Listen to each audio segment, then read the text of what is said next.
These 4 bronze horses, known as the quadriga,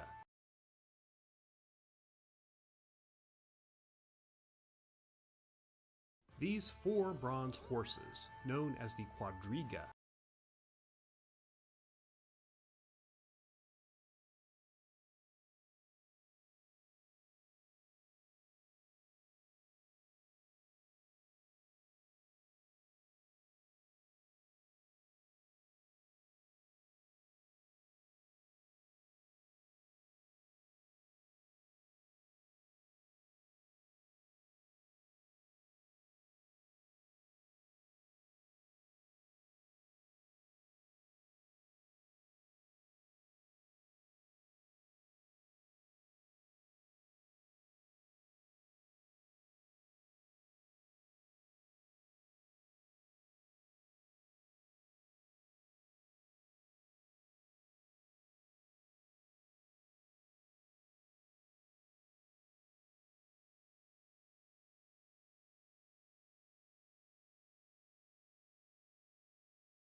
This street corner located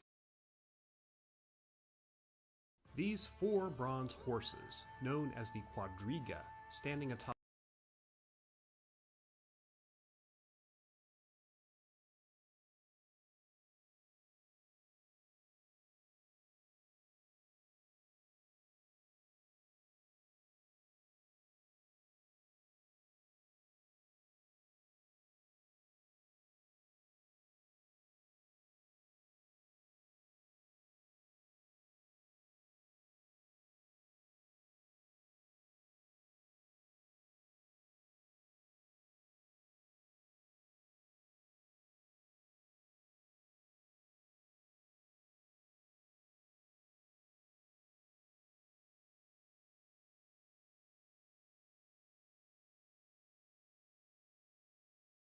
the third, perhaps realizing that his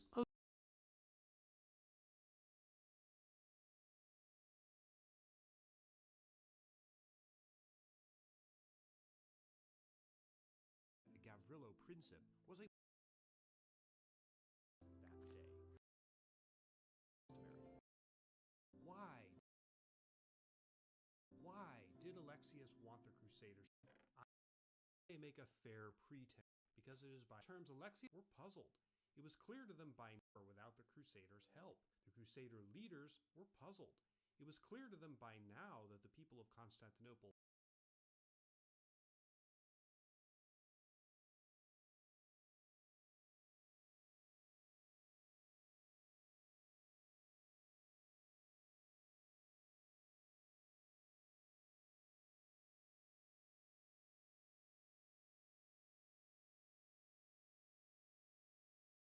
hated them, hated Alexius IV, and were indifferent toward his dad.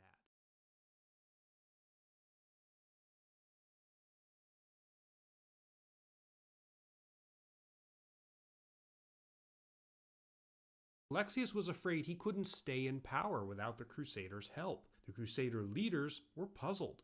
It was clear to them by now that the people of Constantinople hated them, hated Alexius IV, and were indifferent toward his dad. The Crusaders had expected, to use a more modern phrase, to be welcomed as liberators. Yet, whenever an invading army expects that, they're usually wrong. It was, typically, Alexius's promise of even more riches that got them to agree to stay. Keep in mind, the major Crusader leaders and most of the army who was still with them had been away from home for 3 years now. The new deal, with Alexius IV, meant they were re-upping for at least another year. Oh, one seemingly minor thing happened as soon as the Angelus boys got back on the throne, something that has a big effect later. When Isaac II got back into power, together with his son, they were naturally obliged to liberate from Constantinople's dungeons various political prisoners that Alexius III had locked up. One of these was a guy named Alexius Ducas. Sorry for all the people named Alexius in this story. I can't help it. Fortunately, though, this guy has a nickname by which he's better known, Mortzouflis, which in Greek basically means unibrow. A couple of years before, Murtzouphlis had participated in a revolt against Alexius III by one John Comnenus, known as John the Fat. The revolt had been put down, and Murtzouphlis had been in prison since that time. So yeah, the guy with the unibrow gets sprung from the dungeon. Remember that, it becomes important later. On August 19th, 1203, while Alexius IV was away with a military party trying to hunt down Alexius III, some kind of altercation began in Constantinople between Crusaders and some local Greeks. It's not clear who started it, but the incident involved a mosque. There were many mosques in Constantinople because a lot of Muslims lived there. And a group of Crusaders, possibly drunk, tried to burn it down. Mind you, this was barely a month after the fire that had started during the battle had burnt down a significant portion of the city. This one was much worse. It was very hot and dry that summer, and despite its great stone palaces and monuments, Constantinople was full of wooden houses. One of the great urban fires of the Middle Ages raged over the next several days. It wasn't quite a firestorm as would be seen in London in 1666 or in various cities after bombing in World War II, but it was plenty bad enough. More than 400 acres of the city were completely burned to a crisp. Churches, monasteries, shops, entire districts of houses were gone. As if this wasn't bad enough, the Byzantines suffered more indignities. To raise the ghastly sum of money that they'd promised to the Crusaders, Isaac and Alexius IV shook down the people of the empire for everything they were worth, and they particularly went after the churches and the Orthodox clergy. When Byzantine emperors were particularly desperate for money, they would raid the churches, which were full of reliquaries and golden chalices and plates and such, but it was always a bad move, because bishops and patriarchs had a great deal of clout, and huge numbers of ordinary people lived as monks and nuns, dependent on the church for their very lives. Needless to say, the churchmen and women were not happy about the deal with the Crusaders. Alexius IV returned to Constantinople in November. He hadn't found the previous Alexius, but he did assert his and his father's control over some rebellious provinces. Unfortunately, things went to crap as soon as he got back. He and his father, Isaac II, were co-emperors, and as was common with ambitious Byzantine rulers who tried to share the throne, they started competing with each other. Both emperors were arguably incompetent. Isaac II was obsessed with astrology and fortune-telling and increasingly consulted charlatans and woo-meisters on state questions. Alexius IV loved to party. He was, after all, 21 and reportedly spent a lot of time drinking in the Crusaders' camp, and at one point reportedly even letting them play with his crown. The main Byzantine chronicler of this period, Nicetas Honyatis, notes that Alexius, quote, kept company with depraved men, whom he smote on the buttocks and was struck by them in return. At some point, after he returned from campaign, Alexius IV stopped paying the Crusaders anything. Because winter was coming on, he might have reasoned that they couldn't really go anywhere, and he was probably right. But pissing them off wasn't such a good move either. In early December, the Crusaders sent envoys to Alexius's court, basically ordering him to pay up. Enrico Dandolo also had a personal audience with the young emperor, and an account of that meeting survives. After pressing him to observe the contract, Alexius reportedly said, "I will not do any more than I have done." The Doge of Venice then totally lost it and started screaming at him. "Wretched boy," he shouted, "we dragged you out of the filth, and into the filth we will cast you again. And I defy you, and I give you warning that I will do you all the harm in my power from this moment forwards." End quote. Essentially, this was a declaration of war.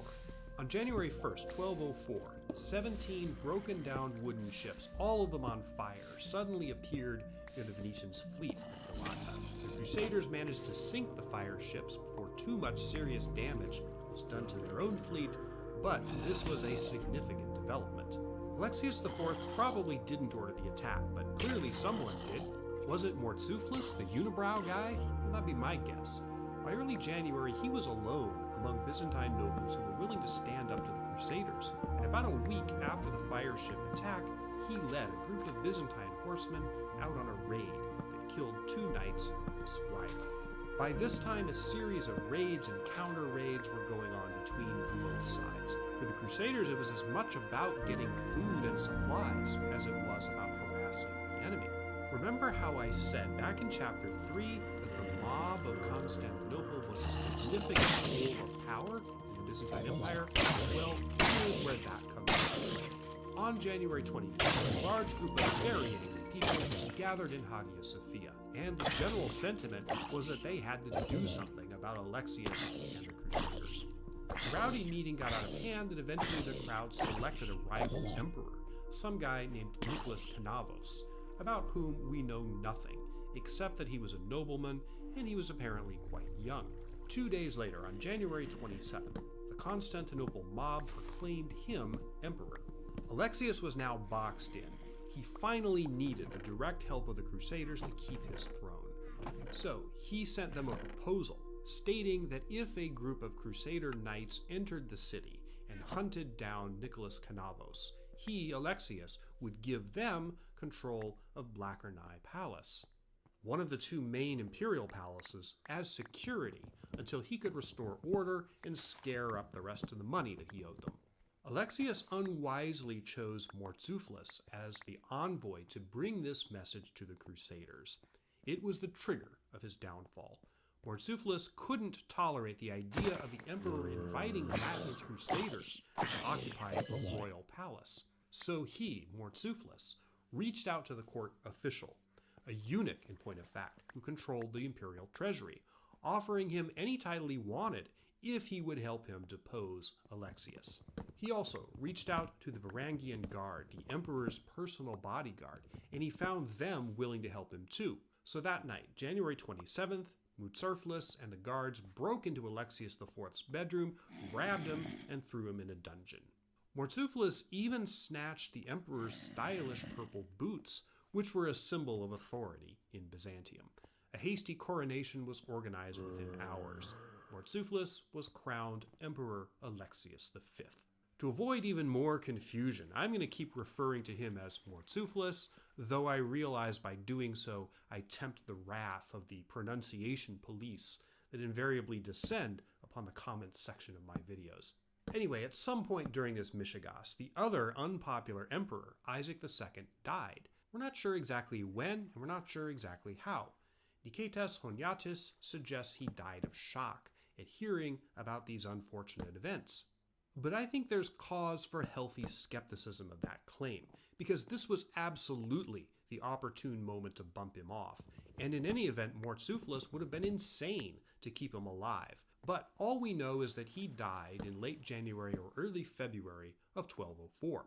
As for Alexius IV, the suddenly deposed young emperor, he had to be gotten out of the way too. There were 2 attempts to kill him with poison, but apparently one of his guards had brought him antidotes and he survived each time.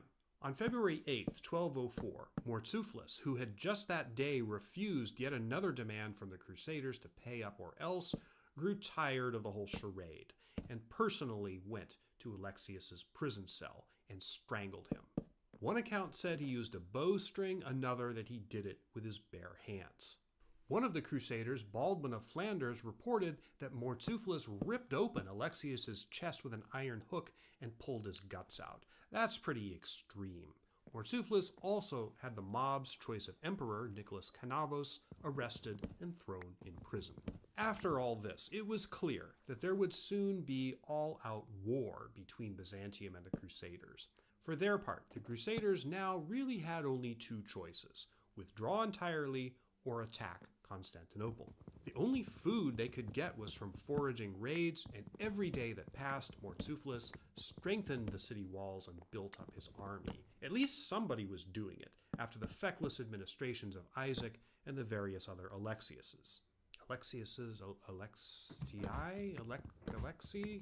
Alexa? At some point in March, the major leaders of the crusade gathered together. Enrico Dandolo, Boniface of Montferrat, Baldwin of Flanders, Louis of Blois, and Hugh of Saint-Pol. They drew up a contract that provided in very precise terms how they would split up Constantinople and its spoils if and when they got them. The most important part of the contract was a clause that stated, once they had Constantinople, a council made up of 6 French knights and 6 Venetians would elect a new emperor. If the guy they chose was a Frenchman, the new Patriarch of Constantinople would be a Venetian, and vice versa. If a Venetian was chosen emperor, the Patriarch would be from among the French. This council would also divvy up the lands of the Byzantine Empire as fiefs among the major Crusader commanders. Final preparations for the assault were made both by the Crusaders and the defenders. On the night of April 8th, the Western Crusaders, their ships, weapons, and horses at the ready, engaged in a round of prayer for the coming battle. The churches in Constantinople were full too. In the morning, the final battle would get underway.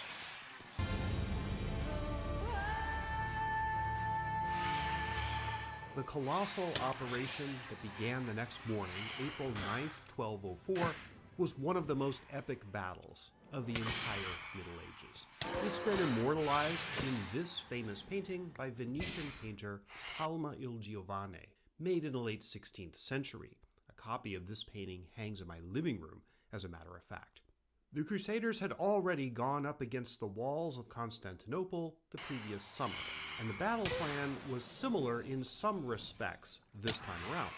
It was going to be harder this time, though, because Murtzuphlus had beefed up the defenses of the walls, even building additional wooden towers on top of the existing stone towers. Expecting more resistance this time, the Venetians hung grapevines over the bridges of their ships to absorb arrows and missiles. The first part of the assault was to send these ships against the seawalls. The Crusaders also mounted an attack on the shore of the approximate section of the Black Eye Palace, roughly this area here.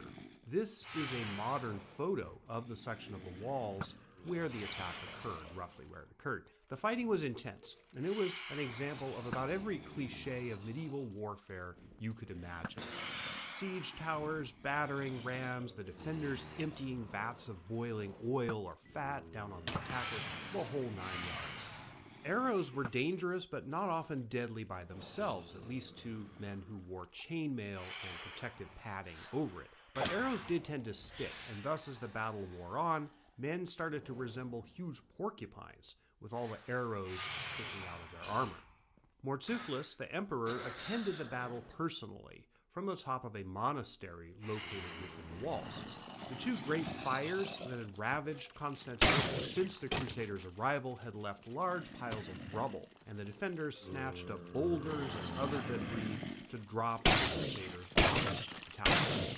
Unlike their pitiful performance the previous summer under Alexius III, this time the Byzantine defenders were highly motivated to fight to the death. All morning and part of the afternoon, the battle raged near the Black Eye Palace walls and the nearby sea walls. The Venetian ships were stymied by a wind that was blowing offshore, keeping them from getting as close as they would have liked to the towers of the sea walls. By mid-afternoon, it was clear that the assault had failed. The Crusader commanders ordered a retreat. The Greek defenders on the towers are reported to have dropped trow and mooned the Crusaders as they were withdrawing. Having been beaten once, the Crusaders spent the next 2 days, Saturday and Sunday, April 10th and 11th, drawing up new plans and regrouping for another assault, which the commanders realized on their thin rations was destined to be the last, whatever the outcome. The Venetians decided on a new tactic. They began roping pairs of their ships together and outfitting the combined prows with ladders. They'd seen in Friday's assault that a single ship just didn't have the power or the carrying capacity to take one of those defensive towers alone. So, by pairing up, they could deliver more force against a particular point. It was risky, but it was their only possible hope of breaching the sea walls. On Monday, April 12th, the battle was renewed. The ships started out again and projectiles began flying from catapults, trebuchets, and archers. The Byzantines began deploying their most dreaded weapon, which was called Greek fire, A special mixture of oils that, when ignited and sprayed at an enemy, acted essentially as a flamethrower. The exact recipe of Greek fire was a Byzantine state secret, and in fact its exact composition remains a mystery to this day. The battle again didn't go as the Crusaders thought. By early afternoon their men were getting tired, and they had not made any significant gains along the way. Then a total accident of history, a meteorological accident, suddenly intervened. The wind began blowing strongly from the north. One of the Crusaders wrote, quote, "By a miracle of God, the ship of the Bishop of Soissons struck against one of the towers, as the sea, which is never still there, carried it forward." End quote.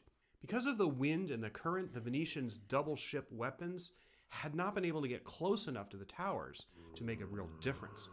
But now that the wind had changed, they could get right up against them. The fighting renewed. The first Crusader to jump across onto one of the towers from a ship called the Lady Pilgrim was killed almost instantly. But more knights followed. Soon, the Crusaders had hoisted one of their flags above the tower, and this gave a morale boost to everyone else who saw it. Meanwhile, down at ground level, a small party of soldiers, led by Peter of Amiens, crouching under a bunch of shields, bored a hole through one of the recently bricked up hatches, or posterns, in the walls. Peter of Clary, one of the eyewitnesses to the battle, gave an account of his brother wriggling through the small hole and making it to the other side of the wall. Between the tower above and this small hole, the Crusaders were beginning to enter the city in significant numbers.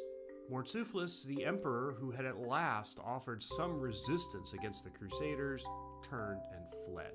Soon Crusaders were pouring into Constantinople. Villehardouin wrote, "Then might you have seen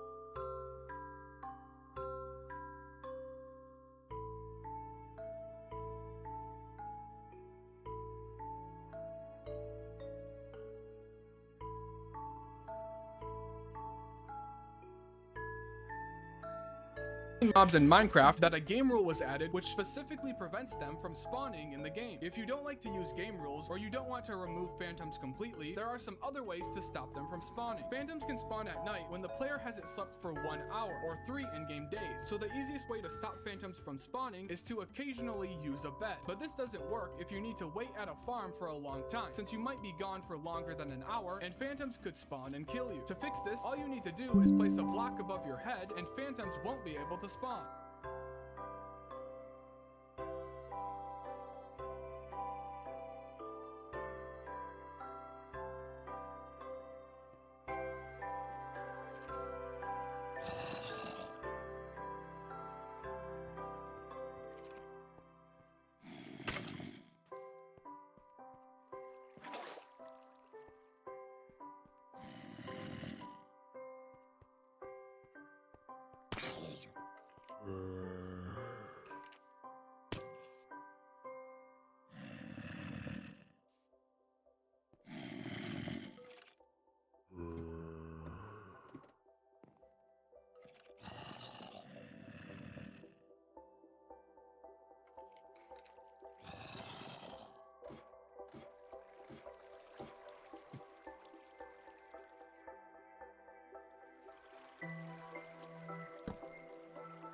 the Greeks beaten down, and horses and palfreys captured, and mules and other booty.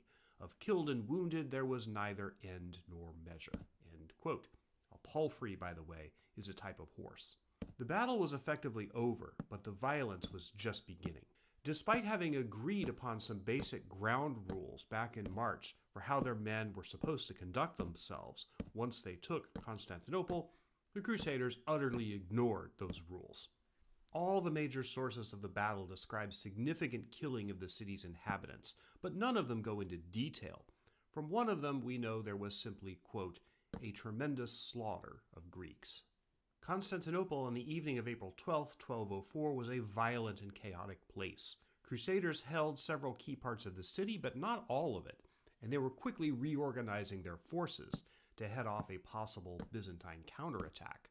Ordinary people were either trying to flee or to hide their valuables, usually by burying them, and just as happened before, yet another fire broke out, probably started by a Crusader knight trying to protect against an attack. With smoke rising over the city, flames glowing in the streets, and battles and skirmishes still going on, not to mention the pillaging that was even then getting going, what had not long before been the greatest city in Christendom was now an urban hellscape. Toward midnight, the Emperor Murtzuphlus took the wife of the former emperor Alexius III and her daughter, who was said to be Murtzuphlus' girlfriend, down to the harbor, where they commandeered a fishing boat. He escaped the city, having never been found by Crusader troops. News spread quickly that the emperor had run away. There was an attempt by some clergymen and nobles to gather together and elect another emperor, a fellow named Constantine Lascaris, but it didn't stick. The Varangian Guard wasn't loyal to him, and they laid down their weapons. When he also fled the city early the next morning, for all intents and purposes, organized resistance against the Crusaders in Constantinople was at an end. The great battle was over. The Byzantine Empire was effectively conquered. What began the next morning was the final and most terrible phase of the war, the pillaging.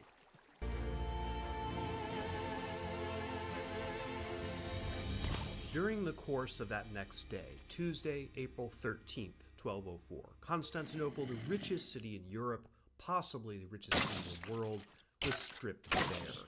The Byzantines' eyewitness accounts of the looting are fairly extreme in their descriptions of what happened. Perhaps not surprisingly, the Crusaders' accounts gloss over it, except occasionally to marvel at just how much they stole. The major French chronicler of the crusade wrote, quote, "And well does Geoffrey of Villehardouin, the Marshal of Chambon, bear witness that never since the world was created had so much booty been won in any city." End quote. Because the Byzantines so richly outfitted their churches, these were among the first targets. Though looting of churches was expressly forbidden by the terms of the contract drawn up in March, the Crusaders completely ignored it. Constantinople was full of churches. They broke in, stealing reliquaries, which were usually gilded or highly richly jeweled, plates and candle holders, other hardware, anything they could find or tear apart. Naturally, the imperial palaces were looted. There were jewels, brocaded fabrics, gilded furniture, household implements of the emperor and nobles, food, wine, perfume, and other expensive merchandise. It all got stolen or consumed. In the course of all this looting, many of the buildings and palaces where treasure was found were destroyed. There was, for example, a great imperial library in Constantinople. It is believed that Crusaders completely destroyed it, to the point where modern scholars aren't even sure of what was in it, or even where it was located. There are no traces left. For centuries, Byzantine emperors had been putting up statues of themselves, or monuments to their various victories. Almost all were stripped. Many were torn down and toppled, first for the gold leaf that many of them had on them, then for lead or other metals underneath. Monasteries, of which there were many in Constantinople, were also repositories of wealth. They were looted wholesale and not just by Crusader soldiers. One night, Gunther of Paris described a Latin abbot who went to a monastery to find relics and instead found a chest full of jewels and treasures. He wrote, The abbot gleefully and hurriedly thrust in both hands, and as he was girded for action, both he and the chaplain filled the folds of their habits with sacred sacrilege." End quote. As Hagia Sophia was the center of the Byzantine political and spiritual world, and the richest church in any Christian country at that time, it was singled out for especially thorough destruction. The high altar of the church was a solid piece of precious metals, including gold and silver. The Crusaders chopped it into pieces with axes and gave chunks of it to various knights. Silver lining was stripped from pulpits and railings. The chandeliers were cut down and hauled away. There was so much loot stolen from Hagia Sophia that the Crusaders needed mules and donkeys to haul it away. When one of the animals slipped and fell, a soldier impaled it with a sword, smearing blood and poop all over the marble floors. This is the room where it happened. The Crusaders were intent on insulting their victims as well as robbing them. Niketas Honya.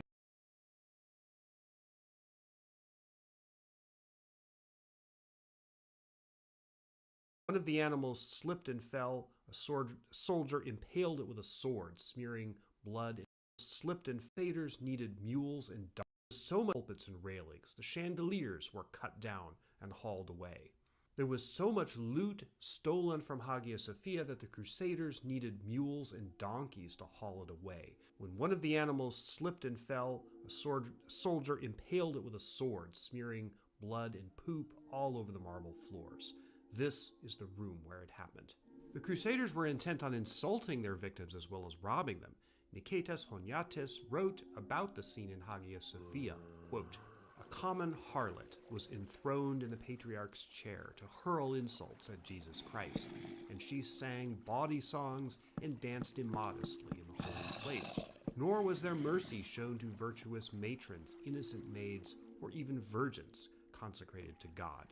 In the streets, houses, and churches there could be heard only cries and lamentations." End quote. Sexual violence was rampant, as often occurs even in modern times after a city has fallen to an enemy. In Constantinople in April 1204, no one kept count of how many women were raped. But as the subject comes up in so many accounts, there is absolutely no doubt that the practice was widespread. There are also more accounts, such as a Byzantine Greek named Nicholas Mesorites, of indiscriminate slaughter, including of monks, elderly women, even newborn babies. The Crusaders were so rapacious that they even looted the dead. Most of the Byzantine emperors had been buried at the Church of the Holy Apostles, in enormous marble sarcophagi. These were broken open, and the bodies inside, some of them having been there for centuries, were ransacked. The body of Emperor Justinian I, who died in 565, was pulled out and stripped of valuable jewelry. It was said that the body itself had barely decomposed in over 600 years. The Crusaders established 3 churches in Constantinople as storehouses for the loot that was to be divided among the claimants, in accordance with the agreement made back in March. For several days, carts rattled through the streets of the city, carrying literally mountains of gold, silver, jewels, silk, cloth, and other treasures, which were piled in huge heaps into these churches. A sort of accounting was made as the loot was passed out. A knight got twice as much as a mounted soldier, who himself got twice as much as a common foot soldier. The accounting, which has apparently survived, gives us a probably accurate number of the Crusaders who sacked Constantinople, just about 20,000. The loot assembled in the churches was only part of what was stolen from Constantinople. Many, perhaps most, soldiers and clergymen took valuable objects for themselves, hoping not only to bring some wealth back to France, Germany, or Venice, but also perhaps to defray some of their expenses on the journey back. Some Crusader troops who were caught stealing too much, whatever that was defined as, were hanged.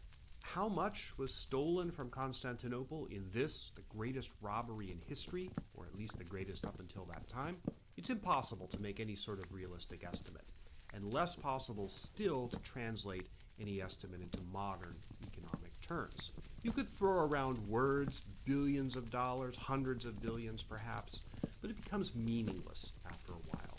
Not just money was lost, but the irreplaceable cultural heritage of Byzantium. and most of it, or at least a fair amount of it, was stolen or destroyed on that first day, April 13th, 1204. But it didn't all happen in one day, and in fact for months afterward. The French and Venetians continued to squeeze Constantinople for every drop of blood they could wring out of it. That brings us back to where we started, the bronze horses that stood atop the gate of the Hippodrome, a horse and chariot racing track that was, for hundreds of years, the center of the city's social and sporting life. The bronze horses had their heads sawed off in order to pack them aboard the ship that carried them back to Venice. When the Venetians reassembled the horses, they added collars to hide the seams where the heads had been cut off. Neither the city-state of Venice, while it still existed, nor the modern nation of Italy has, to my knowledge, ever seriously entertained the notion of returning the horses. This is called the Portrait of the Four Tetrarchs, created about the year 300, which depicts the four Roman emperors in a short-lived system of collective monarchy that was instituted by the emperor Diocletian. It was installed on an exterior corner of St. Mark's Basilica, the same building where the bronze horses are also kept. In 1204, the Crusaders wrenched the statue off its foundation in Constantinople, in the process tearing off the foot of one of the emperors. In the 1960s, during archaeological dig in Istanbul, the foot was discovered right where the Crusaders had left it. The foot is now in the Istanbul Archaeology Museum, one of the few tiny broken pieces of Byzantium that remain behind at the scene of the crime.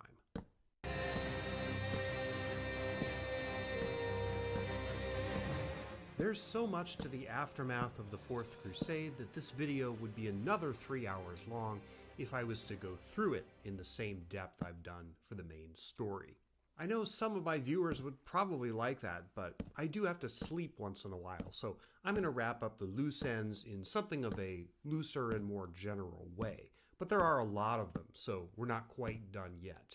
The leaders of the crusade did, for the most part, put into effect the agreement they'd made in March before the sack of the city, at least with respect to the political terms. Two sets of electors, one French, one Venetian, convened to choose who was going to be the Latin emperor of Constantinople. Nearly everyone agreed that there were only two serious candidates, Boniface of Montferrat and Baldwin of Flanders. And nearly everyone agreed that it was extremely difficult to choose between them. Doge Enrico Dandolo, who was not one of the main candidates, was nonetheless concerned about the aftermath of the selection. If whichever of these French or Flemish nobles got butthurt that he wasn't chosen and returned to Europe with his army, that would leave the fledgling Latin Empire in a highly weakened position, and there were already stirrings of a resistance movement out in the provinces. So provisions were made that whichever candidate lost, he would be given a palace, significant lands, and be obliged to remain in the Latin Empire for at least another year to help consolidate the Crusaders' gains. For most of the leadership then, the Fourth Crusade, which was already nearly 6 years old, would drag on for yet another year, or even beyond that. On May 9th, 1204, the French and Venetian electors chose Baldwin of Flanders as the new emperor. There were definitely political considerations here, and Dandolo may have swayed the vote, which was recorded as being unanimous. Because Baldwin's home lands were far away in what's today Belgium, he couldn't threaten Venice if the French and Venetians had a falling out, whereas Boniface's home territory was in northern Italy. Boniface also had commercial dealings with the Genoese, still Venice's most annoying enemy. A week later, on May 16th, another coronation ceremony occurred in Hagia Sophia, now distinctly stripped of much of its finery. Baldwin was crowned Emperor of the Latins. Despite what had happened, he did have a few supporters among the Greeks, who, as you recall, had generally hated the last three emperors, not counting Murtzuphlus, who wasn't on the throne long enough for them to get to know him. But what little support Baldwin had melted away as the organization of the new Latin Empire was terribly botched. Numerous Byzantine nobles had escaped into the provinces, or else already had power bases there that they could use to threaten the new empire. Two grandsons of Emperor Andronicus I, Alexius and David Comnenus, established a mini-empire in Trebizond, on the northern coast of the Anatolian Peninsula. Another breakaway state centered around Epirus, which was supposedly doled out to the Venetians, but they couldn't hold it. This was ruled by Michael Angelus, cousin of Isaac II and Alexius III.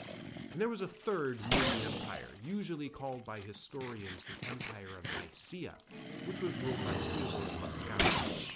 He was a son-in-law of Alexius III. All of these states claimed to be legitimate heirs of the throne of Constantinople, and all of them vowed to get it back and send the Latins back to their castles in Western Europe once they could scare up the military force to do it. Because these outlying lands, which had formerly been constituent parts of the Byzantine Empire, refused to recognize the new Latin Empire, Emperor Baldwin couldn't collect tax revenue from them. That meant the new empire was, ironically, given the scale of plunder taken from Constantinople, mostly broke. Baldwin found it increasingly difficult to project his authority far from the capital. He himself wound up on the short end pretty quickly, as we'll see. The new Latin Empire also tried to impose feudalism from the top down on the Byzantine Empire. Feudalism wasn't really a thing in Byzantium, at least not in the way it was practiced in Western Europe. As anyone who's studied the Soviet or era or Maoist China can tell you, imposing a whole new economic system on a society from the top down, cold turkey, rarely works. This was another reason for the weakness of the Latin Empire. Its economy just didn't function the way they intended it to. Constantinople itself was a mess. Nobody really cleaned up after the three devastating fires that had ravaged the capital between July 1203 and the fall of the city the following April. Everywhere people looked, there were piles of burnt beams and rubble that just laid around, in some cases for decades. Baldwin lived in Blackerneye Palace, but it too had been stripped of its rich furniture and just about everything else that wasn't nailed down, and much that was. The people of Constantinople, who were now supposed to be part of the reunified Latin Church, simply refused to accept their Catholic Venetian patriarch, a man named Tommaso Morosini. At a meeting between him and various Orthodox clergy, Morosini shouted, "You should accept me. You are disobedient, and we shall treat you for what you are." End quote. Not a good way to start out a bold new era of unity in Christendom. Needless to say, the forced conversion of the Byzantine Empire to Catholicism didn't take. Something else that also goes without saying, or almost goes without saying, is that the stated objective of the Fourth Crusade, which was to recapture Jerusalem, was totally off the table. The Crusaders had bitten off more than they could chew by capturing Byzantium. Holding it down would mean that there was no energy or manpower left over for another costly war, this one against Muslims. Jerusalem remained in Muslim hands until 1229, during the Sixth Crusade, when it was briefly turned over to Holy Roman Emperor Frederick II, by negotiation, not by conquest, but that didn't last either. Jerusalem was back under Muslim rule by 1244. So yeah, what about that? The grand idea of recapturing Jerusalem, which was Pope Innocent III's life project? Well, despite his misgivings during various episodes of the Crusade, at first, when he heard that Latin knights had taken Constantinople, the Pope was quite stoked. "I am enveloped by a great wonder," he said, "along with those who were with me, at the novelty of such a miracle that has come to pass in these days." End quote. But over the next year or two, the Pope changed his tune. Stories of the Crusaders' behavior, such as looting churches, raping nuns, and murdering newborn babies, trickled back to Western Europe.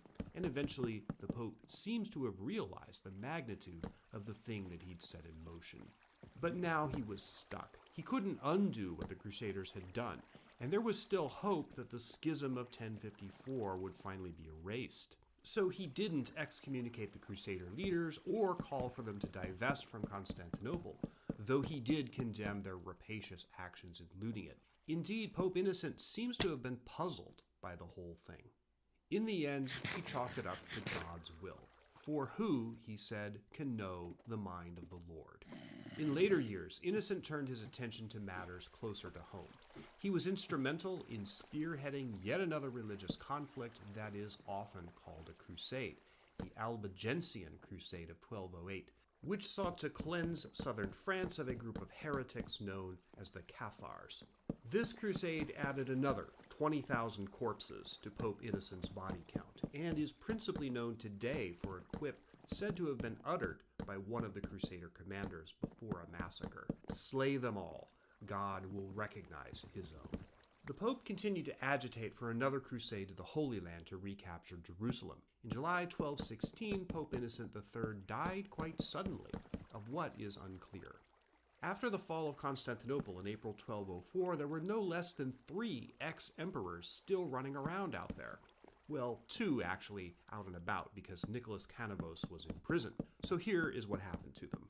Of Nicholas Canavos, who was pretty obscure even before the Constantinople mob picked him as emperor, we don't know much. Only one source mentions his fate. It says that he was beheaded, though on whose orders I don't know. This place is called Mosinopolis in the Greek province of Thrace.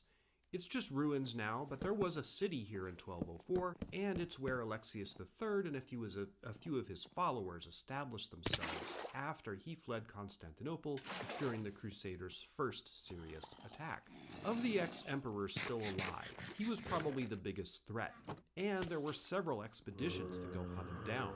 Curiously, after the fall of Constantinople, Alexius III received a visitor, Murtzuphlus, former Emperor Alexius V, who was also on the run. You may recall that Murtzuphlus had been dating Alexius III's daughter. He married her here at Mosinopolis, but later Alexius III, running true to form, began to fear that Murtzuphlus might make a bid to return to the throne. To prevent that, he had him blinded, just as had been done to Isaac II. Later in the year 1204, Murtzuphlus escaped from Mosinopolis. He tried to flee into Asia Minor, but agents of the Latin Empire caught wind of his plans and captured him. He was brought back to Constantinople for a show trial, principally for the murder of Alexius IV. He was found guilty, of course.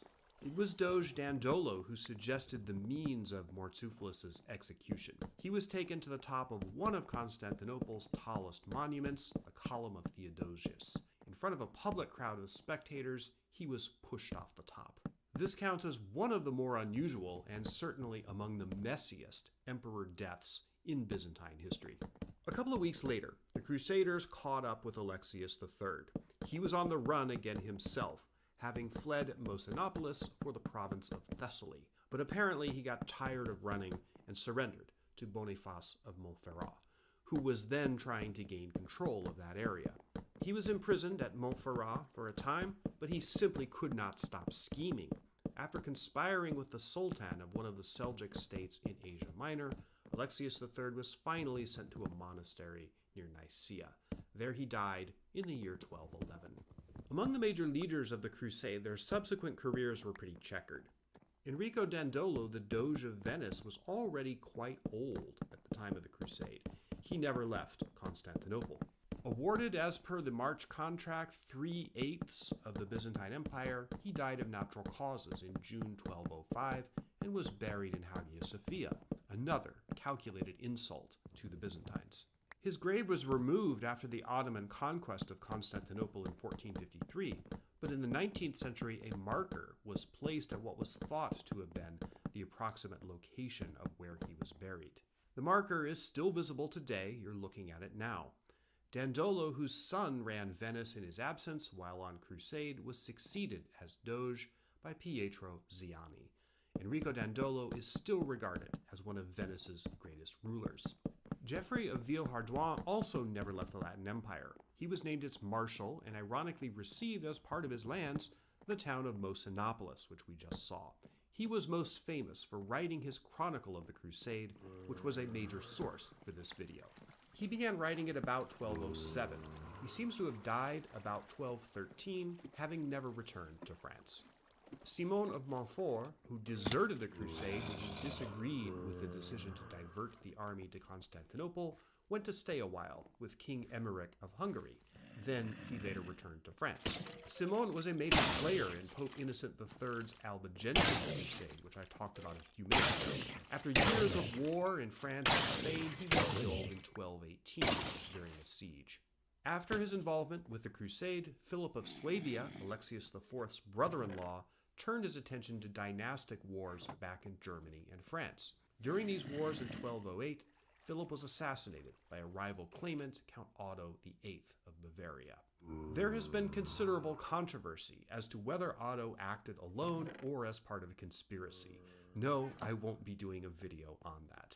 Boniface of Montferrat fought hard to establish Latin control in Greece and was himself king of Thessalonica, a short-lived crusader state. His taking control of that area was in defiance of Emperor Baldwin, with whom Boniface had been falling out, just as Dandolo had failed. He had to fight constantly to protect his weak kingdom from hostile neighbors, including a people known as the Vlach. In September 1207, Boniface's luck ran out and he was killed in battle with them. His head was reportedly sent to the Bulgarian Tsar. Boniface's kingdom was later absorbed by Theodore Ducas, a Byzantine nobleman. Baldwin did not reign long as Latin emperor in Constantinople. Facing both revolts from enraged Byzantines as well as hostile neighbors everywhere, in April 1205, at a battle near Adrianople, today's Edirne, Turkey, Baldwin was captured by Bulgarian warriors and imprisoned in a tower. It was not this exact tower. This one was a recreation built in the 19th century, but it is called Baldwin's Tower, and it is believed to stand on or near the same site. It's not entirely clear what happened to Baldwin. He died, obviously, probably while in captivity, but the Latins back in Constantinople did not accept the fact of his death until 1206. As often happened in the Middle Ages, with a ruler whose death was ambiguous, a pretender appeared years later, claiming that he was the real Baldwin, and he made a bid for the throne. The impostor, a Bulgarian serf, was executed in 1226. Baldwin was succeeded as Latin Emperor of Constantinople by Henry of Flanders, another Fourth Crusade. He was married to a daughter, Boniface of Montferrat. Henry experienced the problems that all the Latin emperors eventually did. Constant revolts, wars with hostile neighbors, a lack of interest and support from the West, including the Pope, and always chronic lack of money. There were ultimately 7 Latin emperors. One of them, Yolanda of Flanders, was a woman. Given the shoestring nature of their empire, which was set up on a makeshift basis in the first place as a result of that compact made by the Crusader leaders before the final assault, the Latin Empire was pretty much doomed to collapse eventually. Those Byzantine successor states jockeyed for which one of them would administer the coup de grace. It finally came in the summer of 1261, and somewhat unexpectedly, when most of the army of the last Latin emperor, Baldwin II, was away from Constantinople on vacation, tipped off by sympathetic spies, forces loyal to Michael Palaeologus, then the emperor of Nicaea, snuck into the city and took it over without a fight. Baldwin fled, leaving his crown behind. Michael was more than happy to capitalize on this good fortune and was ultimately crowned emperor of a reunified Byzantine Empire. Michael VIII Palaeologus should have been the empire's ultimate hero, but he died in disgrace in 1282, having been forced to make a pretense of once again submitting the Orthodox Church to the authority of the Pope, in order to forestall another potential crusade by Westerners to get Constantinople back. But the dynasty Michael founded, the Palaeologus dynasty, continued to rule the empire up until its final conquest by the Ottoman Turks in May 1453.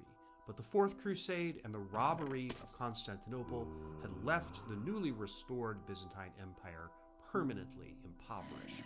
Things had changed so much that at the celebration of the coronation of one of the emperors in the 14th century, the Byzantine royal family ate off plain earthenware plates. Constantinople was never again a city of gilded statues or sumptuous palaces. Even by that time, the last Western Crusader presence in the Holy Land was long gone. The last Crusader territory, the port city of Acre, fell to Muslims in 1291.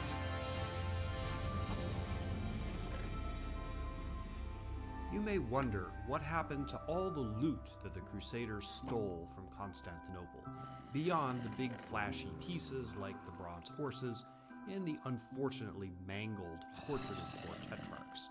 Well, a lot of it is still here in Venice.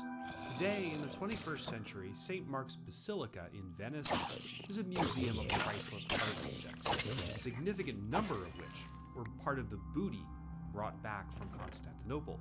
If you browse its halls, you'll see all sorts of artifacts, reliquaries in particular, that were of Byzantine manufacture and came from Constantinople. Many are hands or body parts of saints or supposedly of Christ. One of the most prized trinkets taken from the city was a vial purported to contain the blood of Christ. Probably fake, of course, but extremely valuable in the Middle Ages. If a church possessed an object that they could claim was holy, such as the head of John the Baptist or the hand of some early saint persecuted by the Romans, pilgrims would come from all over to see it, or often to be healed by miraculous powers that such relics were claimed to have. This all meant revenue, not just for the churches themselves, but for the towns where they were located. Relics drove a vibrant tourist industry. That meant big money. This is why these kinds of things were so valuable. In the years after the Fourth Crusade, treasures stolen from Constantinople began turning up all over Europe. The Bishop of Soissons, one of the major participants in the crusade, brought back to France a thorn said to be the crown of thorns that Christ wore at the crucifixion. There were tens of thousands of holy thorns floating around Europe. Also, there was a belt said to have been worn by the Virgin Mary in the forearm and head of John the Baptist. Bishop Conrad of Halberstadt brought back pieces of the true cross, the head of James, Christ's brother, and so many other pieces that he had to build a new church altar to house them all. But most of the loot simply vanished over the years and centuries. Valuable pieces were stolen and smuggled back home, or melted down into ingots and coins, or made their way into the dusty attics of churches in rural parishes in France, Germany, or other places. Much of the precious metal may have been traded for food, drink, lodging, or supplies on the way back home. Unlike the Crusader leaders who received lands, thousands of ordinary soldiers had to get back to France the best they could. The pillage from Constantinople financed their journeys. In a broader sense, what did these people accomplish? They sacked Constantinople, thus eliminating what many in the West perceived as an impediment to achieving the broader goal of the Crusades, but ultimately for nothing, because except for a short stretch in the mid-13th century, Jerusalem remained in Muslim hands. The Fourth Crusade did not erase the schism between the Latin and Orthodox churches.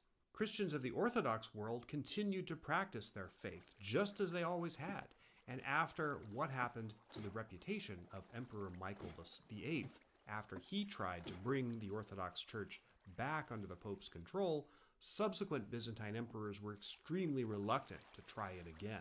The schism between Catholicism and Orthodoxy remains in place today, now coming up on 1,000 years since Cardinal Humbert threw the bull of excommunication on the altar at Hagia Sophia. So what did the Fourth Crusade really accomplish? A lot of people had been killed and a lot of treasure stolen, but beyond that, the crusade was virtually a total failure.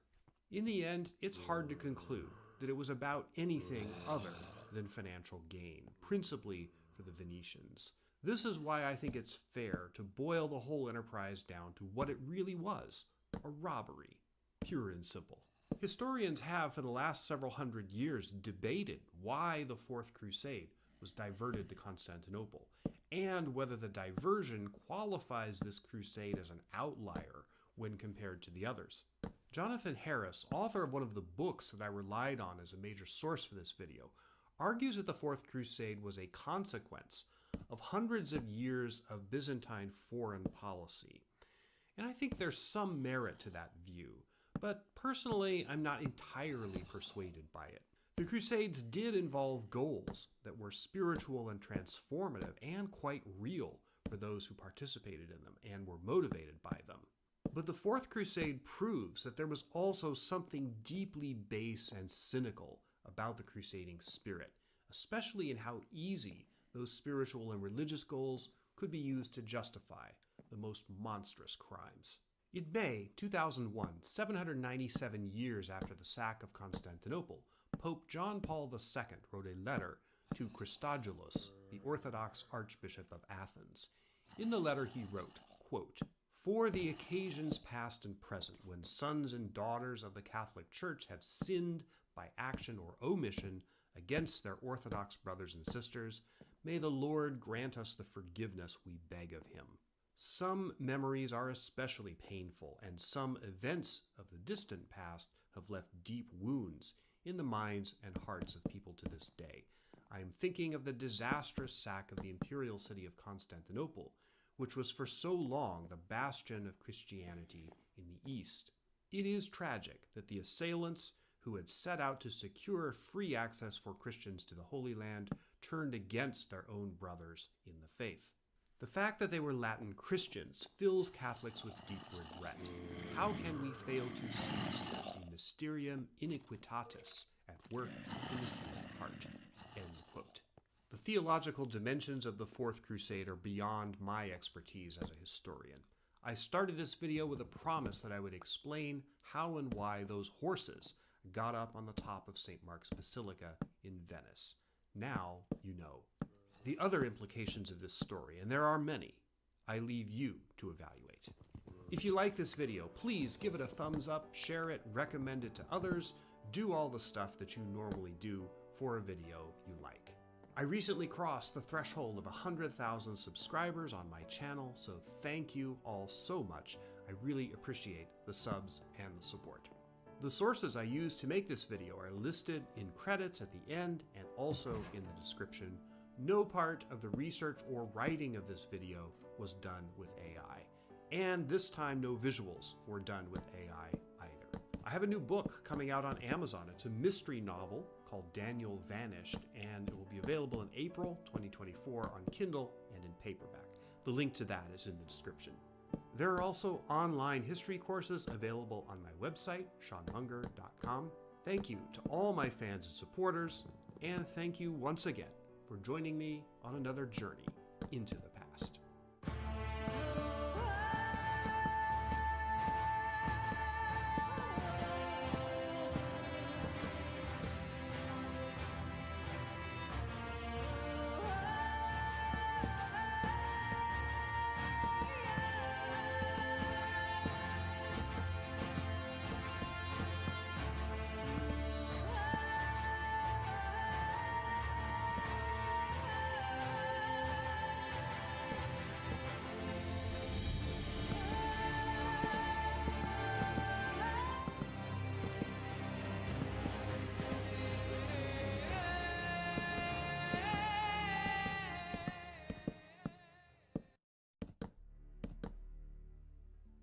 On August 2nd, 1990, the #1 single in the United States on the Billboard charts was She Ain't Worth It by Glenn Medeiros and Bobby Brown.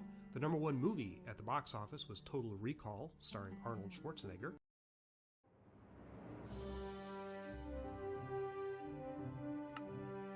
"33 years ago, on Memorial Day weekend, 1989, I went with my parents to a multiplex to see Indiana Jones and the Last Crusade, the second sequel to Steven Spielberg's classic adventure film Raiders of the Lost Ark.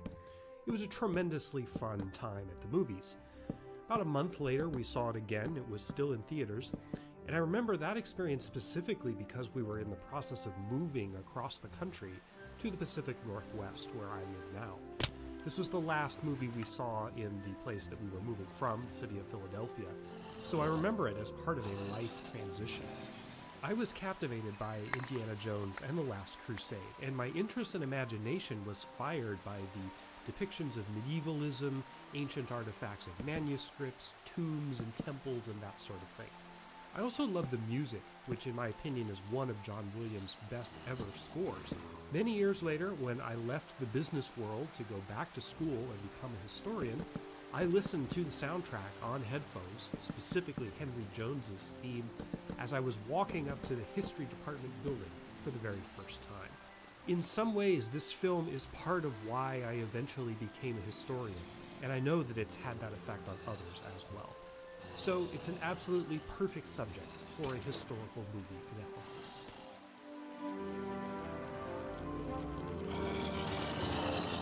My name is Sean Munger, and I'm a PhD historian, and in this video I'm going to take you on a deep dive through numerous subjects associated with this film. You may be surprised at all the directions I'm going to go.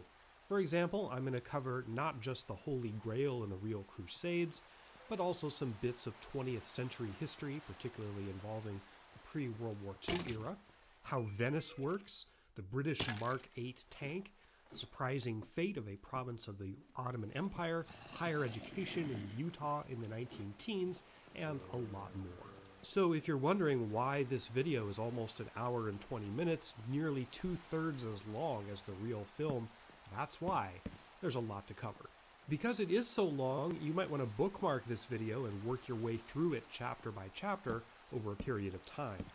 I've tried to label the chapters as clearly as possible with the subjects that they cover. Beware, though, that Venice 1938, however, is kind of a catch-all for various topics, and it's separate from the scenes that take place down in the catacombs, which is a separate chapter. But aside from that, the chapter titles should be a pretty good guide for you. I'm virtually certain that nearly everyone who clicks on this video, all 12 of you, have seen Indiana Jones and the Last Crusade. But in the rare event that you haven't, or if you need a refresher, I'll do a very brief summary of the film before we get started on the history. Made in 1989, directed by Steven Spielberg and written by Jeffrey Boehm and a couple of other scriptwriters who didn't get formal credit, this is the story, of course, of the swashbuckling archaeologist Indiana Jones, who teaches at an Ivy League college sometimes, but more often fills his time with globe-trotting adventures questing after various artifacts from history. This time, it's the Holy Grail, which in this film is described, not entirely accurately as we'll see, as the chalice used by Christ at the Last Supper, and which is believed to have magical and redemptive properties, including the power to confer immortality on anyone who drinks from it. But before we get there, the picture starts in Utah in 1912 with a teenage Indiana Jones, played by River Phoenix as a Boy Scout, who interrupts some bandits who are looting a gold cross called the Cross of Coronado. There's a fun chase on a circus train, and then we briefly encounter Jones's father, played by Sean Connery, who is a medieval literature professor apparently obsessed with the Holy Grail. Fast forward to 1938, Jones's father is kidnapped for reasons unknown at first, and a wealthy collector of antiquities, Walter Donovan, enlists Indiana Jones to go after him. Donovan apparently enlisted the senior Jones on an attempt to find the Grail, whose location somewhere in the Holy Land is alluded to by a series of markers, one of which Jones, the younger Jones, goes to find in Venice. Then he sidetracks to Austria, where the elder Jones is being held captive by Nazis, who of course want the Grail for themselves, and it turns out that Donovan, played by Julian Glover, is a Nazi sympathizer. The whole crew eventually makes it to the Middle East, specifically the Republic of Hatay, following clues in the senior Jones's Grail diary. There's a great action sequence involving a tank, and ultimately they find the Grail in a remote temple guarded by a 900-year-old knight. You know the rest. Donovan chooses poorly, Henry Jones is saved by the Grail's miraculous properties, and the heroes ride off into the sunset. This picture was a gigantic hit upon its release in the summer of 1989 and was hailed as an instant classic. It was supposed to be the last Indiana Jones film, and it was, until inexplicably they decided to make that awful Kingdom of the Crystal Skull thing in 2008. Apparently, I've heard they're working on another one now. Just stop already. I consider Last Crusade to be the final Indiana Jones film, and while as a movie it's probably not quite as good as Raiders of the Lost Ark, it is my favorite of the three original films.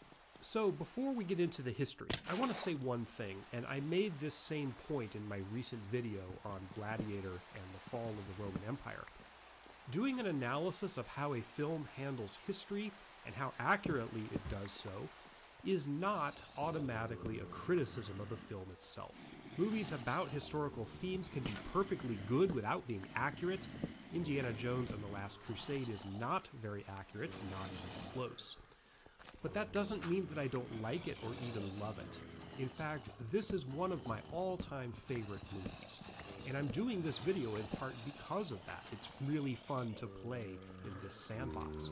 So while you'll hear me call out the film for getting a lot of history wrong, whether deliberately or innocently, understand fully that I love this film and I would not change a single thing about it. With that said, let's delve into the history of Indiana Jones and the Last Crusade.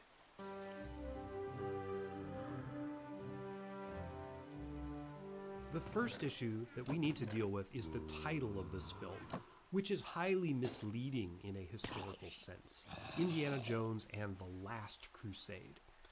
Let's talk about the key word in that title, which is last, and also the word crusade.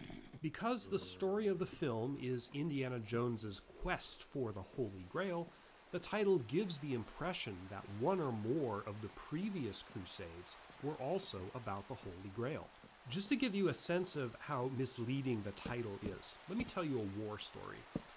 I teach a course in pre-modern history at a middle school, and when we get to the subject of the Crusades, I often start by asking my students, 7th graders in this case, what they think, without knowing anything about them, that the Crusades were about.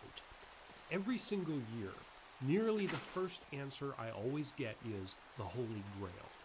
That's in their minds because they've seen or at least heard about this film, and they've internalized the narrative that that title suggests. Here is the most important fact in this video, and the one point that I hope everyone who watches it comes away with. The Crusades, in reality, were not about possession or recovery of the Holy Grail. Let me repeat that. The Crusades were not about the Holy Grail. The story of the Holy Grail is complicated, and it's the subject of an online class that I teach for free on my website, and the videos for that class, 6 of them in total, they're here on my YouTube channel, so you can see that for yourself. And without rehashing all of that, let me just summarize briefly. The Holy Grail is a literary phenomenon, not a historical one or even a theological one. There is no mention of the Holy Grail in the Bible. Many people are surprised to learn that. The way the characters talk about the Holy Grail in this film, particularly when the character of Donovan introduces the concept during the interview with Dr. Jones, it sounds like a slam dunk, that this is the cup that was used at the Last Supper, which caught Christ's blood at the crucifixion. There are no accounts of Christ's crucifixion, at least none that are recognized as part of the canonical Bible, that even mention the Holy Grail.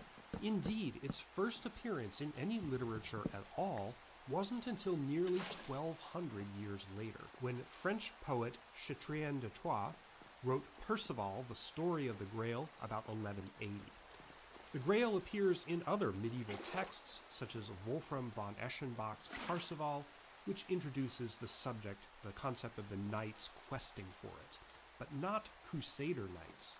The Holy Grail is associated most directly with legends and writings about Britain's King Arthur, a classic figure in literature who most historians agree probably did not exist in real life. There's a host of King Arthur stories beyond the central narrative of Arthur, Guinevere, and Lancelot, and Merlin, of course. The Holy Grail kind of weaves in and out of these stories, but it's usually sort of a side hustle, an object that Arthur's knights seek occasionally in order to prove their religious and moral virtue. Probably the best known of the Arthur stories is Le Morte d'Arthur by Sir Thomas Malory, written in the 15th century, which is the source code for pretty much every King Arthur tale that has made its way into pop culture in the English-speaking world for the last 500 years or so. Everything from T.H. White's The Once and Future King, which I read in middle school, to John Boorman's 1981 fantasy film Excalibur. What's bizarre about the Grail narrative presented in Indiana Jones and the Last Crusade is that it never once mentions King Arthur, which is what the Holy Grail is almost universally associated with.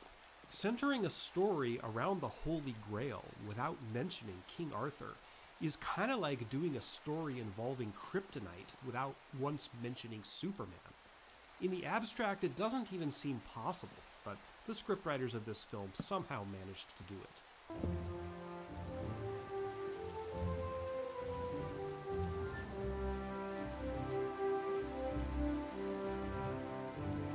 interesting fact about the Grail discourse in medieval literature is that the sources that talk about it can't even agree on what it is.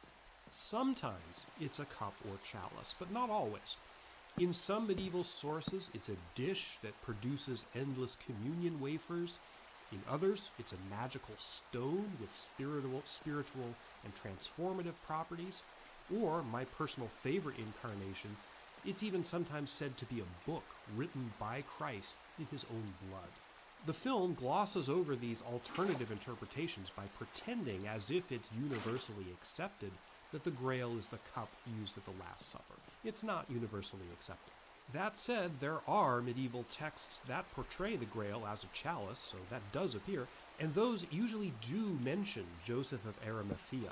It appears that Joseph of Arimathea was a real person, but we don't really know very much about him historically. He is mentioned in the Bible, usually in connection with the burial of Christ. It's said that he donated his tomb for Christ's burial. The site of that is now the Church of the Holy Sepulchre in Jerusalem. Apparently, Joseph of Arimathea was a member of the Sanhedrin, the Jewish ruling council in Judea. So the medieval legends that associated the Grail with Joseph of Arimathea usually have him bringing it from the Holy Land to Britain. That would have been an arduous trip in the 1st century CE, but there is no historical evidence that Joseph of Arimathea ever was in Britain, much less that he brought the Grail there. Glastonbury Abbey, which is traditionally associated with King Arthur, and indeed said to be his burial place if he existed, is supposed to be where the Grail was kept. So you got that. The more traditional resting place of the Holy Grail is not the Holy Land at all, but Glastonbury in England. That would have been an interesting take for an Indiana Jones film. In the later Middle Ages, several objects, usually cups or chalices of some kind, have been asserted by priests or local authorities to be the Holy Grail.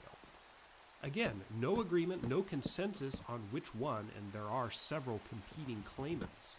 The reason for this is that in the Middle Ages, various towns and churches in parts of Europe depended financially on tourism, pilgrims coming to your church to worship, which was certainly helped if you had something that you could claim was a holy relic, an object associated with Christ or the saints. This was huge business in the Middle Ages, and it accounts for the phenomenon of what's called pious fraud, where numerous fake objects were ginned up and said to be holy, but actually weren't. They were just made up for financial gain. This, incidentally, is how we got the Shroud of Turin, one of the few examples of these fake relics that have survived into modern times. Scientific analysis of the Shroud of Turin, which was supposedly Christ's burial shroud and purports to show an image of him. Anyway, scientific analysis of that object demonstrates that it was created in the 12th or 13th century. If you want to see an object that has been claimed to be the actual Holy Grail, you don't need to fight Nazis and go on some long quest. Just go to the Cathedral of Valencia in Spain, and they've got a whole special chapel built there just to house this object, called the Chalice of Valencia. Now, there's no proof that this cup is the one used at the Last Supper, but believers think it is. It's been in this cathedral since 1437. There's also a chalice in Genoa, Italy, that is claimed to be the Holy Grail. There's even one called the Antioch Chalice at the Metropolitan Museum of Art in New York City. How disappointing is that? The final resting place of the Holy Grail is New York City. Okay, so much for the Grail. As for the Crusades, the real Crusades, that is a gigantic and extremely complex subject. The Crusades were a series of wars fought in the Middle Ages between various countries of Western and Central Europe and the Islamic world, which was not unified. The usual objective of these wars was to conquer Jerusalem. The First Crusade began in 1096 after a call to European knights to conquer Jerusalem was made by Pope Urban II at the Council of Clermont. Many knights and some ordinary people heeded the call, and a force did conquer Jerusalem in July 1099, which led to a horrifying massacre of every Muslim and Jew in the city. a massacre which was extreme even by medieval standards. After conquering Jerusalem, Christian crusaders set up a small patchwork of kingdoms in the Holy Land, known as the Crusader states, and subsequent crusades were directed either at defending or retaking portions of this territory after it was reconquered by Muslim powers, or retaking Jerusalem itself, which reverted to Muslim control in 1187. One outlier was the Fourth Crusade, which occurred in 1204. The ostensible objective of this crusade was to retake Jerusalem, but the Crusaders got sidetracked, mainly for financial reasons, and ended up instead sacking Constantinople, the capital of the Byzantine Empire, a Christian city. That event is mentioned in Indiana Jones and the Last Crusade, and I'll talk about it in Chapter 7. This is an aside and not the point of this video, but the Crusades are a fraught topic because in very recent times, this history has been distorted and weaponized by modern Islamophobes and right-wingers who like to insist erroneously that the Crusades were Christian Europe's reaction to or defense against Muslim aggression. That is absolutely not true, but let's not go there because I don't particularly want to play another game of Crusader fanboy bingo, which is a famous favorite pastime, particularly on Twitter, whenever historians who do medieval history get attacked by people distorting the history of the Crusades for modern ideological reasons. So let's not play Crusader fanboy bingo. Instead, let's sum up the main points here. First, the Holy Grail is a literary phenomenon, not a biblical or historical one. And second, the real Crusades had nothing to do with the Holy Grail. Again, if you want more on this topic specifically, see my free online class on the Holy Grail or the videos on my channel about it.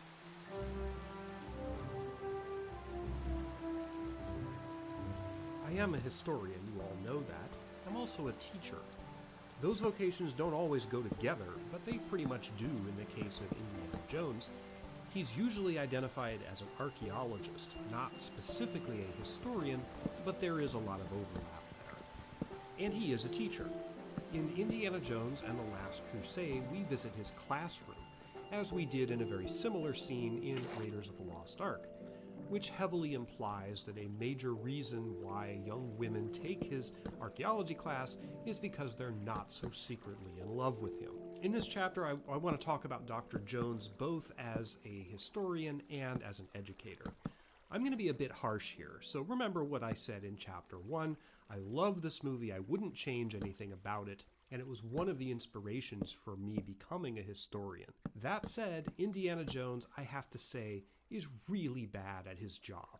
To his credit, though, in the brief classroom scene in Last Crusade, he is teaching real archaeology. What he's going over on the board here refers to Mescaltitlan Island.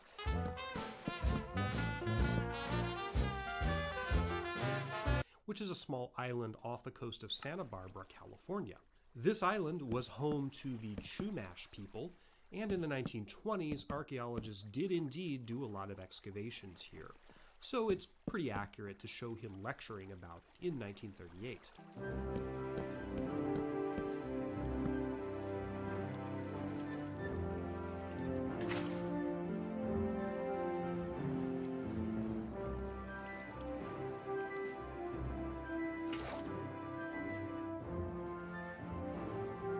Then there's the homework assignment that he gives his class, Excavation of Naucratis, Flinders Petrie, 1885. Flinders Petrie was a British Egyptologist prominent in the late 19th and early 20th century. Naucratis was a village in the Nile Delta in Egypt, and it was excavated by archaeologists in 1884 and 1885.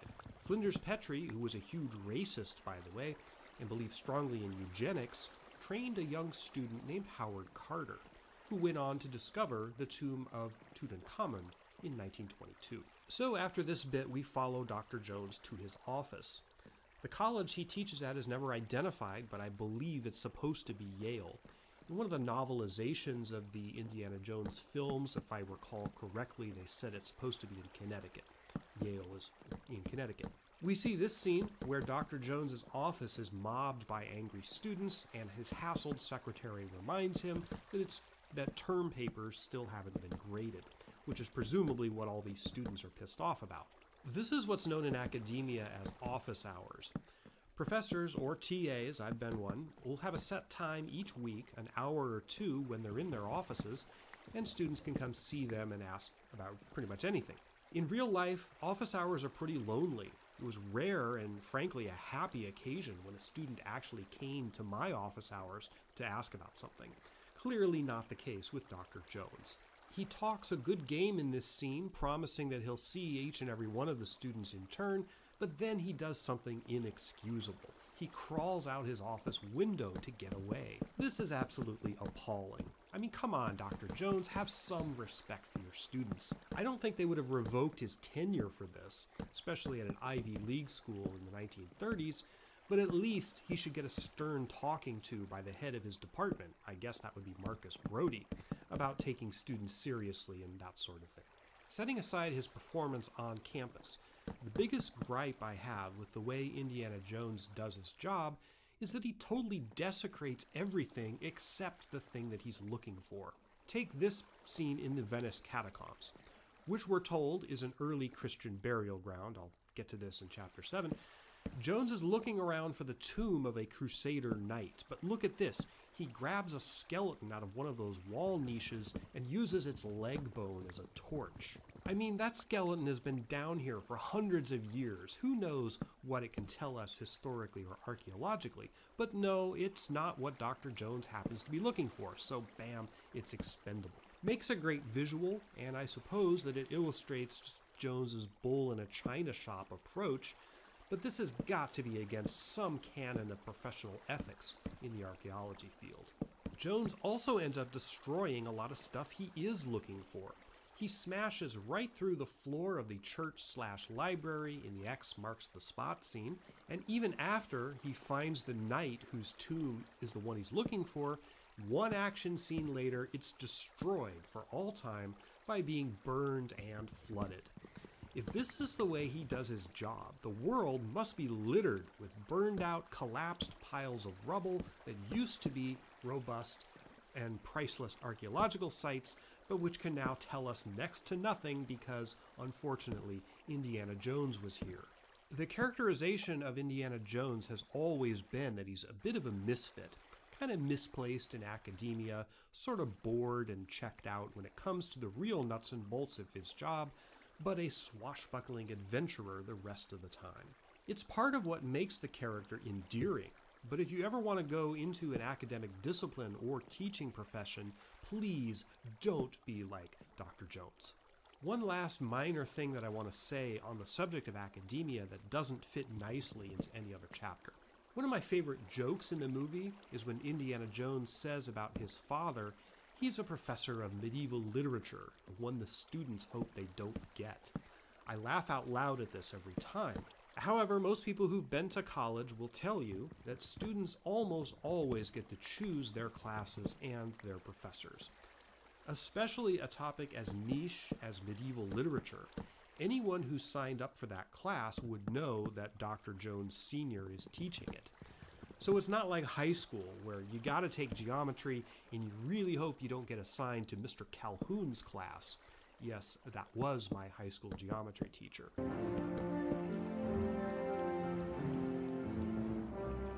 So it's a funny joke, but not realistic. Admittedly a minor point. Special bonus, you get to see my Indiana Jones action figure from 1982. Not very many of these were produced, they're fairly rare, but you can still find them. I still have mine.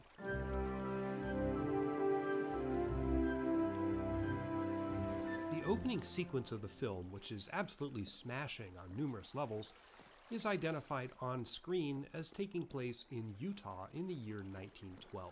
Indiana Jones is a teenager. River Phoenix was 18 when he played the role in 1988.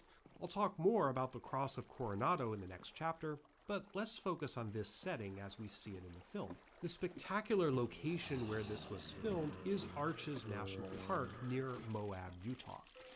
Though the town the Joneses live in is not specifically identified as Moab, I'm going to assume it is, or is at least intended to be some kind of town. Home to various Native American tribes for thousands of years, the first American white settlers to come to Utah in any numbers were the Mormons, who were being pushed farther west in the early to mid-19th century by religious bigotry, including several outright massacres. Utah was and is still heavily Mormon. It gained statehood in 1896, only 16 years before the events shown in the opening sequence. Statehood was delayed for a long time because Congress really didn't like the idea of making the adopted Mormon homeland a U.S. state. Arches National Park was not made a national park until 1926. It would, however, clearly have been a focus of tourist and outdoors interest even before the foundation of it as a park, and I could certainly see Boy Scouts taking a field trip there. The Boy Scouts were founded in 1910, so Indiana Jones could have been a charter member. The rank insignia on Jones's uniform isn't clearly visible, but it looks like it might be the Life rank, which is just one below Eagle Scout. The first person to become an Eagle Scout, Arthur Rose Eldred, achieved that rank in 1912. Moab, assuming that is the town the Joneses live in, was founded as a settlement in 1878 by, you guessed it, Mormons, and was formally incorporated as a city in 1902. I'm not going to quibble that the railroad line that was built through Utah territory in 1883 did not pass through Moab, so Jones couldn't have gotten home from the future Arches National Park by riding a circus train. I'm just going to let that one go. But here's what I do find a little bit incongruous about this scene. Dr. Henry Jones, Indiana Jones' father, the Sean Connery character, you don't see his face until later, he's a professor of medieval literature. Where is he on faculty? There were 5 universities in Utah in 1912. University of Utah, Southern Utah University, called Branch Normal School at that time, 1912, Utah State, called Agricultural College in 1912, Utah Tech, which was then known as St. George Stake Academy, and Weber State, known as Weber Stake Academy. None of these schools are located anywhere near Moab or Arches National Park. Of these universities, a few of them taught only agricultural or other specific topics in 1912. Some of them didn't have humanities programs, and most of these were affiliated with or founded by the Mormon Church. So where among these limited options would a professor of medieval literature from Britain be teaching that subject? Seems like kind of an arcane subject to find in the far west in 1912, but I suppose it's not impossible. My guess is that there's probably some fan-generated retcon headcanon out there somewhere that explains how the Jones family came to be living in Utah in 1912 and what Henry Sr. was doing there. I don't know whatever that retcon is. I'm only going to go on what the film shows us. Again, I'm going to keep making this point. These nitpicks really don't affect the power of this sequence or really diminish the movie. The whole opening is absolutely fantastic as a piece of filmmaking and storytelling. Notice that the film never explains who this guy is, the Panama guy, or what his history is with Jones. They don't have to explain it. You can get it just by seeing what they show us. It just works so beautifully. It's very economical from a story standpoint and a wonderful opener to the film.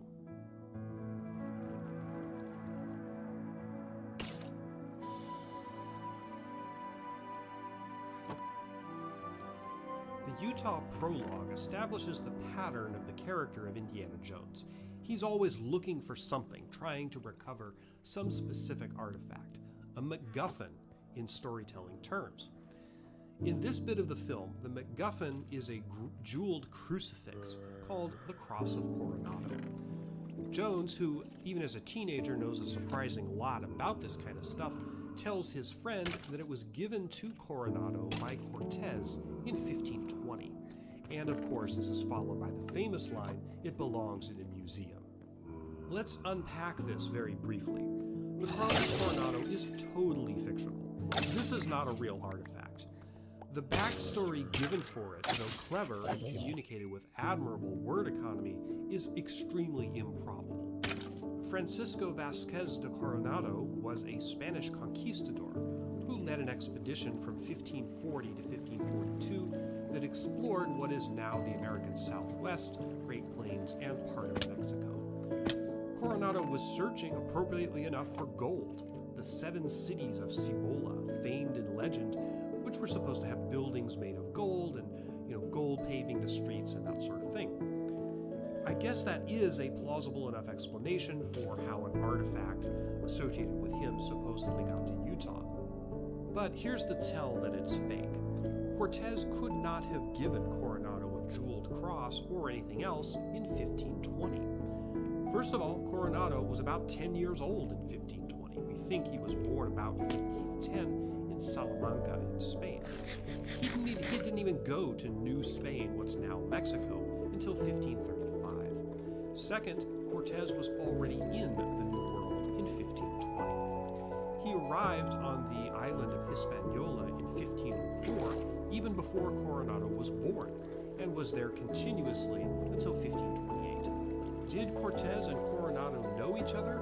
I couldn't figure that out specifically in my research. My guess is that they probably met, but their lives and careers were pretty separate for the most part. Now, I haven't researched this super deeply, so I don't know for certain. I haven't really gone into a lot of sources on this. We do know that Cortez died in 1547 in Spain.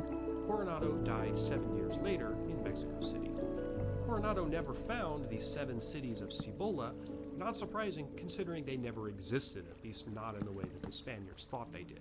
Unfortunately, he did succeed in massacring huge numbers of Pueblo Indians in an event called the Teguex War. His reputation for cruelty, even by the standards of Spanish colonizers of the 16th century, was pretty extreme. Cortez, of course, had this reputation also. Anyway, we don't need to dwell on this, but I thought it was worth mentioning that the object of Indiana Jones's first adventure is totally made up. There is no historical basis to the Cross of Coronado, though it is a pretty cool prop. Incidentally, the circus train where the fight with the Panama Hat guy's men occurs is the famous Cumbres and Toltec Scenic Railroad in New Mexico, which I've ridden in real life. It was also featured in the 1992 film Unforgiven.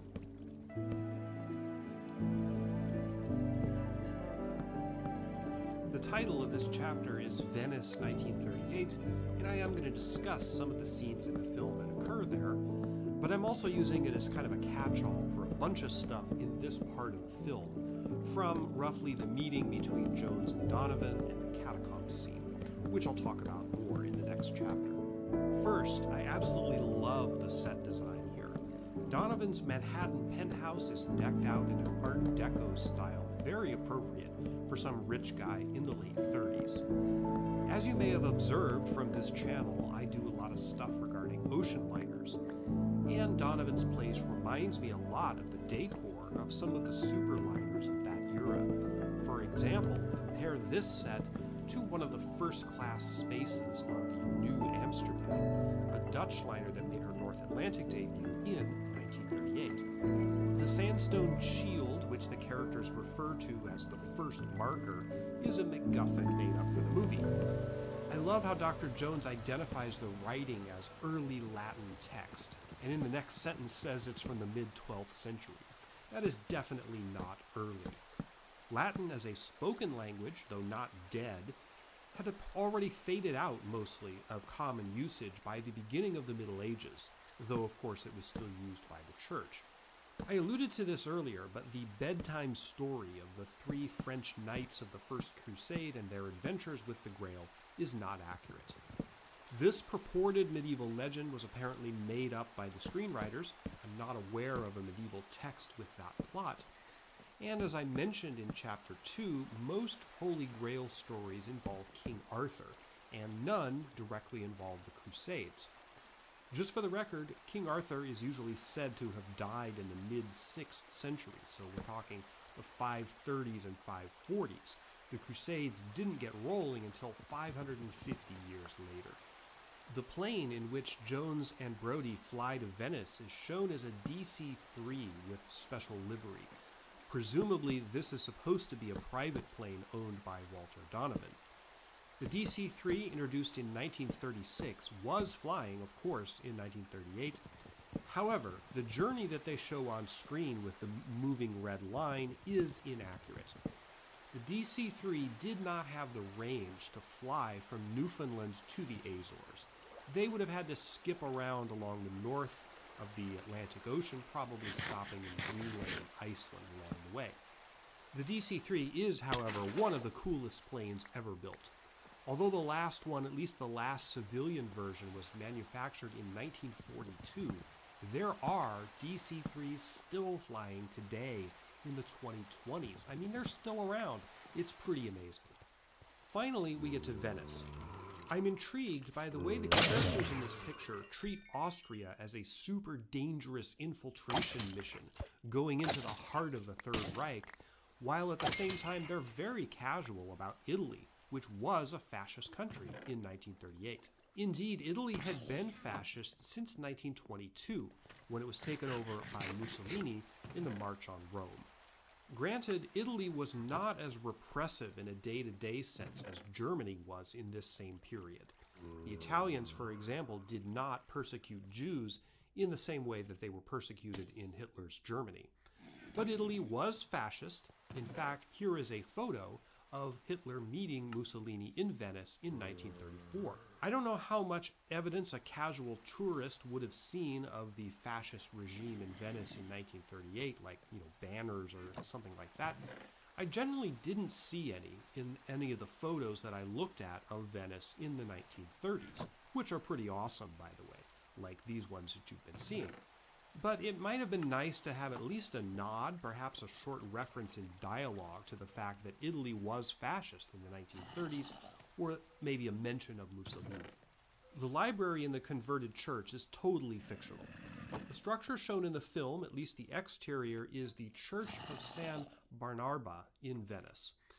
Though a church has stood on this site since the 800s, this particular structure was built in 1776, which accounts for why it looks a little less ancient than it probably should. I don't know why they chose to do it this way, going to the trouble of having it looks like a converted church in dialogue, except that maybe they found this location and liked it, but realized, yeah, it really does look like a church, because it is. Now, finally, we get to the Venice catacombs.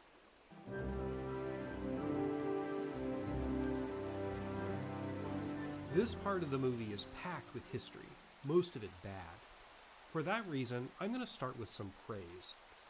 Once they get into the church, Ilsa explains that the columns that we see, this is a set by the way, were brought back as spoils of war from the sack of Byzantium during the Crusades. Kudos to Spielberg and the scriptwriters for mentioning this. She's talking about the Fourth Crusade, which I mentioned in Chapter 2. This was the crusade that got sidetracked. After the surrender of Jerusalem to Saladin in 1187, an event depicted artfully but inaccurately in Ridley Scott's 2005 film Kingdom of Heaven. Anyway, after that, various knights and kings in Christendom, as well as the Pope, decided, predictably, that they had to do the whole thing over again, meaning another crusade to take back Jerusalem. During the previous 3 crusades, most, though not all, of the crusaders traveled overland from Europe to the Holy Land. In 1202, however, when the Fourth Crusade was proclaimed by Pope Innocent III, they decided to go primarily by sea. The crusaders, many of them from France, didn't have ships, and the best place on the European continent to get them was from Venice, which was at that time a powerful city-state, sort of a country of its own. The Crusaders ran up a huge bill to get the Venetians to build ships for them. When they couldn't pay, the Venetians essentially repossessed the crusade. They said to the Crusaders, we'll forgive part of your bill if you take the city of Zara for us, and if you put the Doge of Venice, the 80-year-old blind man Enrico Dandolo, in charge. The Crusaders essentially remained in hock to Venice. In search of loot to pay them back, they decided, screw Jerusalem, let's just sack Constantinople, the capital of the Byzantine Empire, and the richest city in Europe at that time. The sack of Constantinople in the Fourth Crusade was one of the most egregious war crimes in European history. The city was destroyed and rapaciously looted, erasing centuries of cultural history, books, knowledge, art treasures, and other legacies of the Roman and Byzantine empires. Virtually anything valuable was stolen and carried off back to Venice. The most famous prizes were the 4 golden horses that used to stand atop the front gate of the Hippodrome, the chariot racing track in Constantinople. More than 800 years later, those horses are still there at the Basilica of St. Mark's, though the ones on top of the building are replicas. The real ones were moved indoors to the basement to prevent continued exposure to air pollution. So if you go to Venice and see the amazing art treasures there, particularly those in St. Mark's, you will be looking mostly at loot stolen from Byzantium. Neither Venice nor any of the successor states that have controlled its territory, including the modern country of Italy, have even entertained the idea of repatriating these stolen artifacts back to their country of origin, which today would be Turkey. Though in 2001, 797 years after the Fourth Crusade, the Pope did officially apologize for it. Anyway, don't get me started on that. Suffice it to say, I'm glad the Crusade and the true origin of most of Venice's treasure was referenced in this film. Let's move on. After the X marks the spot joke, Jones and Ilsa break through the floor and wind up in the catacombs. Curiously easy to find. I mean, you'd think that whoever built the library in 1776 would have noticed these tunnels right underneath the interior floor of the foundation. Anyway, they quickly discover what they call pagan symbols 4th or 5th century, 600 years before the Crusades. According to legend, Venice was founded on March 25th in the year 421 as a trading post on several islands in the lagoon. It was founded as a Christian city. Before that time, there wasn't much happening in Venice, though apparently it was. The islands were used by fishermen. While I haven't done a deep dive on this, it doesn't appear that there was a sizable community on this spot before 421, 5th century, pagan or otherwise. That period was just before the fall of the Western Roman Empire, which collapsed in 476. And most of the early families who came to Venice were refugees from the invasions of various Germanic tribes that were ravaging the Western Empire at that time. In fact, the whole reason a settlement was put here was because the lagoon acted as a sort of moat, which made the city very difficult to attack. The potential attackers were, more often than not, pagans, not Christians, so Venice was built in large part to get away from pagans. If the film is suggesting that the site is sort of layered, a kind of pre-Christian settlement that was later appropriated by Christian communities, which is what it sounds like when Ilsa talks about Christians digging their own passages and burial chambers centuries later, that didn't happen. Venice was Christian pretty much from the get-go, so far as I understand. Furthermore, let's just get the elephant in the room out of the way here. This sequence totally ignores the physical reality of how Venice works from an engineering standpoint. You can't have significant subterranean infrastructure in Venice because it's built on water. Although there originally were islands in the lagoon, most of Venice is built on pilings, tree trunks, over 10 million of them, sunk into the shallow mud of the lagoon. The unique chemical composition of the water and the mud, and the tides that essentially empty out and replenish the waters of the lagoon twice a day, have rendered these tree trunks basically petrified. They won't rot even over centuries. On top of those trunks, which go down about 25 meters by the way, there are layers of thick planks, then flat stones, and finally the foundation walls upon which the rest of the buildings in Venice are constructed. So the idea that somebody dug these burial chambers into the ground as if it was on dry land is simply ludicrous. If you go down even a small distance from ground level in Venice, you're going to find pilings, and below that, mud. This whole thing, this whole setup cannot exist in the real world. Incidentally, you can get a lot of wrong ideas about how Venice works from watching movies. The 2006 James Bond film Casino Royale also presents a highly misleading picture of Venetian engineering, suggesting that the buildings literally float. In that film's climax, one building collapses when large floats located in the basement go rupture. Sorry guys, but no, Venice doesn't really float. To the extent that today people talk about Venice quote-unquote sinking, they don't mean that exactly literally, that the city floats on the surface of water. What it means is that because of man-made global warming, sea level will be rising precipitously in this century, and that Venice is going to have to be totally re-engineered or abandoned. We don't have time to get into that. Getting back to Indiana Jones, we've got another improbable thing going on here. Oil sloshing around in the water, as Jones says he should sink a well down here and retire. Totally not true. Italy does have some small oil reserves, but oil fields in Italian territory are mostly in the southern Apennine Mountains or offshore. Venice doesn't have oil, especially not so close to the surface. If it did, it would have become a major petroleum center in the late 19th and early 20th centuries. The easier it is to get at oil, the earlier in the history of oil it would have been exploited. This is why the earliest oil fields were in places like Pennsylvania, where petroleum naturally bubbled to the surface. So, while in the story, in this film, I guess they needed the petroleum to turn the waterlogged catacombs into a flaming death trap for Indiana Jones to escape, in reality, there's no oil in Venice. Finally, last bit I'm going to pick on.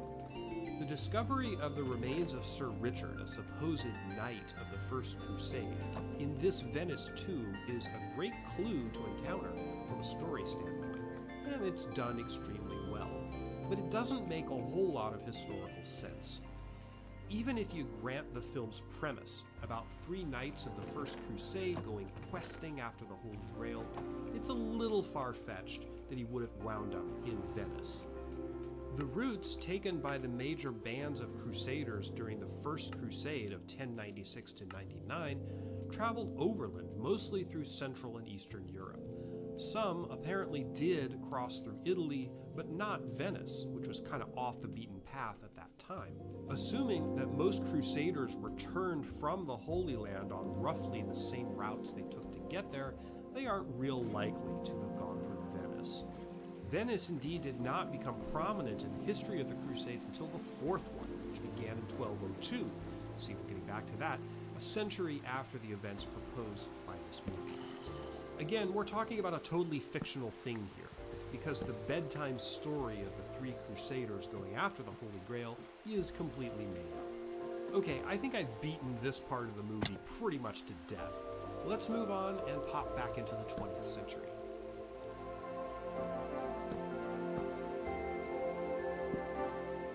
The next part of the film involves Indiana Jones going after his father, who a member of the secret Grail-protecting Brotherhood in Venice told him was being held at Castle Grunwald on the German-Austrian border. The film then helpfully shows us the red line on a map thingy that places Castle Grunwald just north of Salzburg, Austria. Nazi castles are a great thing in adventure fiction, from the classic Where Eagles Dare film from 1968 to the video game Castle Wolfenstein, or its more famous progeny, Wolfenstein 3D. I really don't know how many castles in Germany and other parts of German-held Europe were turned into military headquarters, which is what this one seems to be, masquerading as a historic museum with a bunch of tapestries. In reality, Germany is dotted with castles, though a large number of them are in ruins. Some were used for state purposes during the Nazi era, but they weren't all secret military headquarters. Some German castles were set aside as what the Nazis called Jugendburgen, or youth castles, which were sort of like summer camps for the indoctrination of boys into the Hitler Youth. Stahleck Castle in the Rhineland is an example of a castle that was used for this. However, in the story, Grunwald Castle is in Austria, and Indiana Jones and the Last Crusade takes place in 1938, the same year in which Austria was annexed by Germany, an event called the Anschluss. This was essentially an invasion of Austria by Germany, in which Austria did not formally resist. This occurred on March 12, 1938, and fulfilled a long-held objective of Adolf Hitler, who had been born in Austria. We don't know when in the year the events of the film take place, but since the Anschluss occurred in March, it can't be more than a few months in the past, which suggests that the Nazis have only recently taken over Brunwald Castle. Notably, the film doesn't really tell us much about why Henry Jones Sr. has been taken there. In the film, shortly after we get to Brunwald Castle, Jones and Ilse, we don't yet know she's a Nazi, look through a window at some sort of control room in the castle, which is the first hint we get of what the Nazis are using this building for. We see radio operators and people pushing little pegs around a table, a map of Europe, presumably indicating military units. Germany, of course, was not yet at war in 1938, so are they, I don't know, just sort of keeping tabs on military activity in Europe? We're just left to wonder. Later, when Indiana Jones and his father are tied together and escaping the burning dining room, we get a closer look at this operation. This does appear to be a radio communications facility of some kind, perhaps passing messages about military placements to other stations. My main quibble with this scene, historically, is with the woman radio chief who shouts, "Alarm!" It's a great moment in the film, but I seriously doubt there would be a woman in a position of power here. Nazi ideology was pretty rigid when it came to gender roles. As demonstrated in the famous 1934 Nazi propaganda film The Triumph of the Will, which was directed by a woman, Leni Riefenstahl, the preferred role of women in Nazi society was as mothers and homemakers, the nurturers of new generations of superior Aryan men. They were not expected to be in the workforce, at least as anything other than secretaries or other roles traditionally envisioned for women. The exemplar of womanhood in Nazi Germany, pretty grisly if you think about it, was Magda Goebbels, the wife of Nazi propaganda minister Joseph Goebbels, who raised 6 young children to be good little Nazi kids. Notably, Magda Goebbels murdered every one of her 6 kids in the Führer bunker in April 1945 as the Soviets were closing in on Berlin. Utterly monstrous. Furthermore, the woman in this scene in Indiana Jones and the Last Crusade has sort of a masculine appearance, even wearing a uniform with a necktie. This would have been pretty disconcerting in Nazi society, given the regime's extreme disdain for any sort of gender fluidity. The exploration of alternatives to traditional gender roles and identities was a hallmark of Weimar Germany, the Weimar Republic, the predecessor state to Nazi Germany, which the Nazis viewed as degenerate and completely wrong. Still, this is a great sequence and an entree to the very cool motorcycle chase scene. The exterior shots of Brunwald Castle were actually of a real castle in Germany, not Austria, called Bühreschein Castle in the Rhineland. It's hard to find a more classic-looking German castle. Originally built in the mid-12th century, it was redesigned and rebuilt in the 17th century, which is how it gained this appearance. It was altered via matte painting and special effects in the film. It is today a museum.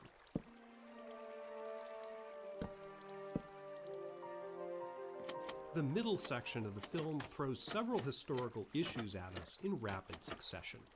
It doesn't make a whole lot of sense logically and especially spatially. Indy and Henry Sr. start out at Castle Brunwald, which we know is near Salzburg. Then they wind up in Berlin, board an airship, and at the end of the crash landing sequence, they're somewhere in southern Europe, possibly the Balkans. I'm not even going to try to figure all that out. It's an adventure movie, and the fact that it doesn't make much sense really isn't that important. But there are some fun little historical tidbits that I think are worth talking about here. The first is Spielberg's portrayal of Nazis in general. The villains in Indiana Jones and the Last Crusade are very cartoonish, over-the-top, not very realistic Nazis, similar to the kind of cannon fodder that populated 60s action movies, like the aforementioned Where Eagles Dare, which is a super fun film, by the way, if totally incomprehensible. But it's interesting that only 4 years separate this film from perhaps Spielberg's most emotional and most important picture, Schindler's List, which deals with the Holocaust and attempts to portray Nazis in a much more realistic and contemplative way. Indeed, I read that Spielberg was initially hesitant to take on the tough material of Schindler's List, which was originally supposed to have been Billy Wilder's last picture, because he, Spielberg, had spent his previous career essentially trivializing Nazis, here and in Raiders of the Lost Ark. Anyway, that's a story for another day. Suffice it to say, here the Nazis are bumbling buffoons, chief among them the SS Colonel Vogel, played by Michael Byrne, actually a British actor. Byrne and Harrison Ford worked together 11 years previously on Force 10 from Navarone, another Hollywood film that featured cartoonish, not very realistic Nazis, mainly as cannon fodder. The next major issue is the Nazi rally scene, which is where the film is at its most improbable. You're telling me that the Joneses drove all the way through Nazi-held Austria and Germany from the Salzburg area to Berlin, a distance of some 450 road miles, about an 8-hour drive, on that motorcycle that they stole from Castle Brunwald without being stopped at a checkpoint? See, there I go again. Okay, it's fine. I don't have a problem with it, really. But anyway, we get to this rally. The Nazis did burn books at large rallies, and what we see in the film is pretty convincingly staged. However, a mass book burning like this one would have occurred very early in the Nazi regime, shortly after they came to power. They weren't a continuous thing for the simple reason that after a short time in power, most of the books that the Nazis were targeting had already been purged from Germany's shelves. The largest such event was a series of mass book burnings coordinated from Berlin, with smaller events carried out in other places, particularly university towns. And this happened on May 10, 1933, only a few months after Hitler came to power. Hitler did not attend the big burning on May 10th, but Joseph Goebbels did. In fact, the book burnings were mainly stunts engineered by his propaganda ministry as a demonstration of state censorship in the new regime. So I don't think there would have been a book burning of this size as late as 1938, 5 years into the regime. Also, the trappings of the rally shown in the film closely align with the way large party rallies in Nuremberg were staged. There's Triumph of the Will again, the cinematic blueprint for how to show this phenomenon of Nazism. Next up, the airship. It's fun, but this is also anachronistic.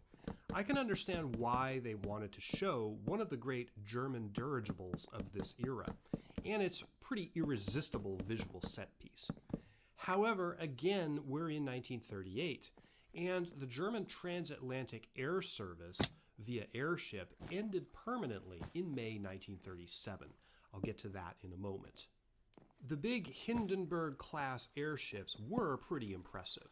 2 of them were built, Hindenburg and Graf Zeppelin, and they were 804 feet long, 41 feet wide, and could carry about 50 passengers and 40 crew. Although the gondolas in these airships did contain small passenger cabins, it was generally expected that passengers would spend most of their time on the flights in the public areas.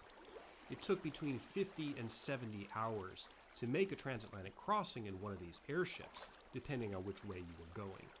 Notably, the dirigibles, now notice I'm calling them dirigibles and not blimps, which is something else, but these airships departed Germany from Frankfurt, not Berlin.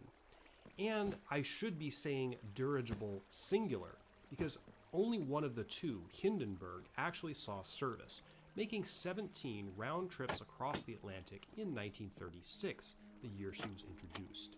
At the start of her second season in May 1937, at the very end of her first voyage that season across the Atlantic, this happened when the ship tied up at its station in Lakehurst, New Jersey. Perhaps you've heard of this event. The back motors of the ship are just holding it just enough to keep it from... It bursts into flames. Get it started, get it started. It's fighting, and it's crashing. It's crashing terrible. Oh, my, get out of the way, please. It's burning, bursting into flames, and it's falling on the mooring fast, and all the folks between it. This is terrible. This is one of the worst catastrophes in the world. Oh, it's like 20, 400 or 500 feet into the sky, and it's a terrific crash, ladies and gentlemen. The smoke and the flames now, and the flame is crashing to the ground, not quite to the mooring mast. All the humanity and all the passengers screaming around it. I told you, I can't talk to people. There's friends around there. I can't talk, ladies and gentlemen. Of course, the fatal design flaw of these airships was that they utilized hydrogen, which is incredibly flammable, instead of helium, which is much less common and harder to work with, but a lot safer. I'm not sure you'd want to travel in a floating bag full of the most flammable substance in the known universe, but they did get 17 round trips out of her before the famous disaster. Because the dirigible flights were suspended after the Hindenburg disaster and not resumed, there were no flights in 1938 as depicted in the film. Final bit in this section. After the chase involving the fighter planes, one of which Dr. Jones Sr. dispatches with bird strikes shaken up by his umbrella, he drops a quote on us, attributed to Charlemagne, the 8th and 9th century Carolingian ruler and the first Holy Roman Emperor. The quote is, "When my armies be the trees and the rocks and the birds in the sky." Not only was this not said by Charlemagne, but it appears to have been completely made up by the scriptwriters of the movie. Several medieval literature experts have delved into this question in blogs and such on the internet. You can find some of those, and not one of them has ever found a legit source that Charlemagne ever said this. It's a terrific line and a banger of an ending to this sequence, but it's completely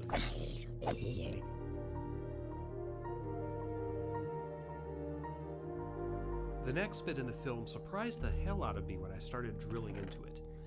After the escape from Germany and the capture of Marcus Brody, who has the diary pages with the map of where the Grail is located, the action shifts to the Middle East, and a title informs us that we're suddenly in the Republic of Hatay.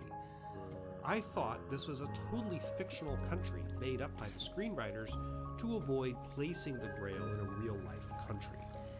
I mean, given the track record of how fast and loose the film has played with history up until now, you'd expect that, wouldn't you? Well, I was wrong. There actually was a real Republic of Hatay, and it is accurate to the time period of the film. First, this is how we got here in the film. In Henry Jones Sr.'s Holy Grail diary, he seems to know the location of the Grail all except the starting point on the map, which Indiana Jones discovers is the ancient city of Alexandretta. That city did exist. It was founded in 333 BCE by Alexander the Great, for whom it's named. Alexander liked to name stuff after himself. And Henry Jones is correct when he says it's on the Pilgrim Trail from the Eastern Empire. By Eastern Empire, he means Byzantium. Pilgrims from other parts of Europe and Byzantium did travel through this area on their way to the Holy Land. Both Christian and Muslim pilgrims who were headed for holy sites in Jerusalem, and the Muslims eventually to Mecca, which is obviously much further south. Dialogue in the film suggests that Alexandretta was somehow ruined and a modern city, Iskenderun, built on top of it. Actually, it's the same city, just different name. Iskenderun is the Turkish name, and this place is today located on the southern coast of the modern nation of Turkey. What you're looking at right now are Google Street Views of Iskenderun, formerly known as Alexandretta. Anyway, Alexandretta/Iskenderun was for centuries part of the Ottoman Empire, but when that empire disintegrated at the end of World War I, it left most of the Middle East a complicated patchwork of mandates and quasi-independent quasi-colonies of European powers, principally Britain and France. This area, Hatay, was attached to Syria, which was under French control, sort of, but the new country of Turkey wanted to absorb it, and the Turkish nationalist leader, Mustafa Kemal Ataturk, kept mucking around in this area politically to try to get this territory stuck on to Turkey. This province had its own parliamentary assembly and a certain amount of autonomy. In September 1938, this assembly proclaimed the Republic of Hatay as an independent country. There was a president and a prime minister, not a sultan or king, as shown in the movie. But this country did actually exist for only a few months in late 1938 and early 1939. In June 1939, only a few months before World War II broke out in Europe, there was a plebiscite in the Republic of Hatay which asked voters whether they wanted to join Turkey. They voted yes, but the vote was rigged. Turkey sent a bunch of its own citizens across the border to load up the ballot boxes with yes votes. The French did not dispute the result. They were afraid that an independent Hatay could become a client state of Nazi Germany. So in the end, Kemal Ataturk got his wish. Hatay became a province of Turkey in 1939. It remains today the southernmost province of the nation of Turkey. So, score one for Indiana Jones. They got this one right. I didn't even know that such a thing as the Republic of Hatay existed until I started doing the research for this video. So I can truthfully credit this film with teaching me something that I didn't know, even if I had to do the legwork to verify it.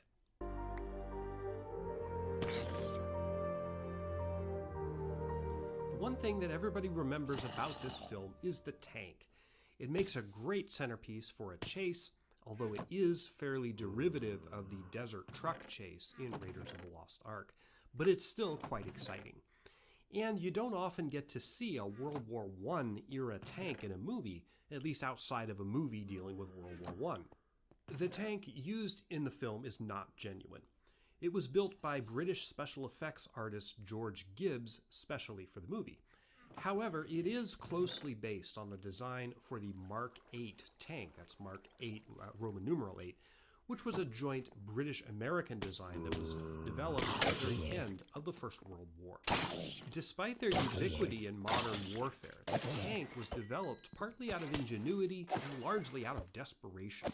Military strategists were surprised and frustrated by the dynamics of fighting on the Western Front in World War I, which at the end of 1914 bogged down into trench warfare, a war of fixed positions, where armies for the most part stayed where they were, except for the occasional attack across no man's land in more often than not futile attempts to push the front line forward. Strategists and weapons designers made several attempts at weapons that would supposedly break the trench stalemate and make forward momentum possible again. The first tank, the Mark I, made its debut on the Western Front in 1916, after a couple of prototypes were developed. The operative idea was an armored gun platform that could go over trenches. And on the Western Front, any vehicle had to contend with mud, lots of it, hence the Caterpillar track design. The tanks did help. The Allies had them, the Germans didn't. They did not single-handedly win the war, nothing close to it. In World War I, at least on the Western Front, it was a numbers game. It was fresh American troops coming into the front lines that made the difference and convinced the Germans that they couldn't win. But tanks were on the list of the many insurmountable problems that the Germans were facing. The Mark 8 was designed in 1917, but not ready for trials until the fall of 1918. The idea was for lots of these machines to be manufactured by the United States, which had a huge industrial capacity, and then shipped to France. They would have been the stars of a planned offensive on the Western Front planned for spring of 1919 if the Germans hadn't pulled the plug the previous November. No Mark 8s actually saw combat. They were still in trials on Armistice Day in November 1918. Both the British and American armies still had some tepid interest in these machines even after the war was over, and a total of 125 Mark 8s were developed or were produced between 1918 and 1920. Tank technology progressed rapidly after the war, and these beasts were obsolete within only a few years. Plus, they just didn't work too well. They tended to overheat, and even under the best of conditions, this vehicle had a top speed of 5.25 miles per hour. Most people don't realize this, but even in modern armies, tanks break down all the damn time. I read that in the first Persian Gulf War, American tanks broke down an average of once a day. Impressive as they are on paper and fearsome as they are to look at, these weapons are a questionable proposition, at best in the field. Just ask Vladimir Putin how many tanks he's lost in his monstrous invasion of Ukraine. In terms of the story, I can easily accept that the Republic of Hatay might wind up with one or two surplus Mark 8 tanks, which by 1938 would be 20 years old and very, very outdated. I doubt you could get parts for it. And why would the Sultan of Hatay, remember in real life Hatay had a president and a prime minister, not a monarch, anyway, why would the Sultan of Hatay equip Donovan's expedition with a tank? There aren't that many trenches in Hatay that needed storming. Strategically, it would have been much better just to equip the expedition with a bunch of heavy trucks, which you could get parts for, and which broke down much less frequently, and then load up the trucks with a bunch of guys with rifles or machine guns. If the point was to guard Henry Jones against a possible counterattack by somebody trying to rescue him, you don't really need a tank. But again, this is pretty nitpicky stuff. The whole tank sequence as it's done in the film is brilliant and very exciting, especially the spectacular crash off the cliff. Not very accurate, but a pretty good set piece for an adventure movie.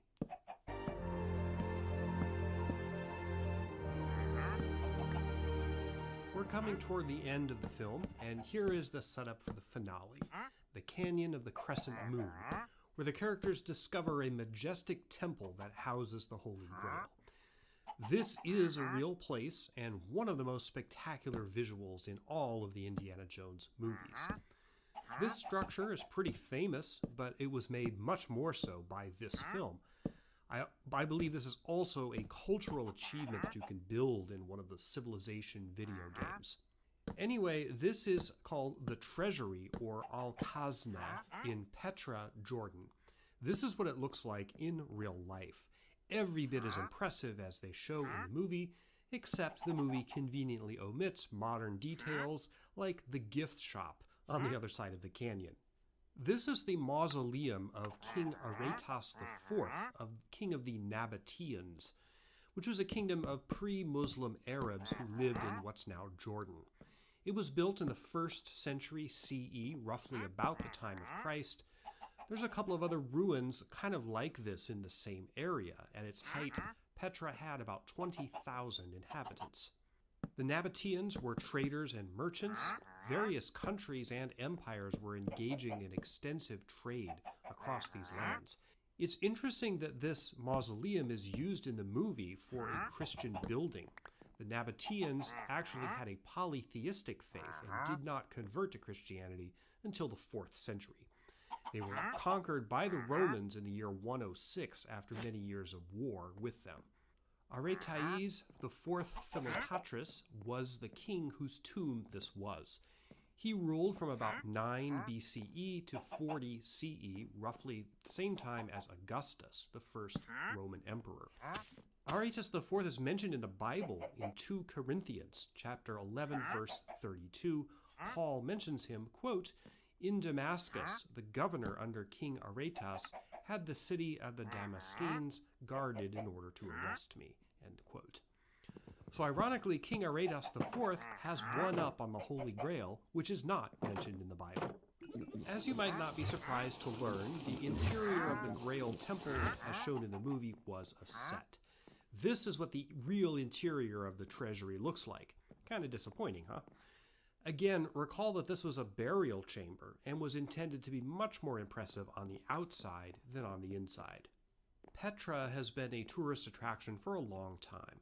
The Bedouins have known about it since its construction, of course, but Europeans discovered it in 1812. Today, the main economic basis of the country of Jordan is tourism. Also, it's repeated in Eastern movies. In addition to this site, various desert locations in Jordan frequently pop up in movies, especially science fiction films. A specific section of the Jordanian desert conveniently looks a lot like the planet Mars. In Indiana Jones and the Last Crusade, everything that happens inside the Grail Temple is total fantasy. The elaborate medieval booby traps are a staple of this series, but there's really no historical precedent for this sort of thing. Deadly mechanical traps that continue to function more or less automatically for centuries without maintenance or human intervention of any kind. The penitent man will pass trap is especially far-fetched. I mean, what's the power source for this thing? But again, it wouldn't be Indiana Jones without this kind of thing.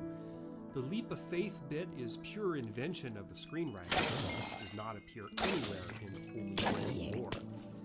Speaking of faith, the film assumes that drinking from the Holy Grail makes you immortal, but that is not a universal feature of the Grail in Arthurian literature. Usually, the finder of the Grail will be redeemed in a spiritual sense. That is, for example, the climax of Wagner's opera Parsifal, written in 1883, based on the medieval Wolfram von Eschenbach text, but straight-up immortal life is really not part of the equation. If you count Indiana Jones-related literature as canon, this is technically not the only time that Jones encounters a magical goblet that confers eternal life. In the 1980s, Ballantine Books published a series of choose-your-own-adventure-style books for kids involving Indiana Jones. I had a set of these books. Number 5, Indiana Jones and the Cup of the Vampire by Andrew Heffler, involves a search for a goblet formerly owned by Dracula, which has the side effect of immortality. This very obscure book was written in 1984, before this movie came out, but I doubt it influenced the scriptwriters, who probably weren't even aware that it existed. Anyway, I digress. The Grail Knight is supposed to be the last of the 3 brothers who traveled to the Holy Land from France looking for the Holy Grail during the First Crusade. As I've beaten to death throughout this video, that's made up, but the Grail Knight is a pretty cool character. I'm really not an expert on medieval costume or armament, so I can't say much about the authenticity of how the knight is presented. Note that the decoy grails are all variations on the chalice theme. Recall that the Grail is not necessarily a cup, but the movie assumes that it must be. The ending of Indiana Jones and the Last Crusade is one of the most perfect endings in cinema, in my opinion. This was intended to be the last Indiana Jones picture, so of course it had to end with them riding off into the sunset. This amazing shot, captured with a telephoto lens, was filmed in Amarillo, Texas, and didn't even involve any of the principal actors. But it's really a great shot and a nice farewell to the characters.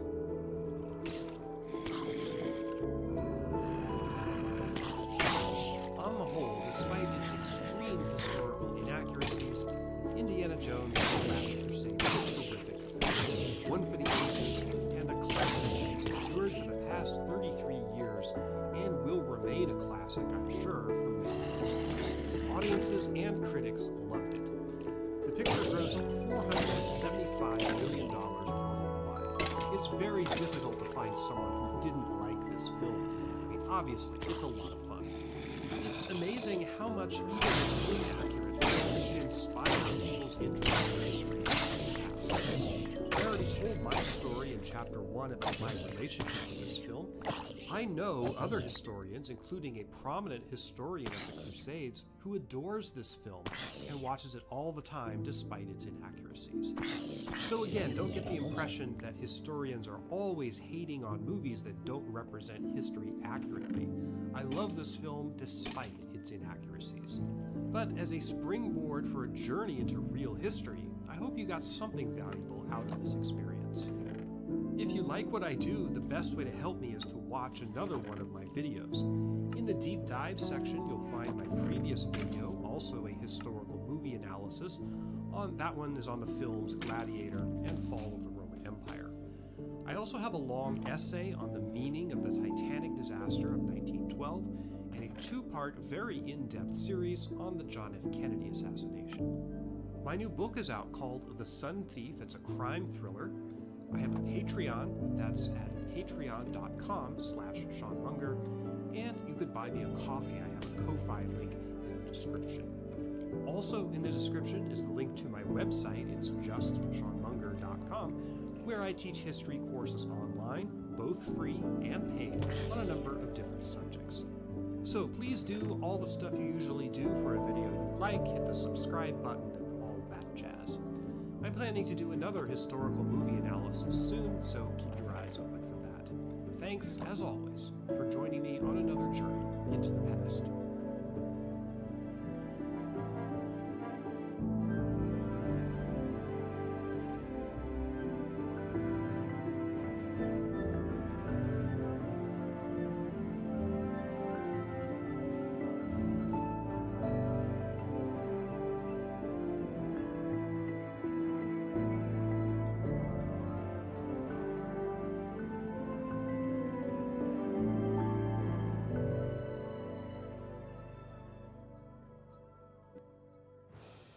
Even though the October Revolution happened over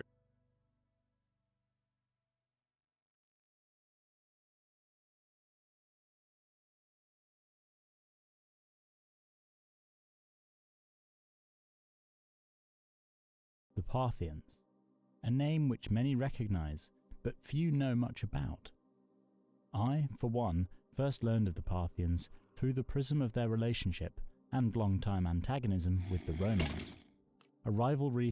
There is so much more to the Parthians. Alexander the Great's conquests in the east fell about them. So much more to the Parthians than their antagonism with Rome. Growing out of the conquests of a tribe of Iranian nomads as the mighty Seleucid Empire, the successor state to Alexander the Great's conquests in the east fell about them. The Parthians rapidly filled the political vacuum and established a vast and long-lasting polity which would dominate Iran and beyond for centuries. Through a combination of astute political maneuvering, cultural flexibility, and martial prowess, the Arsacid dynasty, which sat on the throne of Parthia from the mid-3rd century BC to the early 3rd century AD, successfully established Parthia as a great power, rivaling and at times directly competing with the power of Han China and Imperial Rome. Parthian armies, with their serried ranks of massed cavalry, struck fear into the enemies of the Assassins. Parthia itself was made fantastically wealthy through a mixture of verdant agriculture, mineral bounty, and the exploitation of trade passing along the famous Silk Road. Their Zoroastrian religion, their eclectic art, the Parthians are a fascinating and little explored people. Therefore today we will dive into the history of this empire and attempt to answer the question, who were the Parthians?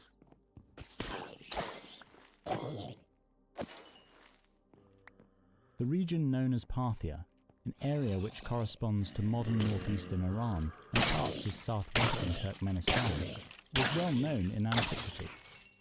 Conquered by the Medes in the 7th century BC, the region was held as a province by a succession of empires. The Achaemenid Persian Empire, the Empire of Alexander the Great, and the resulting Hellenistic Seleucid Empire. However, rather misleadingly, it would seem that it is not within the confines of Parthia itself that we must search for the origins of the Parthians and their empire. Rather, it is further east, with a nomadic Iranian people named the Pani, that the earliest history of the Parthians begins. Of the Pani, we know frustratingly little. There are no clear Iranian sources which cover them, and the Greek and Roman sources on which our attempts at understanding inevitably fall lack detail, and at times appear rather confused. There does, however, seem to be something of a consensus in asserting that the Pani belonged to a wider tribal grouping known as the Dahai, an eastern Iranian confederation of nomads which controlled the land between the Caspian and Aral seas. Strabo, writing in the late 1st century BC, stated that the Pani dwelt on the banks of the Okus River. With the Pani, called Nomades, a tribe of the Dahai who live on the banks of the Okus. The Okus was a tributary of the larger Oxus River and is today known as the Panj, flowing along the border of Afghanistan and Tajikistan. In another passage, he states that the Apani, which, it is argued, is Strabo giving another name to the Pani, dwelt close to Hyrcania and the Caspian Sea. However, in yet another passage, Strabo also notes that they say that the Dahai Pani were an emigrant tribe from the Dahai above the Maeotis, who were called Zandi and Pari. The Maeotis was an ancient name for the Sea of Azov, which appears to suggest a totally different location for the Pani. Given that these are amongst our only sources, it is not hard to see why the origins of the Pani are so hard to place. However, in this locating of the elusive Iranian nomads north of the Black Sea, Strabo is joined by the 2nd century AD Roman historian Justin, who believed the Parthians to have originally migrated to their lands near the Caspian Sea due to military pressure from the Scythians, a people who dwelt on the Pontic steppe in antiquity. The Parthians were originally exiles from Scythia. This is apparent from their very name, for in the Scythian language, exiles are called Parthi. Whether they hailed from the banks of the Okus, the region east of the Caspian Sea, or the Pontic steppe, the Pani made a major move in the mid-3rd century AD, apparently pressured by the onset of the Scythians or other nomadic peoples to the north. The Pani began to encroach upon territories ruled by the Seleucid Empire. In 280 BC, an attempted invasion of Margiana was staged, a region of the Seleucid satrapy or province of Bactria. Although repulsed by the satrap Theodotus, the Pani remained a threat in the region. In the early 240s, political upheaval within the wider Seleucid Empire set the stage for the Pani to invade the province of Parthia. Antiochus II, the Seleucid emperor since 261 BC, was primarily engaged throughout his reign in military campaigns in the west of his realm, notably against the Ptolemaic kingdom of Egypt. This focus on the west left the eastern portions of the sprawling Seleucid Empire vulnerable to invasion and rebellion. In 255 BC, the aforementioned satrap of Bactria had rebelled, establishing the independent Greco-Bactrian kingdom, and in 245 BC, satrap Andagoras of Parthia followed suit. Antiochus II, preoccupied in the west and hundreds of miles from his troublesome eastern provinces, could do little to react. Independence, however, came at a price. These newly established breakaway states were increasingly vulnerable to foreign invasion, now that the prestige of Seleucid overlordship had been removed. In the 240s, another change occurred, this time amongst the Pani, for it was during the 240s that a man named Asaces likely became the leader of this nomadic people. It was Asaces, who may have been elected to the throne of the Pani, who initiated the movement of his people into Parthia, in the form of a violent invasion in 239 or 238 BC. It is unknown exactly how this conquest was achieved, nor how long the process took. Ella Brock thinks it likely that the Pani captured a smaller northern region first, before gradually expanding their control over the whole of Parthia and Hyrcania over a number of years.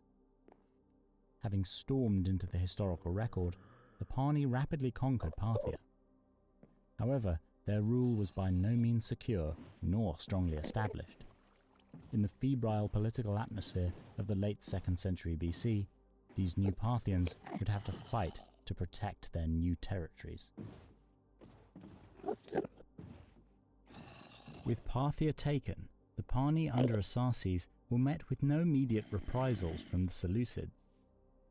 The empire, riven by a succession crisis and civil conflict following the death of Antiochus II in 246 BC, was in no position to enforce its hegemony over the provinces in the Far East. Asaces' primary concern in the years following the initial conquest of Parthia by the Pani was the solidification of his rule. It appears that the cultural flexibility of the Pani was central in their consolidation of power, as they seem to have rapidly adopted the local Parthian language and themselves began to be known as Parthians, a move which no doubt aided them in establishing control over their newly conquered territories. Despite this, the entirety of Parthia was by no means conquered in one fell swoop. Rather, it seems more likely that Pani incursions began in the highland regions in the 240s BC, before years of campaigning finally brought the entirety of the satrapies of Parthia and Hyrcania under the rule of Asaces by 239 or 238 BC. Similarly, despite his evident political authority, Asaces does not appear to have presented himself as a totally independent ruler. Instead, he is referred to on early Parthian coinage as Asaces autocrat. Autocrat, or the Greek autokrator, would denote authority greater than that of a governor or satrap, but not on par with that of a basileus, or emperor. Such a moniker may suggest that this new Parthian realm still viewed itself as being a dependency of the wider Seleucid Empire, a vassal state whose dynasty still looked to the Seleucids for legitimacy. Indeed, on their coinage, the first three rulers of the Parthians, Asaces I, Asaces II, and Pheropatius, did not refer to themselves as kings. The rule of Asaces, the founder of the Parthian Asacid dynasty, to which he lent his name, was highly successful. Not only did he capture the provinces of Parthia and Hyrcania, but he was able to endure an abortive Seleucid attempt to regain the province in around the year 228 BC. Asaces is also credited with the founding of the city of Nysa, which would go on to become the royal centre of the Parthians until the mid-1st century BC. In the words of Justin, his rule was a constructive, if militaristic one. He settled the Parthian government, levied soldiers, built fortresses, and strengthened his towns. Asaces' son and successor, also named Asaces, who is understood to have assumed the throne in 217 BC, presided over a period in which a resurgent Seleucid empire under the proactive emperor Antiochus III sought to reclaim many of its previously lost possessions, including the province of Parthia. Defeated at the 209 BC Battle of Mount Labus, Asaces II was forced to accept Seleucid overlordship. However, a series of disastrous campaigns waged by the Seleucids against the Roman Republic in the west seriously weakened Antiochus's grip on the eastern provinces, allowing the Parthians to reassert their independence and possibly expand their territory still further. This stabilization of their rule continued into the reign of Asaces II's successors, who conquered the Elburz Mountains. However, their realm was by no means stabilized at this time, and it was only the relative weakness and political infighting of the Seleucids that prevented the empire from successfully launching a retaliatory campaign. It was during the reign of the great Mithridates I that the Parthians truly established themselves as the preeminent power in the region. Mithridates I was actually the brother of his successor. Euphrates apparently believed his sons to be inferior candidates for the throne. It has been theorized that this succession was an example of the nomadic practice of rulers appointing their brothers to be their successors. According to the historian Justin, Euphrates' decision was made for the good of the nation, stating that he left the throne in preference to his brother Mithridates, a man of extraordinary ability, thinking that more was due to the name of king than to that of father, and he ought to consult the interests of his country rather than those of his children. In any case, Mithridates can perhaps be considered the true founder of the Parthian Empire, for it was through his conquest that Parthian territory and political power was expanded enormously. Beginning his reign in 165 or 164 BC, Mithridates embarked upon a series of ambitious campaigns. In the east, the Bactrians, who had gained independence from the Seleucids little more than a decade before the satrapy of Parthia, bore the brunt of Mithridates' aggression.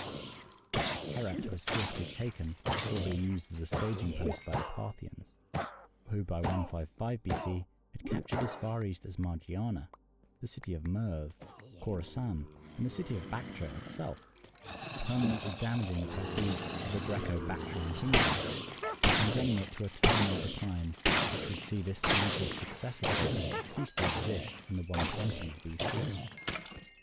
To the west, Parthian expansion into Media began perhaps as early as 258 BC, and in 248 or 247 BC, the Median, Achaemenid, and Seleucid capital of Ecbatana was captured, an extremely prestigious city, which would go on to form one of the most important political and economic centres of the Parthian Empire.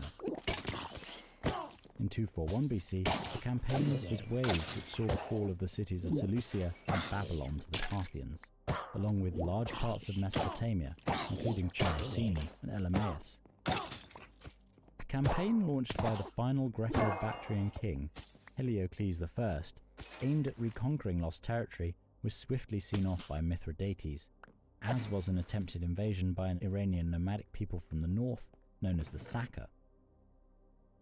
Mithridates' troops also succeeded in capturing the young Seleucid emperor Demetrius II, who was subsequently held captive in Hyrcania, effectively neutralizing any potential Seleucid threats for a time. By the time of his death in 132 BC, apparently from a stroke, Mithridates ruled over a vastly expanded Parthian realm and had effectively laid the foundations of empire. In Seleucia and Ecbatana, coins were minted in his name, referring to him as Basileus, meaning great king or emperor, and he married his daughter to the captive Seleucid emperor Demetrius II, both moves which demonstrated Mithridates' political dominance. The reign of Phraates II, Mithridates' son and successor, began with a last-ditch attempt by the Seleucids to recapture ground lost to the Parthians. The brother of the captured Demetrius II, Antiochus VII, raised an enormous force, successfully capturing Babylon and Media in 130 BC. In an attempt to foment civil war amongst the Seleucids, Phraates actually freed the captive Demetrius II. Despite the failure of this plan, civil revolt against the Seleucid occupation in 129 BC led to widespread unrest, which Phraates exploited, defeating and killing Antiochus VII at the Battle of Ecbatana later that year.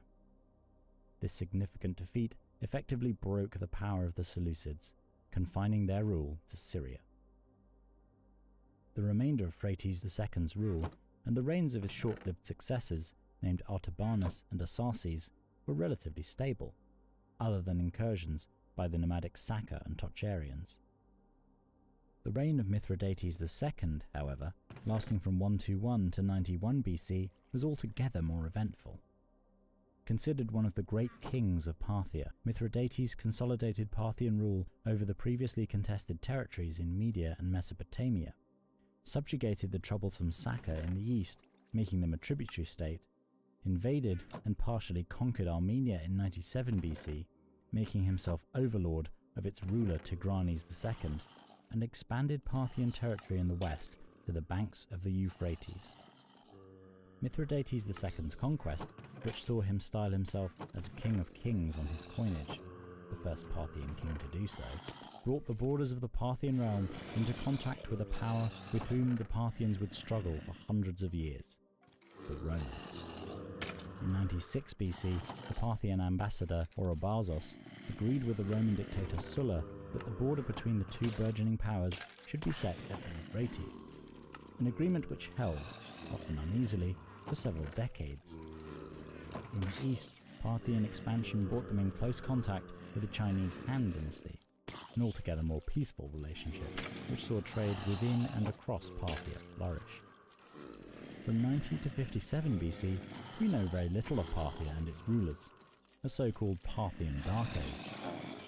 It would seem, however, that in the early 1st century BC, Parthia was in an enviable position, a newly established world power, whose prestige gave it a place alongside the might of Rome and Han China.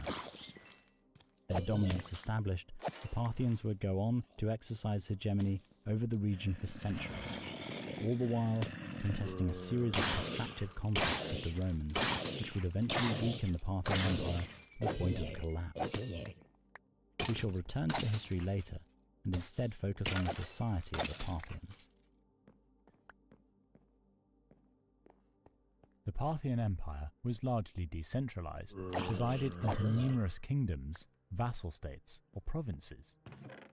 The rule of the growing empire and the diversity of its peoples would have been challenging to rule under a centralized power, and so these sub-realms were often allowed significant autonomy. Initially, the local dynasties of vassal states were allowed to maintain their rule so long as they acknowledged Parthian sovereignty and paid their tribute. However, as time progressed, particularly under Mithridates II, the Assassids began replacing these local kings with members of their own family as a means of exercising greater control.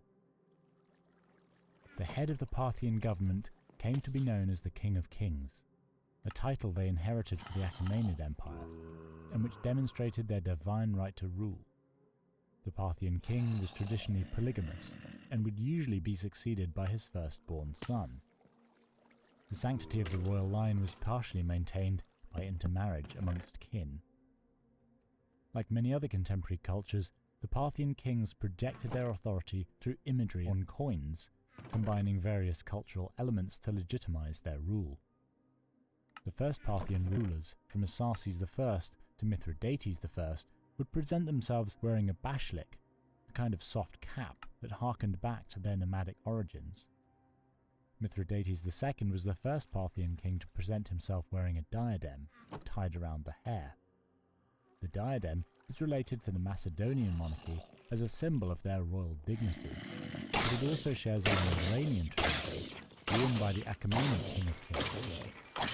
Mithridates' use of it appears to be a calculated choice, denoting both his succession of Alexander the Great and his Seleucid dynasty, and Parthia's ancient Iranian ties. Another symbol of Parthian kingship became the depiction of the royal war. From the time of King Rhodes II, for roughly the next 100 years, Parthian kings were depicted on coins with a royal wart on their forehead, likely some sort of hereditary disease or recessive trait. Parthian art indicates that the Assassid kings sometimes presented themselves as gods and encouraged a cult of the leader, a tradition which likely demonstrates both Hellenistic and earlier Iranian influences, although the extent to which they themselves or their subjects actually viewed them as divine is unclear, and full deification of kings is unlikely within a Zoroastrian context. The excavations at Old Nisa lead to increased discussion of an ancestral cult, and is now generally interpreted as a ceremonial centre built for Assassid ancestor veneration. The ruling nobility were broadly divided into three tiers. Directly below the King of Kings were the regional kings. Below them, those related to the King of Kings only through marriage. The lowest rungs were the heads of local clans and less significant territories.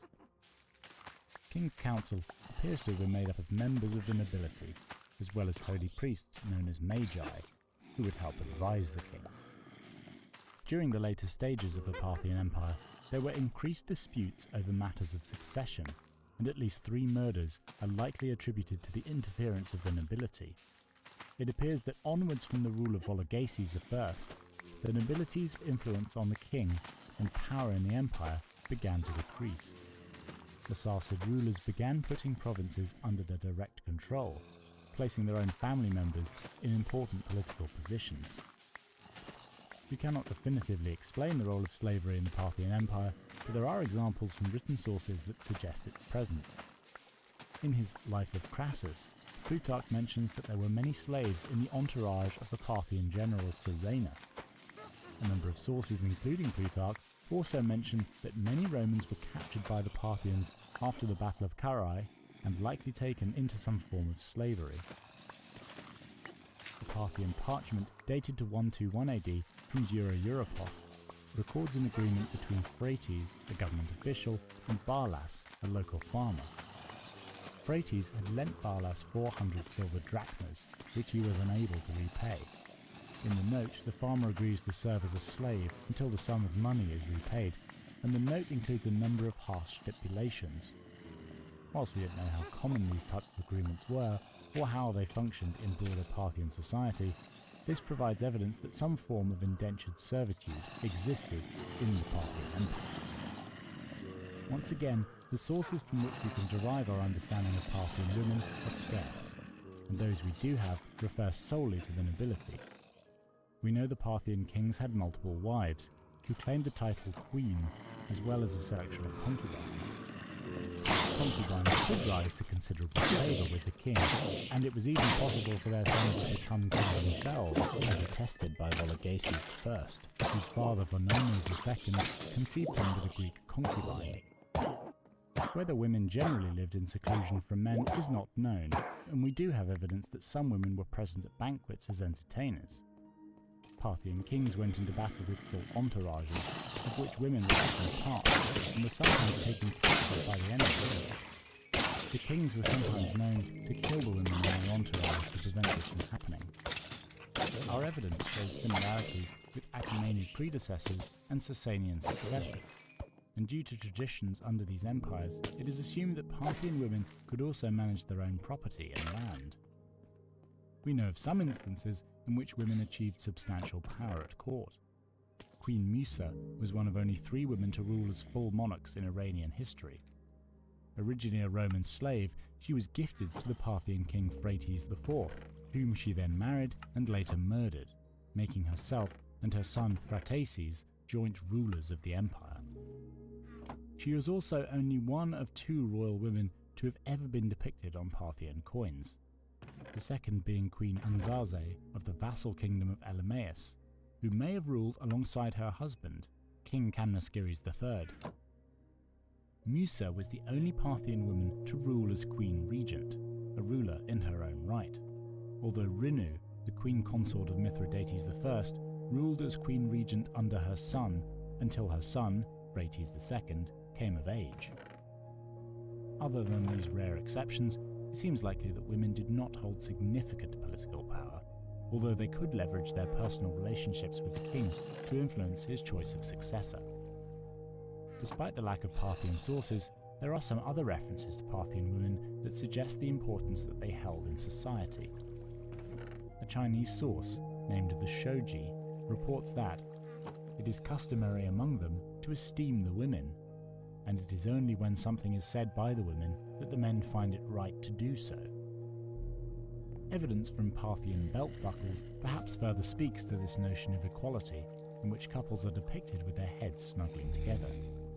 This kind of open display of affection perhaps refers to the Parthians' nomadic roots. In nomadic societies, women typically have a more active role in social life, especially when compared to contemporary sedentary societies.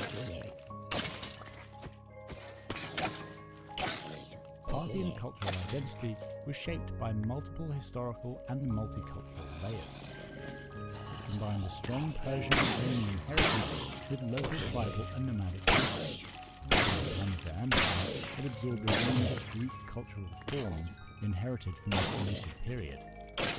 In addition, the Parthians both influenced and were influenced by the diverse cultures within the reaches of their empire. As a result, Parthian rulers often blended cultural forms in their self-representation.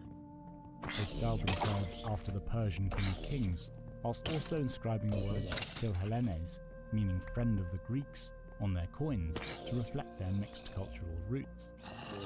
However, around the reign of Artabanus II, this inscription disappeared, marking a revival of Iranian culture.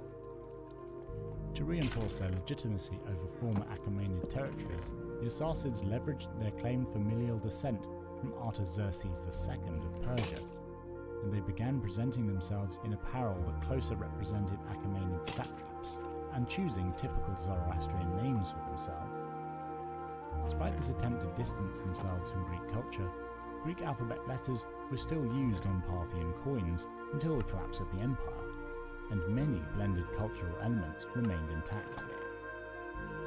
Roman reports claim that Parthian nobles attached importance to hunting, which provided game for their diet, and they were known to indulge in wine, apparently to excess.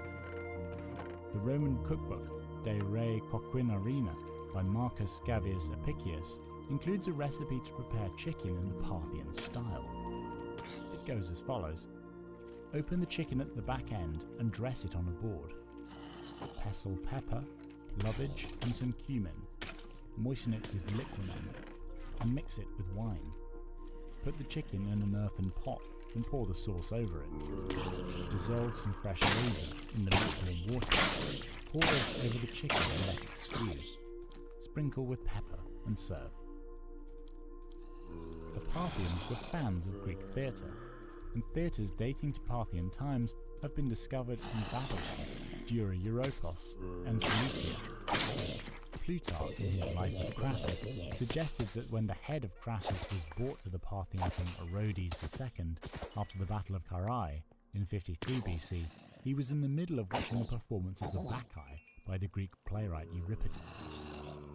Plutarch claims that, in a moment of gruesome indignation, Heracles used his severed head as a prop to represent the head of Pentheus. Music has been heard in Parthian art, with performances during weddings, festivals, public events, and even when marching in war.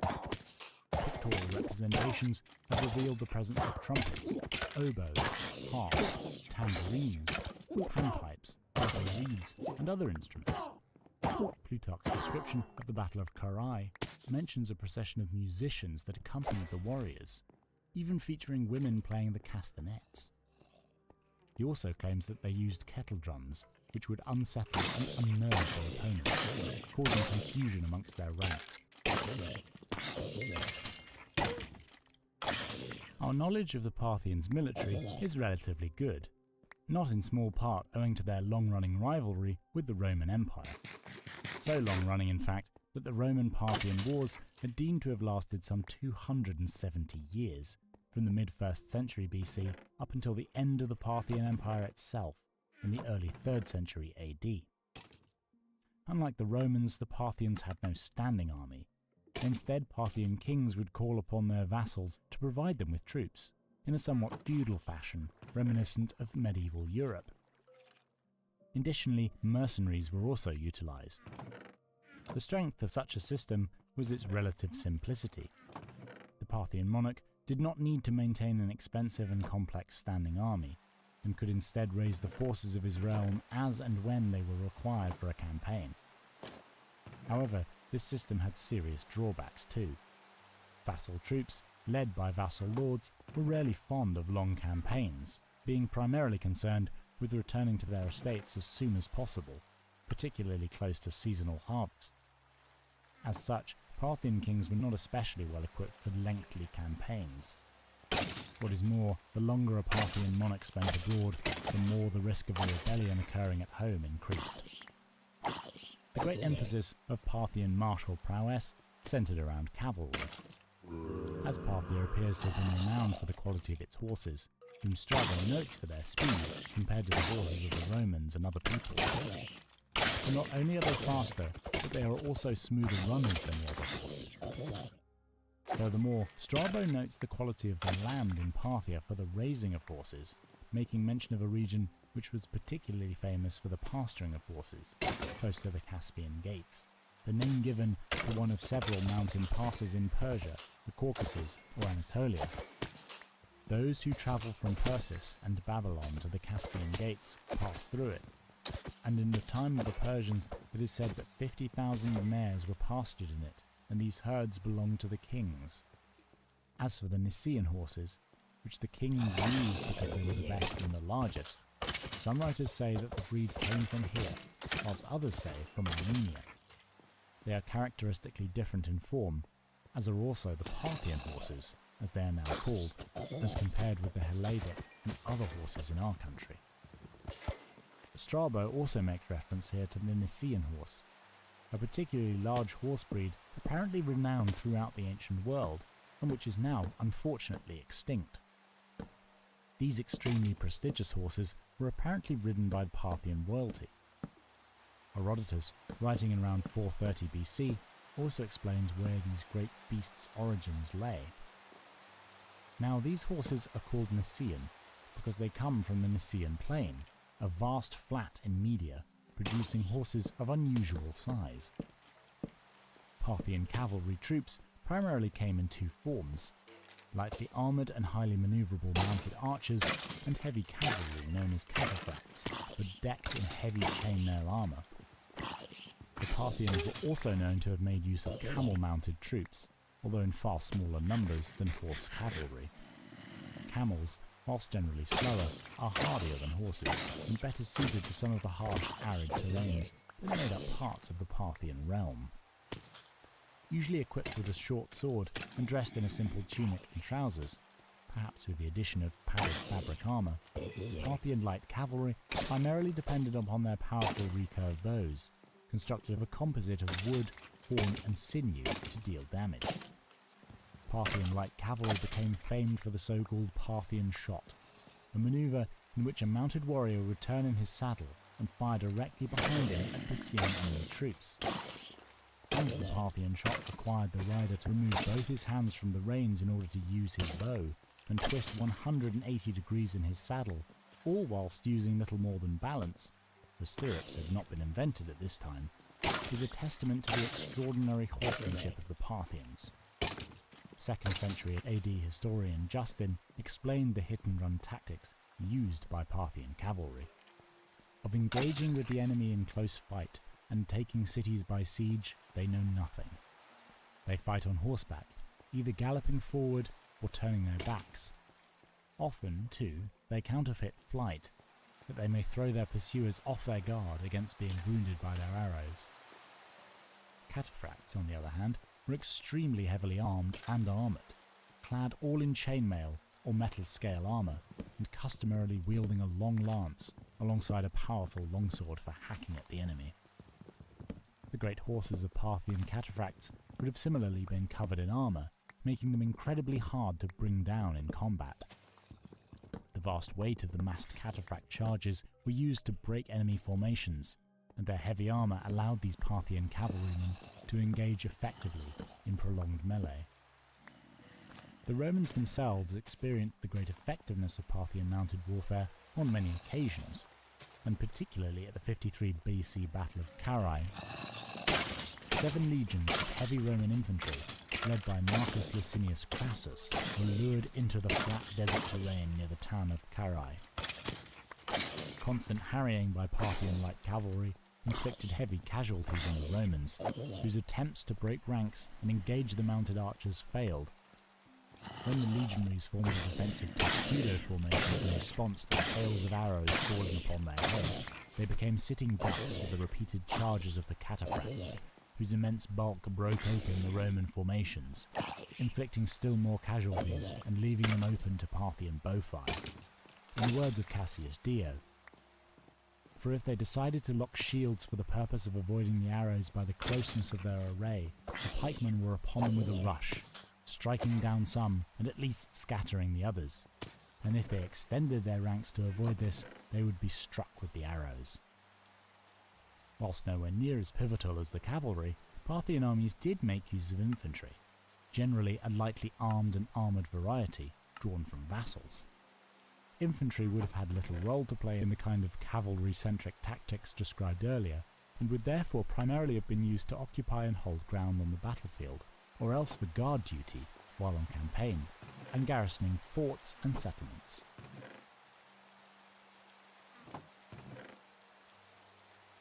Owing to its position on both north-south and east-west routes, trade formed a crucial element of the Parthian economy. In particular, the Silk Road was the main artery of commerce passing through Parthian territory, and notably the prestigious cities of Ecbatana and Merv. The rivers of Mesopotamia, the Tigris, Euphrates and Karun, facilitated trade too, allowing maritime commerce along the Persian Gulf and onwards to India, especially through the major port city of Charax-Spasinu. The economic importance of trade was, like other elements of the Parthian Empire, inherited from the Achaemenid Persian Empire.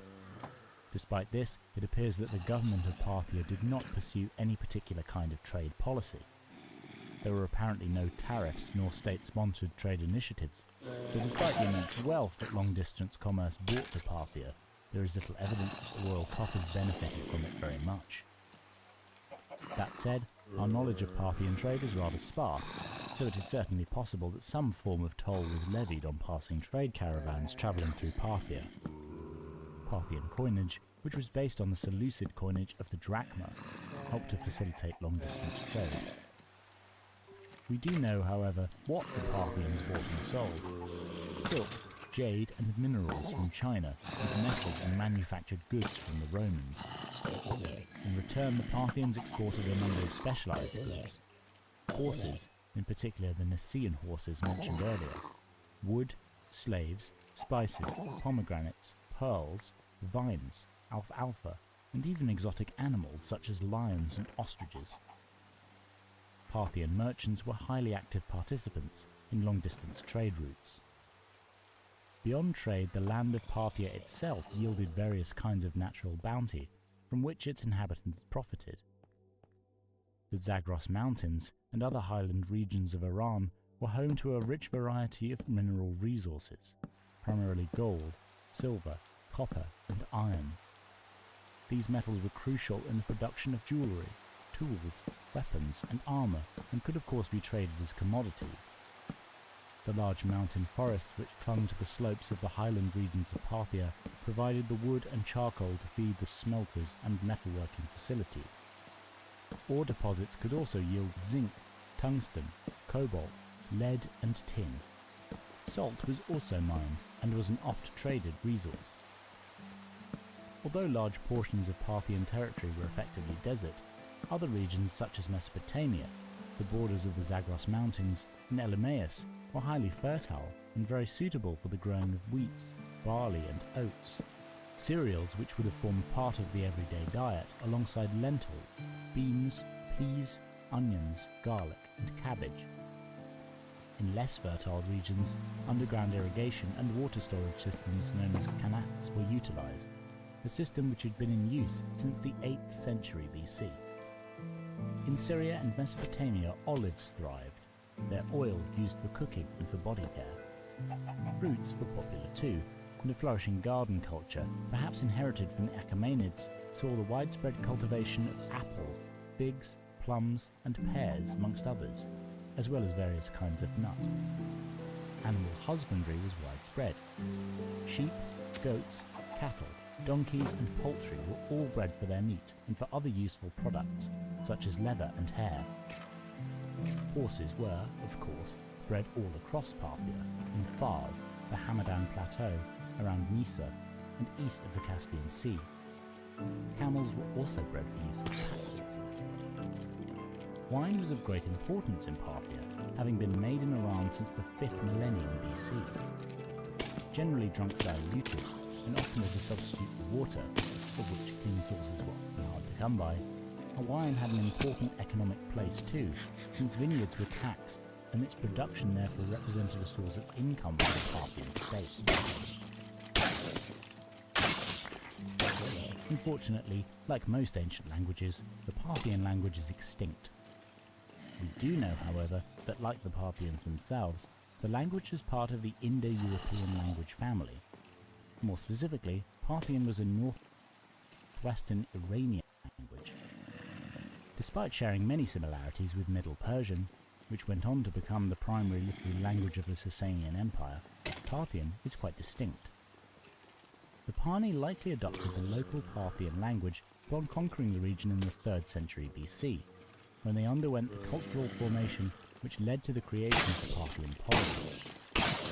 However, Parthian was by no means the only language spoken in the Parthian Empire. Alongside the myriad local languages spoken by peoples living in vassal states and subject territories, Aramaic and Greek were particularly important. Aramaic, thought to have been a sort of lingua franca, the administrative language of the Achaemenid Persians, continued to be used, and Greek, the administrative language of the Greek-speaking Seleucid emperors, was also adopted by the Parthians. This is evidenced by the use of Greek on Parthian coinage until the mid-1st century AD. Despite the continued use of these two tongues, Parthian eventually eclipsed them both as the preferred language of administration. Parthian was written using what is known as Pahlavi, a writing system derived from Aramaic, and which was used for writing a number of other Iranian languages, such as Middle Persian. Having originated in Aramaic, Pahlavi therefore contains a good deal of Aramaic loanwords and influences.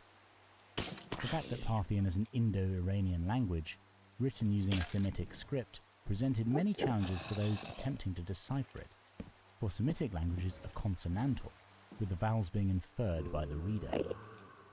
Comparison with Armenian was crucial in understanding Parthian, as the Armenian language was heavily influenced by Parthian, from centuries of Arsacid rule in the region. A small number of texts written in Parthian survive, including a 1st century AD parchment detailing a land sale and a 120-verse poem known as the Assyrian Tree, or the Babylonian Tree. A number of inscriptions also survive, although precious few of them are complete. Some 3,000 pottery fragments inscribed with Parthian have been discovered at the site of Nisa in Turkmenistan, dating from the 1st century BC, and a number of later 8th to 11th century AD manuscripts found at the oasis of Turfan. Religious belief under the Parthian Empire was far from homogeneous. As the empire expanded and absorbed neighbouring territories, it came to include a wide variety of religious traditions and practices. In an effort to promote stability, it seems that Parthian kings exercised religious tolerance, largely allowing the lives and religious practices of their vassal states to continue as normal. Due to this broad cultural and religious diversity, as well as the scarcity of contemporaneous sources, it is impossible to make definitive claims about the beliefs of the Parthian kings or their general population. However, we can identify and surmise likely trends, such as the presence of Zoroastrian practices, the persistence of polytheistic traditions, and the influence of Greek, Mesopotamian, and Central Asian religions. Information regarding the religion of the Parthians prior to the beginning of their empire is practically non-existent. Although it is assumed that it was likely of a polytheistic nature, and throughout the empire, it seems that apart from the minority of Jews and a few early Christians, most Parthians held a polytheistic worldview. The most clear and consistent evidence we have points towards the presence and prevalence of the Zoroastrian faith, although our understanding of it under the Parthian Empire is incomplete. Zoroastrian had been the state religion of the Achaemenid Empire, which preceded the Parthians, as well as the later Sasanian Empire that followed it. The archaeological evidence does support the prevalence of the Zoroastrian religion, but it is important to note that many of our more far-reaching conclusions are made by influence from earlier or later sources. Zoroastrianism is an Iranian religion based on the teachings of a figure known as Zarathustra Spitama, more commonly referred to by the Greek translation, Zoroaster.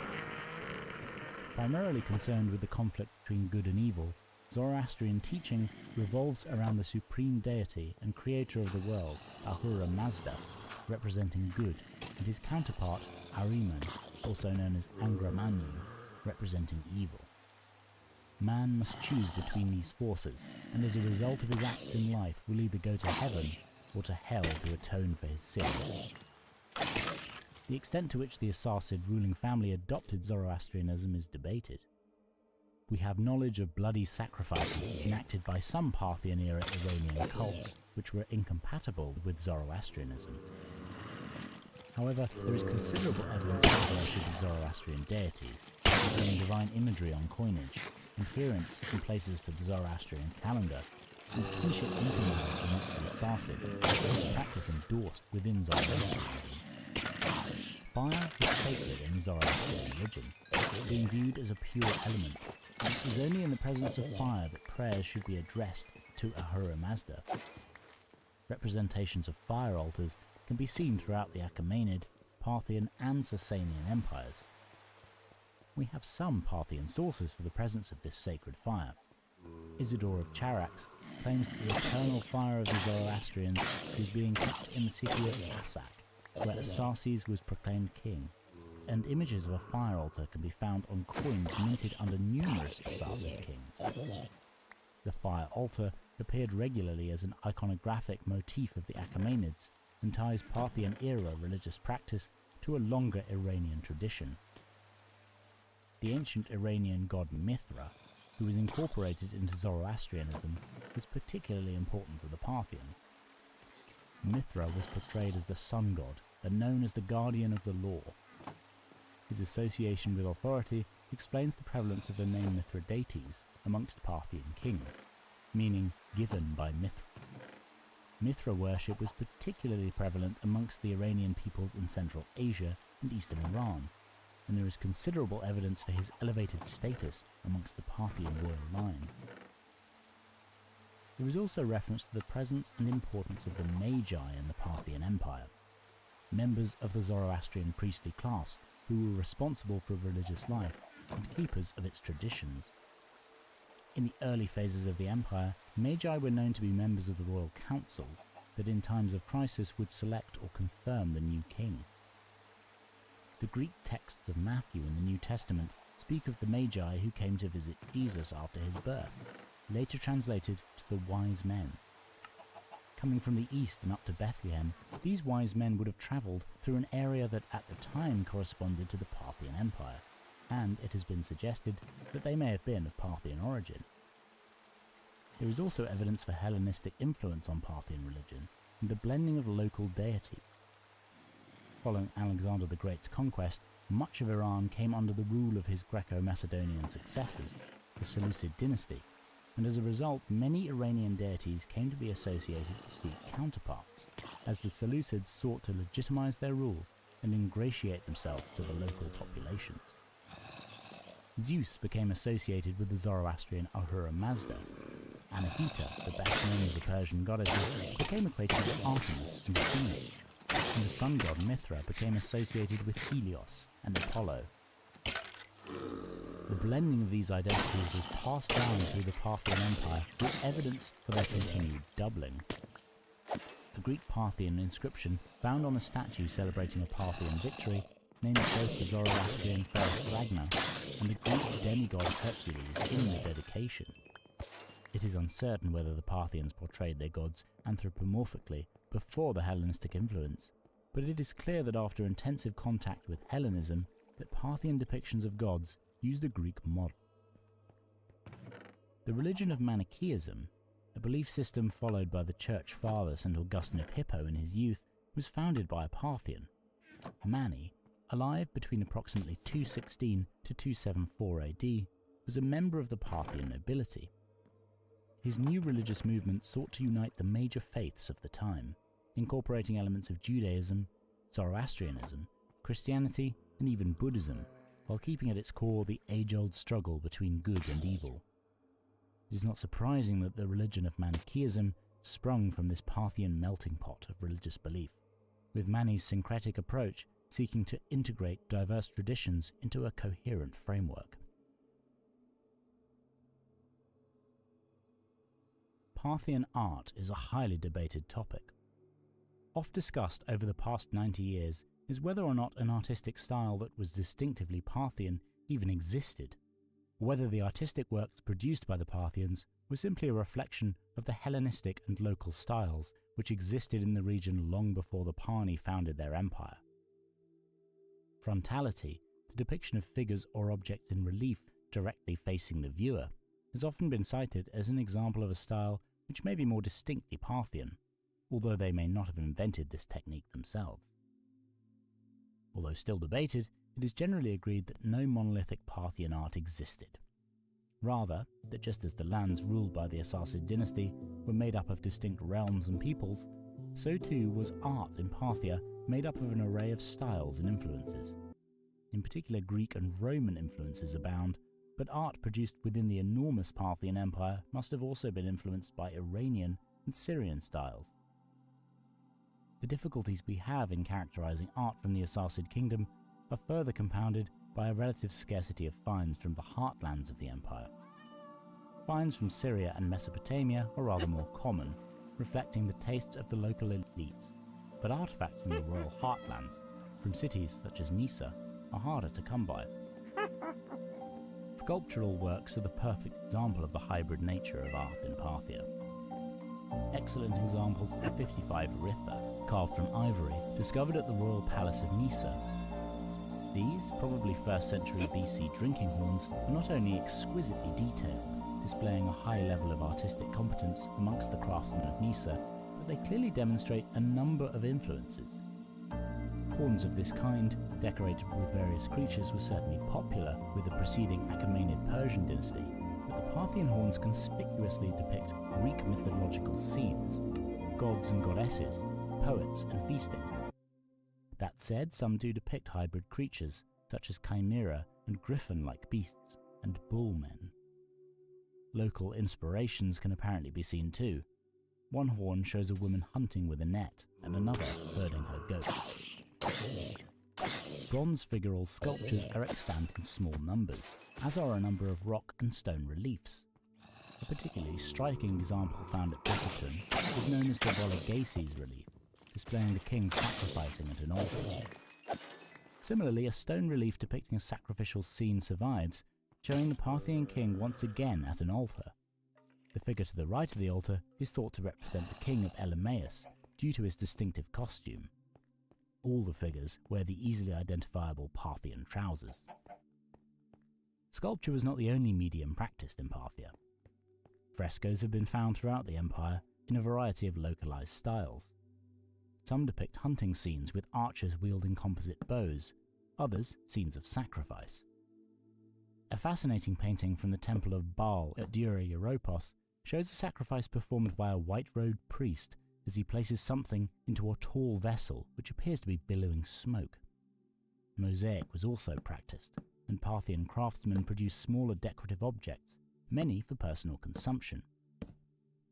Glassware was certainly made, but very few of these survive. Terracotta vessels, many of them in the shape of animals, are more numerous. We can glimpse Parthian jewellery from depictions of kings on coinage and from archaeological finds. Although likely a preserve of the rich and elite, torques are worn, a kind of necklace with spiral golden bands, often depicting animals. Notably, these torques are an example of steppe nomadic artistic influences. Golden earrings were common, and plain circular examples exist alongside very elaborate designs. Belt buckles survive with varied designs too. One rather lovely buckle displays a couple embracing.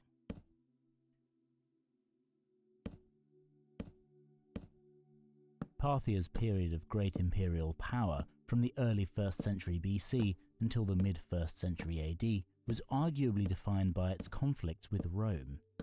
Indeed, the Roman-Parthian Wars, deemed to have lasted until the fall of the Parthian Empire itself in the early 3rd century AD, began in 53 BC, when the Roman general and member of the First Triumvirate, Marcus Licinius Crassus, attacked the Parthians, reputedly in the pursuit of power and prestige that successful military campaigning generally bestowed upon Roman politicians.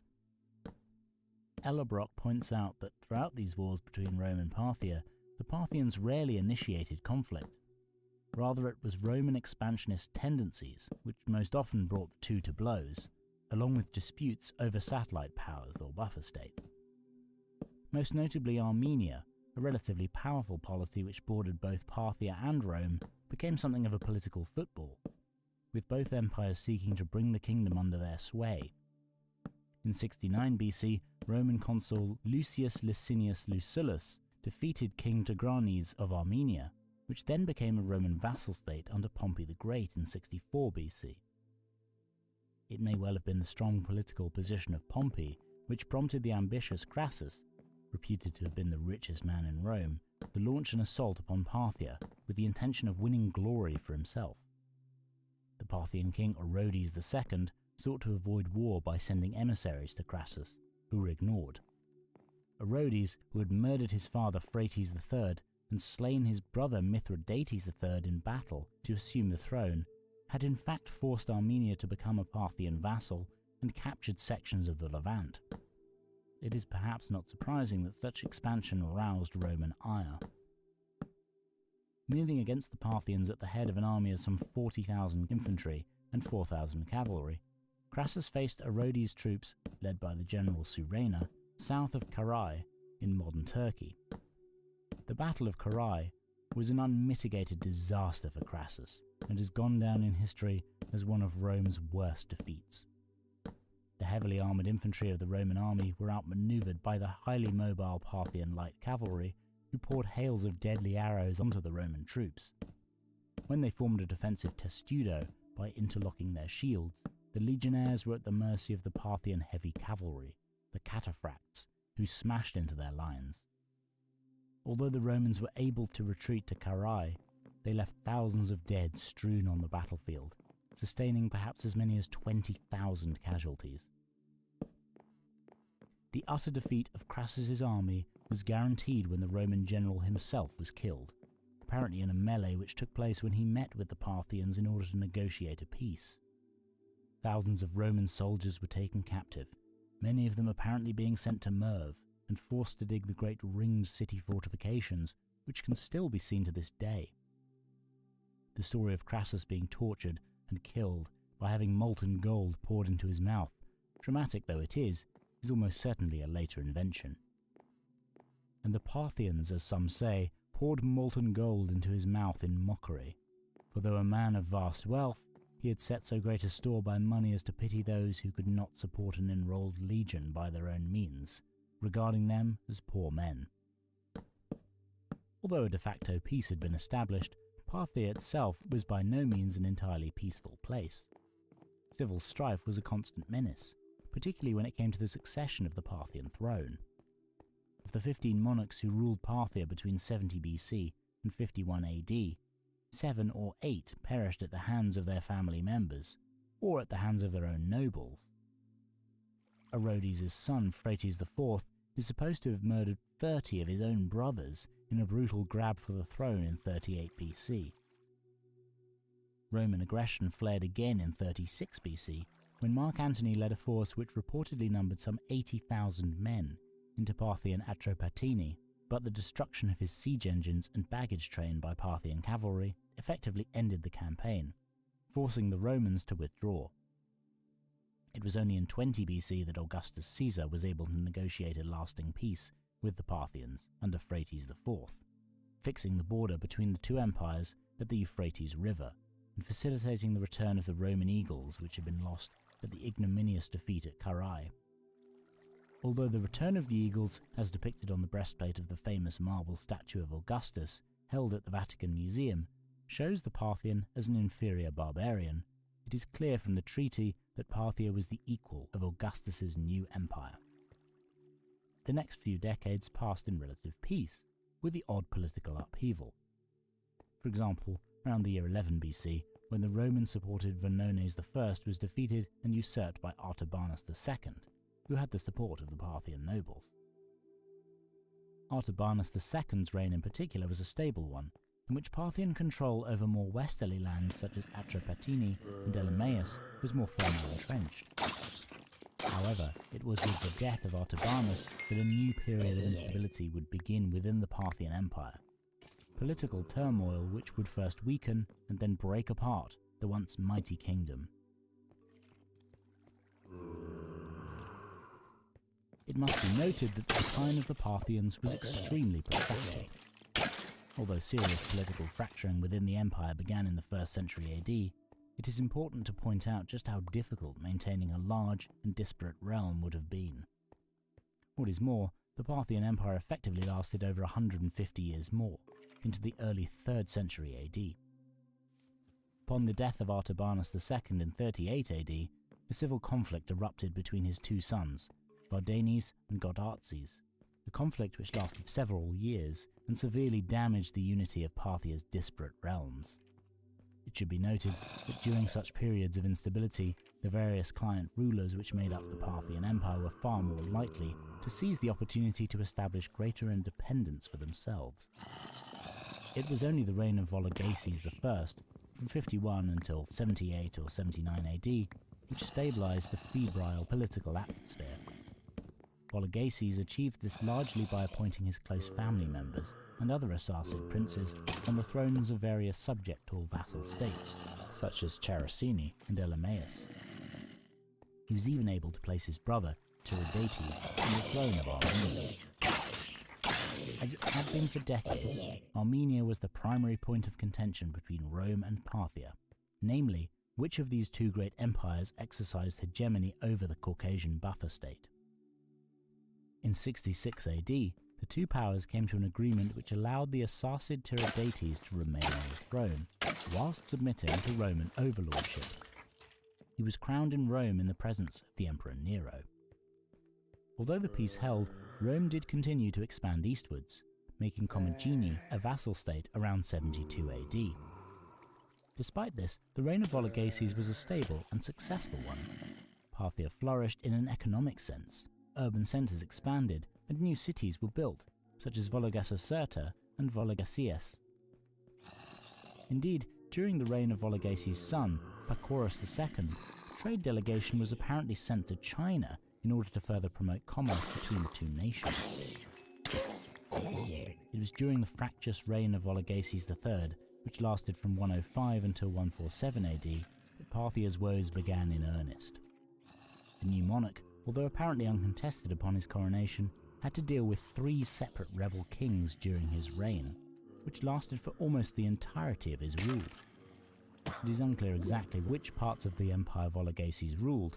However, we know that from 109 to 129, a king named Osroes I, who claimed to be the ruler of Parthia and enjoyed the support of Rome, exercised control over sections of the empire.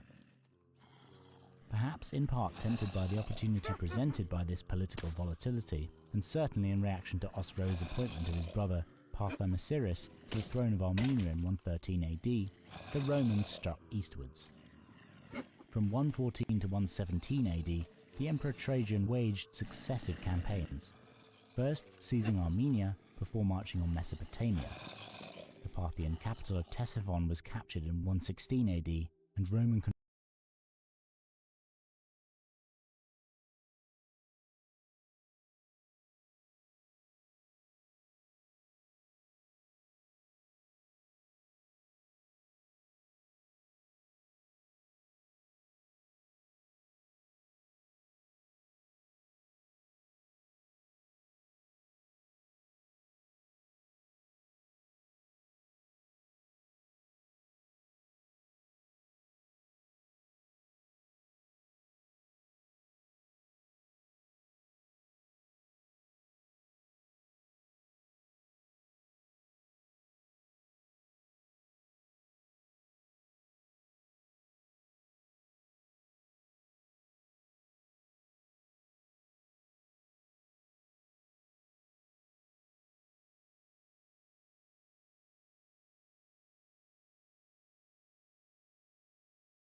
control extended down to the Persian Gulf, leading to the creation of Roman provinces in Armenia, Assyria, and Mesopotamia. The situation was not to last, however. The civil unrest in these newly conquered lands, combined with Trajan's ill health, allowed Osroes to swiftly retake Mesopotamia, although Nisibis, Adiabene, and Armenia remained under Roman hegemony. Vologases IV's rule began as a relatively peaceful one, until 161 AD, when the Parthian king launched an assault on the Romans, notably the first and only time that a Parthian monarch declared war upon Rome as the aggressor. The exact reason for this war is unclear, although it is likely that once again it revolved around supremacy over Armenia. In any case, the Parthians struck hard, rapidly overrunning Armenia, Adiabene, and Nisibis, and even reaching as far as Syria. But this was not to last, as between 162 and 166 AD, the Roman general Lucius Verus, sent by the Emperor Marcus Aurelius, systematically expelled the Parthians from Armenia and Syria, before advancing through Mesopotamia and conquering Seleucia and Ctesiphon. It was only a bout of severe plague, likely the bacteria Yersinia pestis, which was responsible for the later Black Death, which forced the Romans to retreat. Roman troops carried this deadly disease back to Italy, where its devastating effects became known as the Antonine Plague. The loss of territory was further compounded in the 190s AD, when Parthian support for rebel movements in Roman-occupied Ossorini and Adiabene enraged the Emperor Septimus Severus. Taking Ossorini in 195 AD, Roman troops continued through Mesopotamia, once again conquering Seleucia and Ctesiphon in 198 AD, with large numbers of the city's inhabitants reportedly enslaved. This time, however, there was no rapid Roman withdrawal. Instead, the empire held Mesopotamia, creating a new province. The plundering of its fertile and wealthy Mesopotamian lands, through which rich trade passed, was a disaster for the Parthians. This territorial shrinking no doubt led to serious economic decline and social upheaval. That political instability resulted is evidenced by the civil war that erupted following the death of Vologases V in 208 AD between his two sons, Vologases VI and Artabanus IV. The battle between these brothers, which appears to have lasted some 8 years, pulled the empire apart. The Roman Emperor Caracalla, seeing an opportunity, invaded Adiabene and Armenia. Although the triumphant Artabanus was able to defeat the Romans at the Battle of Nisibis in 217 AD, he was forced to cede supremacy over Armenia to Rome. Artabanus, although victorious, ruled over a much diminished realm. Parthia was racked with civil unrest. Its armies were largely spent and its riches dwindling due to enormous territorial losses and year-on-year of campaigning. It was this political weakness which spelt the end for the Parthians. But the force which would end the Arsacid dynasty was not the Romans or some other external power. Rather, it was Ardashir, the king who ruled in Fars, a region which had long been subject to the power of the Parthian throne, who would overthrow and end the Parthian Empire. Taking advantage of the power vacuum that existed in the region following the civil war of Artabanus and Vologases, King Ardashir expanded into western Iran and Mesopotamia in 221 AD, taking the major city of Susa. Artabanus IV, despite his weakness, saw such expansionism by a vassal state as unacceptable and confronted the upstart Ardashir. The decision was to prove disastrous, as Artabanus IV was defeated and killed at the 224 Battle of Hormuzdagan. The death of Artabanus, the last true king of Parthia, spelt the end for the Arsacid dynasty and the Parthian Empire, a realm which had lasted for over 400 years. Although Artabanus' brother Vologases VI may have ruled in his own right for several more years, his last coins were apparently minted in 228 AD, he cannot have reigned over more than a minor successor state in the ruins of the once proud Parthian Empire. Occupying the mighty Parthian capital of Ctesiphon, the victorious Ardashir established the Sasanian Empire, adopting many elements of Parthian imperialism and culture. The fate of the Parthians is unclear, although they were most likely subsumed into the Sasanian Empire and its rapidly flourishing society. In Armenia, a branch of the Arsacid family ruled for some 200 years more, until the region was ultimately conquered by the Sassanids, who were themselves defeated and subjugated by the conquering armies of the Rashidun Caliphate in the 630s and 640s AD. Thank you for watching. If you enjoy these videos, you can find additional content on my Patreon. You can also get early access to future videos and access to deleted scenes, in other words, sections that I cut from the main video.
No animal is more iconic to the North American wilderness than the bison, and it's almost impossible to imagine the Great Plains without them. In 2016, the American bison was named the national mammal of the United States, and one could argue that this was long overdue, because for nearly 200 years they've been used in American seals, flags, and logos. They loom large in the American imagination. For thousands of years, long before humans had ever arrived, they were a fixture on the North American continent. As humans settled the Great Plains, they took advantage of the bison herds to such an extent that they depended on the bison and bison products, not just for food, but for clothing, shelter, and even tools and personal defense. In traditional Plains cultures and religion, they occupy a very important place. So today, we're going to explore the ancient relationship between bison and people.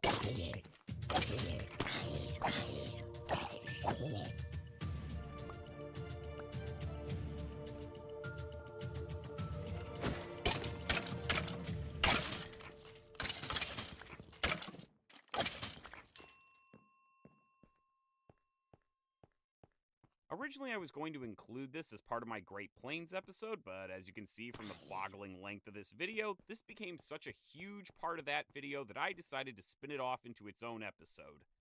So for anyone watching in the future, this is intended to be watched in conjunction with my video on the Great Plains.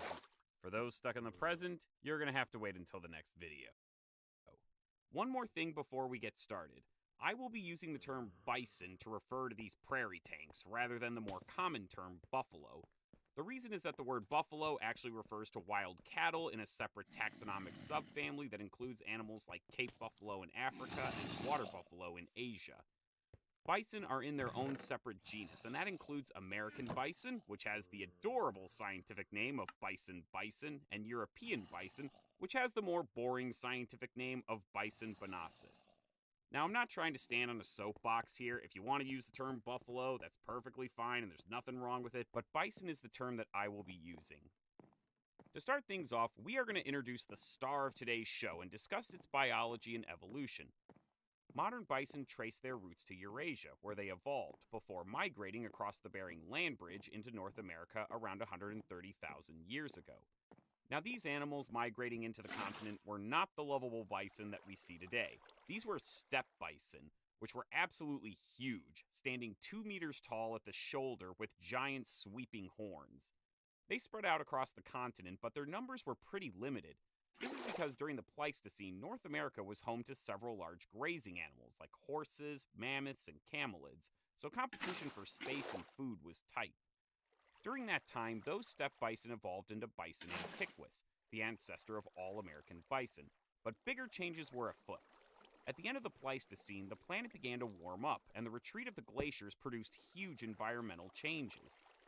By this time, humans had entered the continent and were spreading out rapidly across North America and hunting large game when they could. The powerful impact of these changes were that the megafauna, which had always acted as a powerful check on the bison populations, began to die off. For one reason or another, the bison endured. Some have speculated that the smaller size and faster reproduction rates were better suited to new conditions. Regardless, this was the moment of the bison, and they made the most of it by exploding across the new grasslands and becoming the dominant large grazer on the plains. The bison also had to adapt to the new climate, and to that effect, they began to get smaller and more compact. The end result is that modern bison are about 25% smaller than their Ice Age ancestors. Speaking of size and statistics, let's take a look at bison up close. Bison are big animals. Male bison, bison bulls, weigh about 900 kilograms or 2,000 pounds on average, while female bison, bison cows, clock in at about 500 kilograms or 1,100 pounds on average. Bison may look like awkward and clumsy beasts at first glance, but bison actually have a remarkable speed and agility. They can sprint for short distances at over 50 kilometers an hour, which is almost as fast as a horse, despite the fact that bison are usually much larger. They also possess incredible endurance that allow them to cover great distances and wear out pursuing predators. Bison can also be unpredictably aggressive, and a startled or trapped bison has little problem trampling or goring would-be predators. Bison rely on their keen sense of smell to detect predators and threats. Their eyesight, by contrast, is poor. For food, bison graze principally on grasses and sedges. On average, they consume about 2% of their body mass per day. Because they live in herds, they need to move regularly to find enough fresh forage for sustenance. Bison have a very fixed and predictable seasonal cycle. Spring is when new bison calves are born. This is the ideal time because it gives the calves time to grow in warm weather when the environmental threats are minimalized. Herds will aggregate into larger units as the spring wears on. The spring is important because it's peak grazing season and allows the bison to replace weight lost during the winter months. For most of the year, bulls and cows live in separate herds. The exception to this is that female herds, also called nursery herds, will also have juvenile males. This division of the sexes changes in the summer when males join the female herds for the rut, the bison mating season. During this time, males will aggressively duel for access to females, and this takes an exhausting toll on the males that are able to stay in the herd and mate. The bulls lose a lot of body weight as they patrol the herds and ward off challengers. By autumn, the bison separate again into male and female herds.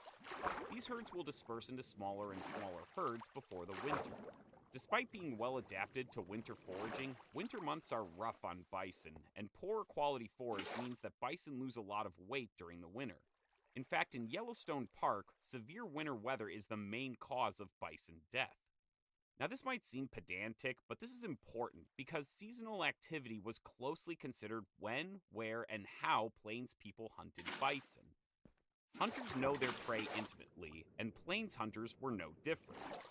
They would have learned important lessons from generations of curiosity, observation, and their own experiences of success and failure, and these would have dictated hunting practices. They would have understood that these seasonal cycles produced important changes in the physiology of the bison and in the composition of the herds. This has profound consequences when we remember that bison had a multitude of uses beyond just their meat. For example, bison hides were incredibly important in their use for shelter, clothing, and leather. If you were a plains hunter and wanted prime bison hides, you would ideally wait until the autumn when the winter coats had grown and insect damage to the hides during the summer had healed.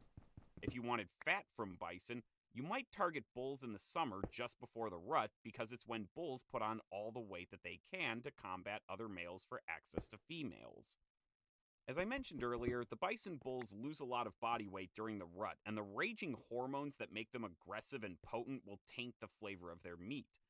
Thus, people on the plains had a well-understood seasonal round that they followed and balanced with their long and short-term needs. Some of you may be wondering about what the bison population was in ye olden times. Although estimates range wildly, it's generally agreed that prior to European contact, there were likely around 30 million bison on the plains of North America, though I've seen estimates go as high as 60 million. Those numbers are staggering, but difficult to comprehend. It's illuminating to look at accounts of early European explorers on the plains to see how they describe the multitudes of bison that they encountered. The astonishing size and number of bison herds left them in awe.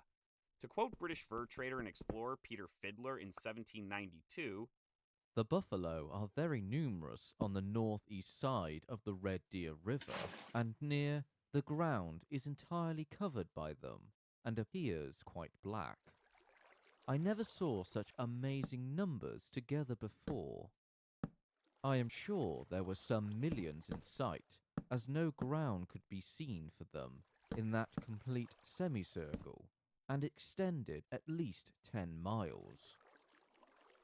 Another account from naturalist John J. Audubon reads, "It is impossible to describe or even conceive the vast multitudes of these animals that exist even now and feed on these ocean-like prairies."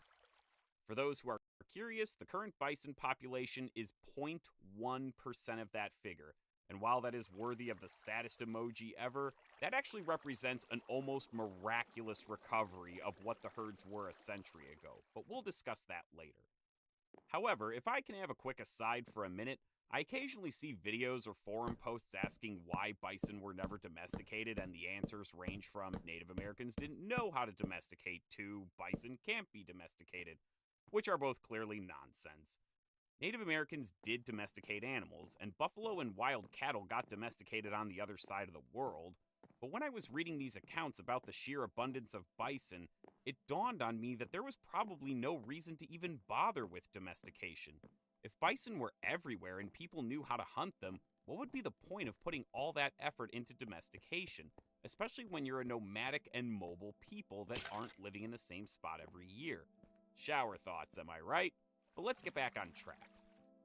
Now that we have an appreciation for the bison as an animal, let's look at their relationship with humans. We're actually blessed with a wealth of sources that we can draw on to reconstruct this important relationship, such as native traditions, archaeology, and written accounts by early European and American explorers. As I mentioned earlier, bison and humans coexisted in North America for over 10,000 years.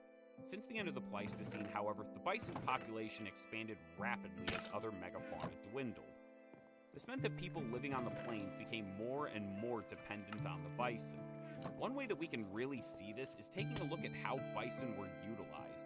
I know there's that old tired cliche that people supposedly used every part of the bison, and while that's not true, it's no less impressive how many goods came from bison. This is not an exhaustive list, but should give you a good idea. First and foremost, bison were sources of meat and food. Bison meat is delicious and nutritious, and a single bison could feed many hungry mouths. As someone who has had bison meat on multiple occasions, I can attest to this.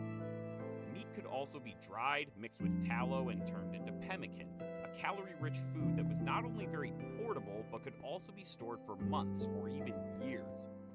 Bison hides were also very important resources. These thick hides provided covers for houses, lodges, and teepees, and in some cases, even boats. Hides could also be used for clothing. Overcoats, gloves, moccasins, and caps made of bison pelts were greatly valued in the cold plains winters, where the thick fur provided crucial insulation. In fact, bison have 10 times more hair per square inch than modern cattle, which means that their hides are insanely good at insulating heat. Those hides were so rugged and tough that they were also used for war shields. Rawhide could be used as rope or as cords to fasten tools to shafts. Horns could be fashioned into spoons and drinking cups. Sinew could be used for cordage and thread. Bones had a litany of uses. They could be boiled to extract grease that could be used in cooking. This might sound strange until you consider that this was a world without dairy and plant oils, so fat had to come from animals. In fact, many bison butchering sites have remains of burned bones left over from attempts to extract fat, marrow, and grease.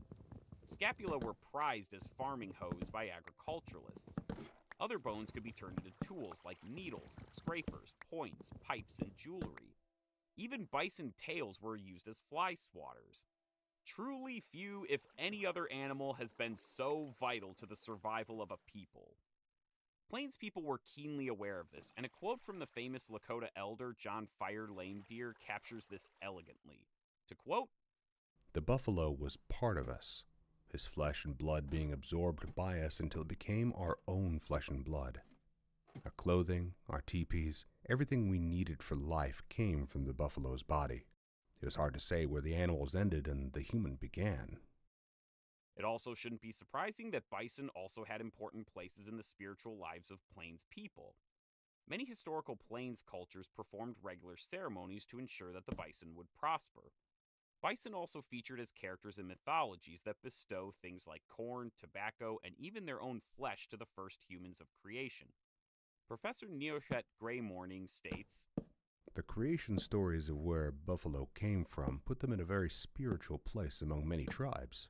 The buffalo crossed many different areas and functions, and it was utilized in many ways." So how did people on the plains acquire everything that they needed from the bison? Since bison were very plentiful across the plains, they were continuously hunted. It's often said that plains people followed the bison across the plains, but this is nonsense. A person, to say nothing of an entire family group, cannot keep up with a bison herd. They move too far and too quickly for people to keep pace. Instead, plains hunters needed to predict where and when herds would appear and use the environment around them to their advantage.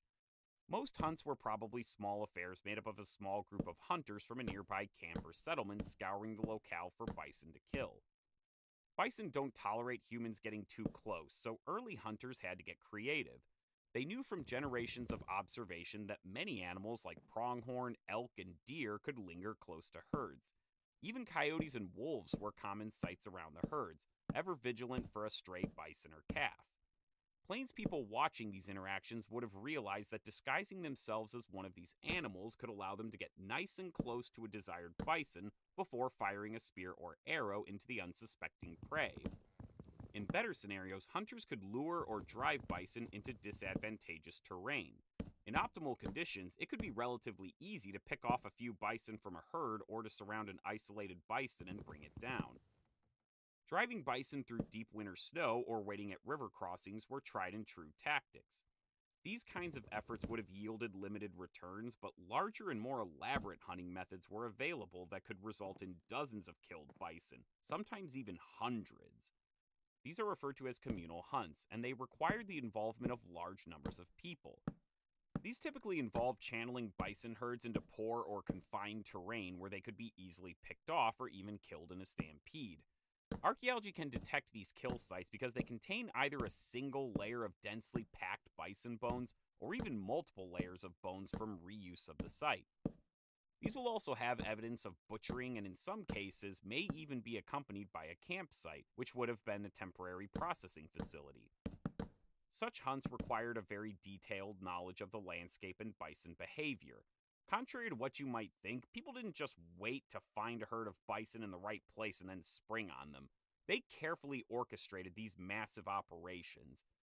They would have taken lots of advanced planning and rehearsal, but the results were well worth it. A successful hunt like this could supply months' worth of food, clothing, and shelter for a community. This is really where the ingenuity of plains hunters really shines. Let's take a deep dive into these communal hunting practices. Communal hunting goes back thousands of years, and we even see communal hunting practiced by Paleo-Indians. These sites are associated with the larger bison antiquus.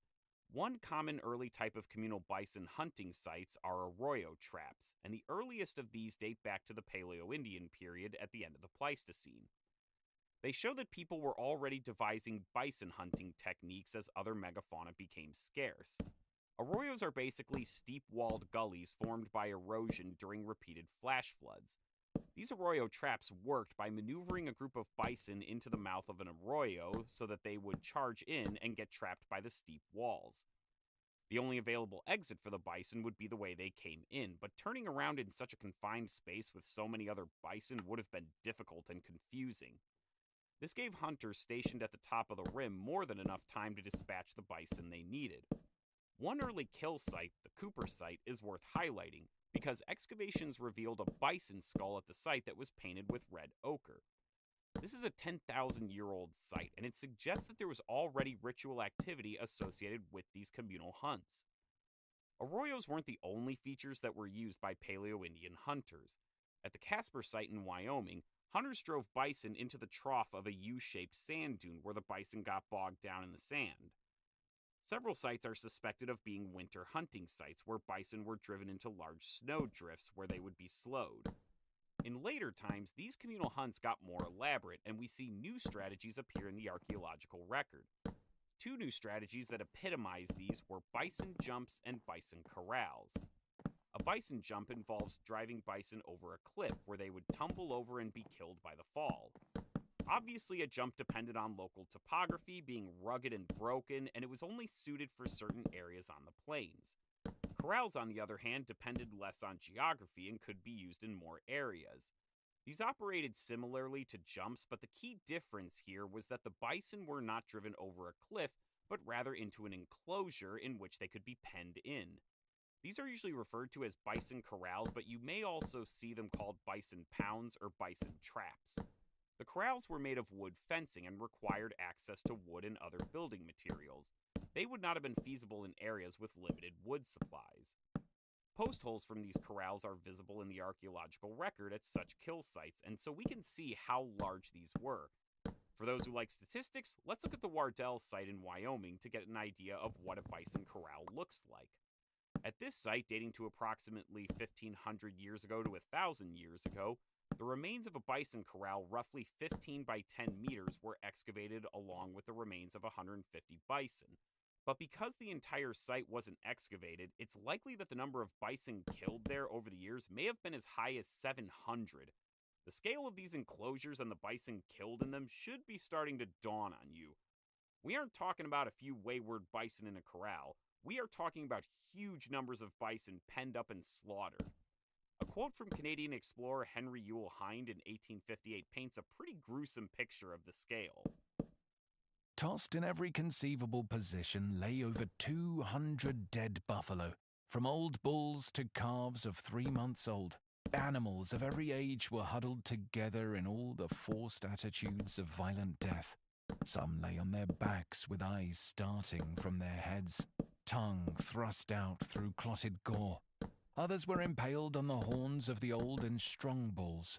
Others again, which had been tossed, were lying with broken backs 2 and 3 deep. One little calf hung suspended on the horns of a bull, which had impaled it in the wild race round and round the pound. Okay, if you're still with me after that grisly account, you may be asking how on earth a wood corral could contain a host of panicked bison. Wouldn't they just plow through the fence like a semi-truck going through your grandma's garden? As it turns out, indigenous people figured out a very useful trick. They realized that when bison can see through fencing, or any obstacle for that matter, they will try to break through it during a panic. However, if the barriers appear more solid and no escape is immediately visible, the bison would simply run around the enclosure until they were tired out. This is actually something that has been corroborated by modern bison ranchers. Bison pens and chutes that are solid on either side will keep the bison calm. If the bison can see through them, they are more prone to panic. Neat. But how did indigenous people do this with their corrals? They would cover the walls of the enclosure with thick brush, or in a best-case scenario, bison hides. Don't get the idea that this was all foolproof. The possibility of bison destroying and breaking out of the pen was ever real, and this could lead to disaster. Despite that, corrals were an ingenious method of trapping large numbers of bison. Now, corrals weren't the only communal hunting method on the plains, and now we are going to turn our attention to the other big communal hunting strategy, bison jumps. Keep in mind that most of the strategies used to drive bison in a bison jump would have also been used at corral sites. One famous site that can be very instructive in understanding bison jumps is the fittingly named Head Smashed In site in Alberta, Canada. No, I did not make that up. That's the real name, and it's actually a UNESCO World Heritage Site, so if you're ever in the area in Alberta, check it out. The site has been extensively studied for decades, so we know this site in detail, and it has a long history. Bison jumps were done here on and off for approximately 5,000 years, with the earliest recorded jumps dating to about 3800 BCE, and the archaeology there attests to the degree of destruction. The bone beds at the bottom of the jump are 10 meters thick. Not 10 feet, 10 meters. And before you think that this is some tiny pit, the kill area spreads over 300 meters at the base of the jump. That's a lot of bison. You may be wondering how people drove these bison over cliffs, and it's actually much more involved than what you're probably imagining. These took weeks, probably months of planning. Nobody was camping next to the cliff waiting for errant bison to show up so that they could startle them over the edge. The odds of that ever working would be nil. To put this in modern, cozy terms, this isn't like pushing your unsuspecting friend into the pool for a laugh. This is the delicate art of luring your sworn enemy to the pool and getting them to jump in on their own. At Head Smashed In, the topography is perfectly suited to this. The drop is well hidden, and the path to it runs downhill, making it difficult for bison to stop. But beyond these natural features, there's an entire natural and artificial infrastructure in place. To discuss it, we need to actually move several kilometers away from the jump to the collecting area. In a given bison jump site, this would usually be an expanse of flat or rolling prairie with good grazing and access to water, a great area for the bison to congregate. One way of giving the bison an incentive to gather at the spot would be to burn the local prairie. Fire was a common sight on the plains, and it actually plays an important role in rejuvenating the environment. As it turns out, the new growth that comes out of the ground after a fire is preferred by bison and attracts them. At Head Smashed In, the collecting area is referred to as the Gathering Basin, and it's a natural depression about 40 square kilometers. Connecting the Gathering Basin to the jump itself are drive lanes, which we can actually see clearly at Head Smashed In and other similar sites, because they're marked by a series of small rock piles, sometimes called cairns. Putting drive lanes on a map shows a V-shaped path designed to funnel the bison into a tight space, not unlike what you'd see in a fishing weir. But how exactly were these rock piles along the lanes used? For years it was believed that these were actual cairns that hunters could stand behind to keep the bison moving and panic, but further study has shown that the rock piles were never taller than a foot or two, making them impractical to hide behind. So what were these for? Obviously, these marked the drive lanes so that when hunters returned to the site after years of absence, they had a ready-made blueprint for the drive. But these also had other important uses, and early historical accounts can cue us into their function. Based on these accounts, hunters would line the drive lanes with stakes made up of tree branches and brush. Thus, these rock piles would be used to anchor the brush and stakes to the ground. The same accounts tell us that the brush could also be anchored with mud or bison dung. This could have accomplished two important things during the drive. First, these brush piles may have been designed to resemble people, which may have exaggerated the number of people along the drive lanes helping to drive the bison. Second, these brush piles from a distance would have appeared like a natural barrier. In the same way that telephone poles or fence posts appear closer together when viewed at an angle, these brush piles would have made the boundaries of the lanes look much denser than they actually were. This makes way more sense when you consider that bison have relatively poor eyesight, and this was a brilliant way to take advantage of that. With all this in mind, let's look at the logistics of a bison jump to see how it would have worked. These would have been huge events that drew various communities together for the hunt. Those drive lanes we mentioned earlier required a lot of time and labor to construct, but even the hunt itself required a lot of people. Scholars believe that these hunts probably drew upon hundreds of people who were eager to share the great numbers of bison that would be killed. In a way, these would have been important social gatherings where distantly related families and far-off friends reunited for a hunt of epic proportions. But there was also an important spiritual aspect to this as well. Getting the playing field ready was only half the battle. Sacred forces also had to be mustered to bless and aid the efforts of everyone. Medicine men and tribal leaders would perform important ceremonies and pray for a successful hunt. Such ceremonies would have also been present on smaller scale hunts, but the magnitude of such a large communal hunt would have called for much more elaborate ceremonies and rules. These often continued during the hunt itself, even if it took days to complete. After everything was prepared and the herds arrived in the collecting area, came the daunting task of getting the bison into the drive lanes. This was very delicate work. The jump at this point was still several kilometers away, and if the herd panicked or even smelled people getting close, the bison could disperse in any number of directions. Not a good use of everyone's time. Instead, these hunters drew on an arsenal of tactics to lure or pressure the bison into the lanes. As I mentioned earlier, animal disguises were commonly employed to allow hunters to get close, but in this case, they weren't getting close to strike. They were trying to herd them. These people in the hunt are often referred to as bison runners, or hazers, and they'd be staffed by the youngest and fastest people in the hunt. In many cases, a runner might don a bison hide and use bison calls to get the attention of the herd so that they'd follow. Bison, like many animals, have a natural curiosity that can be exploited. There are even some crazy accounts of bison runners dancing, running, jumping, falling, laying in wait, and repeating these motions to get the attention of the bison and lure them towards them. Another useful disguise could be a bison calf. Bison cows are always on high alert for calves in distress, and a well-experienced runner could learn to mimic the bleating of a separated calf, which would instantly get the attention of the mothers in the herd. Sometimes, disguises could be combined so that runners disguised as wolves and calves could simulate a calf in danger and draw in the bison to protect the calves. Whatever tactic was used, it was very important to be downwind of the bison. Remember what we said earlier, bison compensate for their poor vision with a keen sense of smell.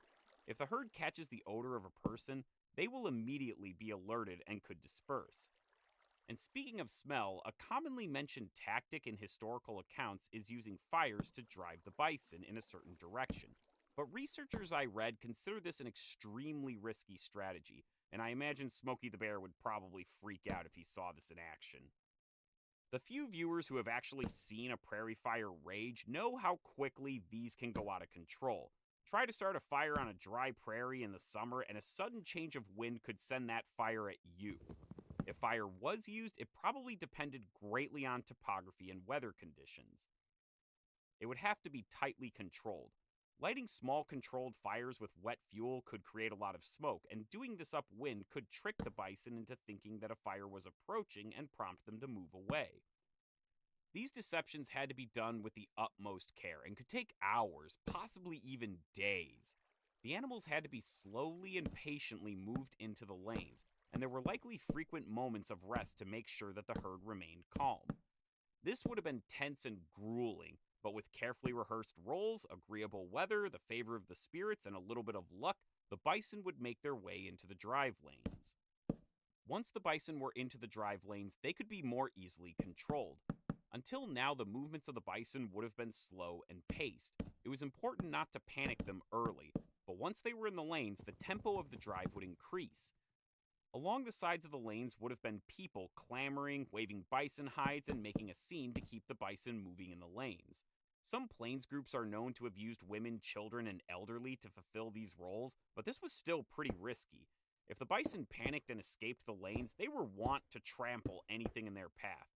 To help with this, the bison runners kept coaxing and pressuring the herd down the lanes. In a way, these runners acted similar to rodeo clowns in modern-day rodeos by fixing the attention of the bison on them. This is where their speed was crucial, because once the bison started to gallop, these guys had to run their guts out while keeping up their ruse for as long as possible, and later historical accounts note that this job could be lethal to the runner.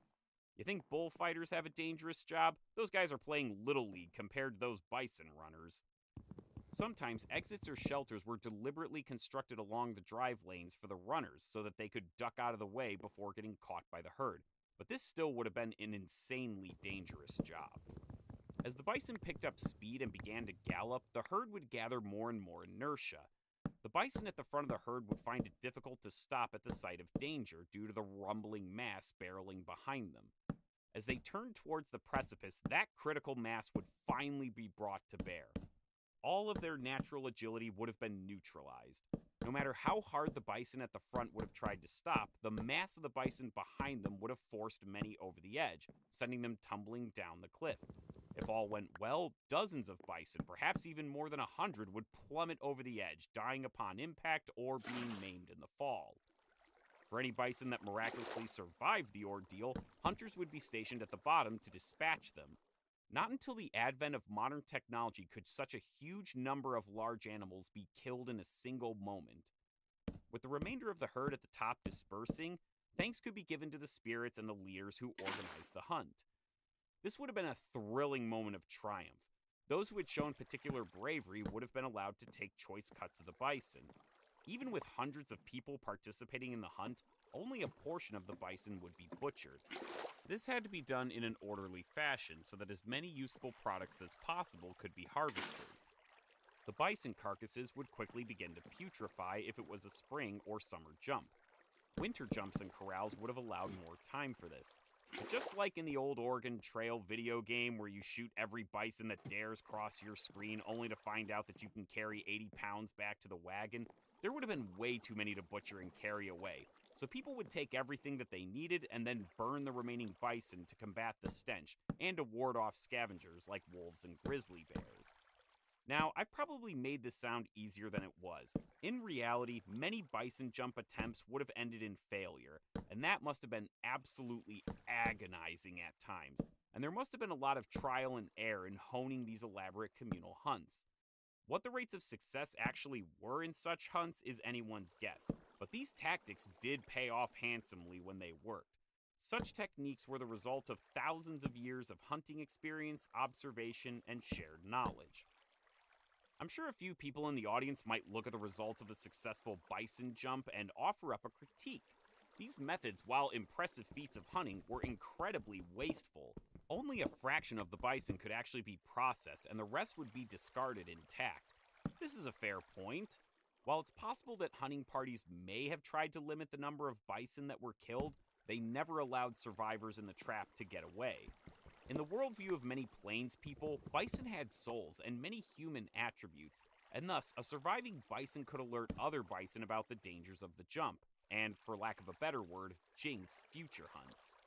Thus, these strategies could not be divulged to the prey. In a world where hunting was the very basis of your survival, this was important. Tactics like these allowed people on the plains to hunt bison on an incredible scale and actually create a thriving enterprise around moving bison goods like meat, hides, and other products to the edges of the plains and beyond.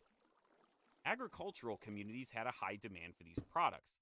Remember how I mentioned earlier that bison scapula were used as blades for farming hoes? Those bison scapula appear often in the archaeological remains of plains communities. Meat, fat, and hides were also well appreciated by them as well, and they were willing to trade crops and agricultural products to get these goods from hunters and traders. It's worth pointing out that this mirrors similar relationships we see in the Old World between pastoralists and agriculturalists, except in this case, the plains people were not herding domesticated animals, they were hunting wild bison. We also know from historical accounts that some agriculturalists only grew crops part-time and still hunted bison at other times of the year, so don't think of these roles as strictly binary. There was a lot of overlap. As human populations grew on the edge of the plains, the demand for such bison products increased. After 2000 BCE, the archaeological record shows a shift towards massive bison kills, and this is where jumps and corrals really start taking off. Some authors have even described this intensification as an industrialization of bison hunting. Now, before you clutch your pearls and recoil in horror at the growing extent that the bison were being hunted, I want to bring everyone back to Earth for a second. We shouldn't get the idea that indigenous people on the plains were just mindless bison killing machines. As I mentioned earlier, these people were keenly aware of their dependence on the bison, and thus would have known that when the bison flourished, they flourished as well. While it's true that bison populations were never stable and rose and fell with environmental conditions, people took conscious steps to carefully manage their landscape and to make it as hospitable as possible to the bison. In this endeavor, they had a very special friend, fire. Indigenous fire regimes could honestly be their own episode, and we could go down a huge rabbit hole, but that's going to have to wait another day because today we only care about the bison. Fire is no stranger to the plains. Dry conditions in the summer combined with lightning strikes or an errant bonfire can set the plains ablaze.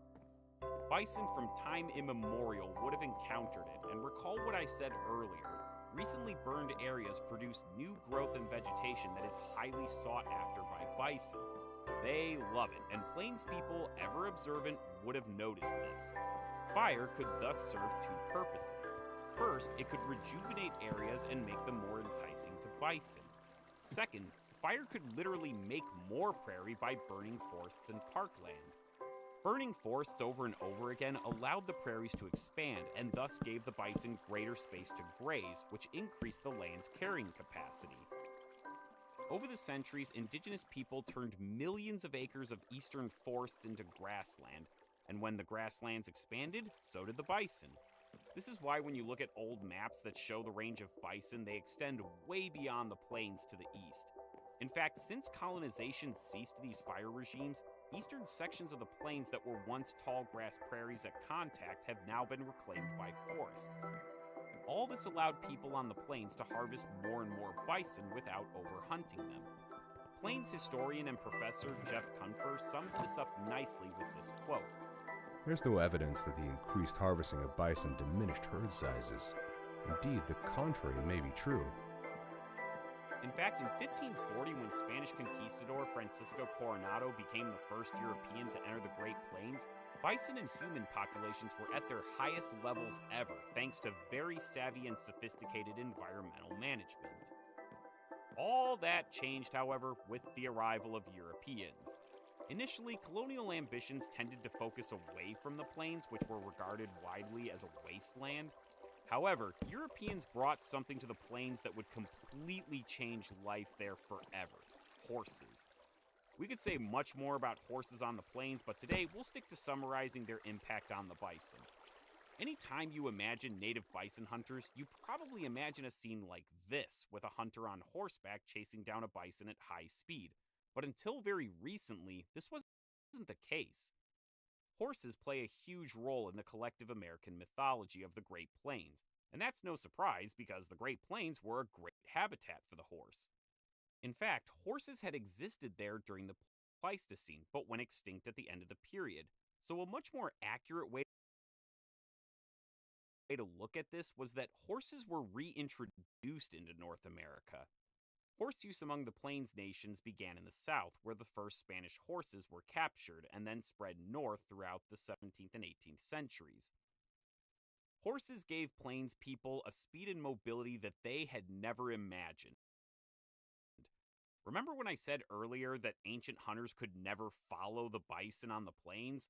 Well, the horse changed that. And afterwards, people could hunt bison on horseback, which was faster, safer, and more efficient. A single hunter could now kill multiple bison among a stampeding herd, and coordinated hunts on horseback could bring down as many as 300 bison. In this new world, the ancient communal bison drives began to disappear.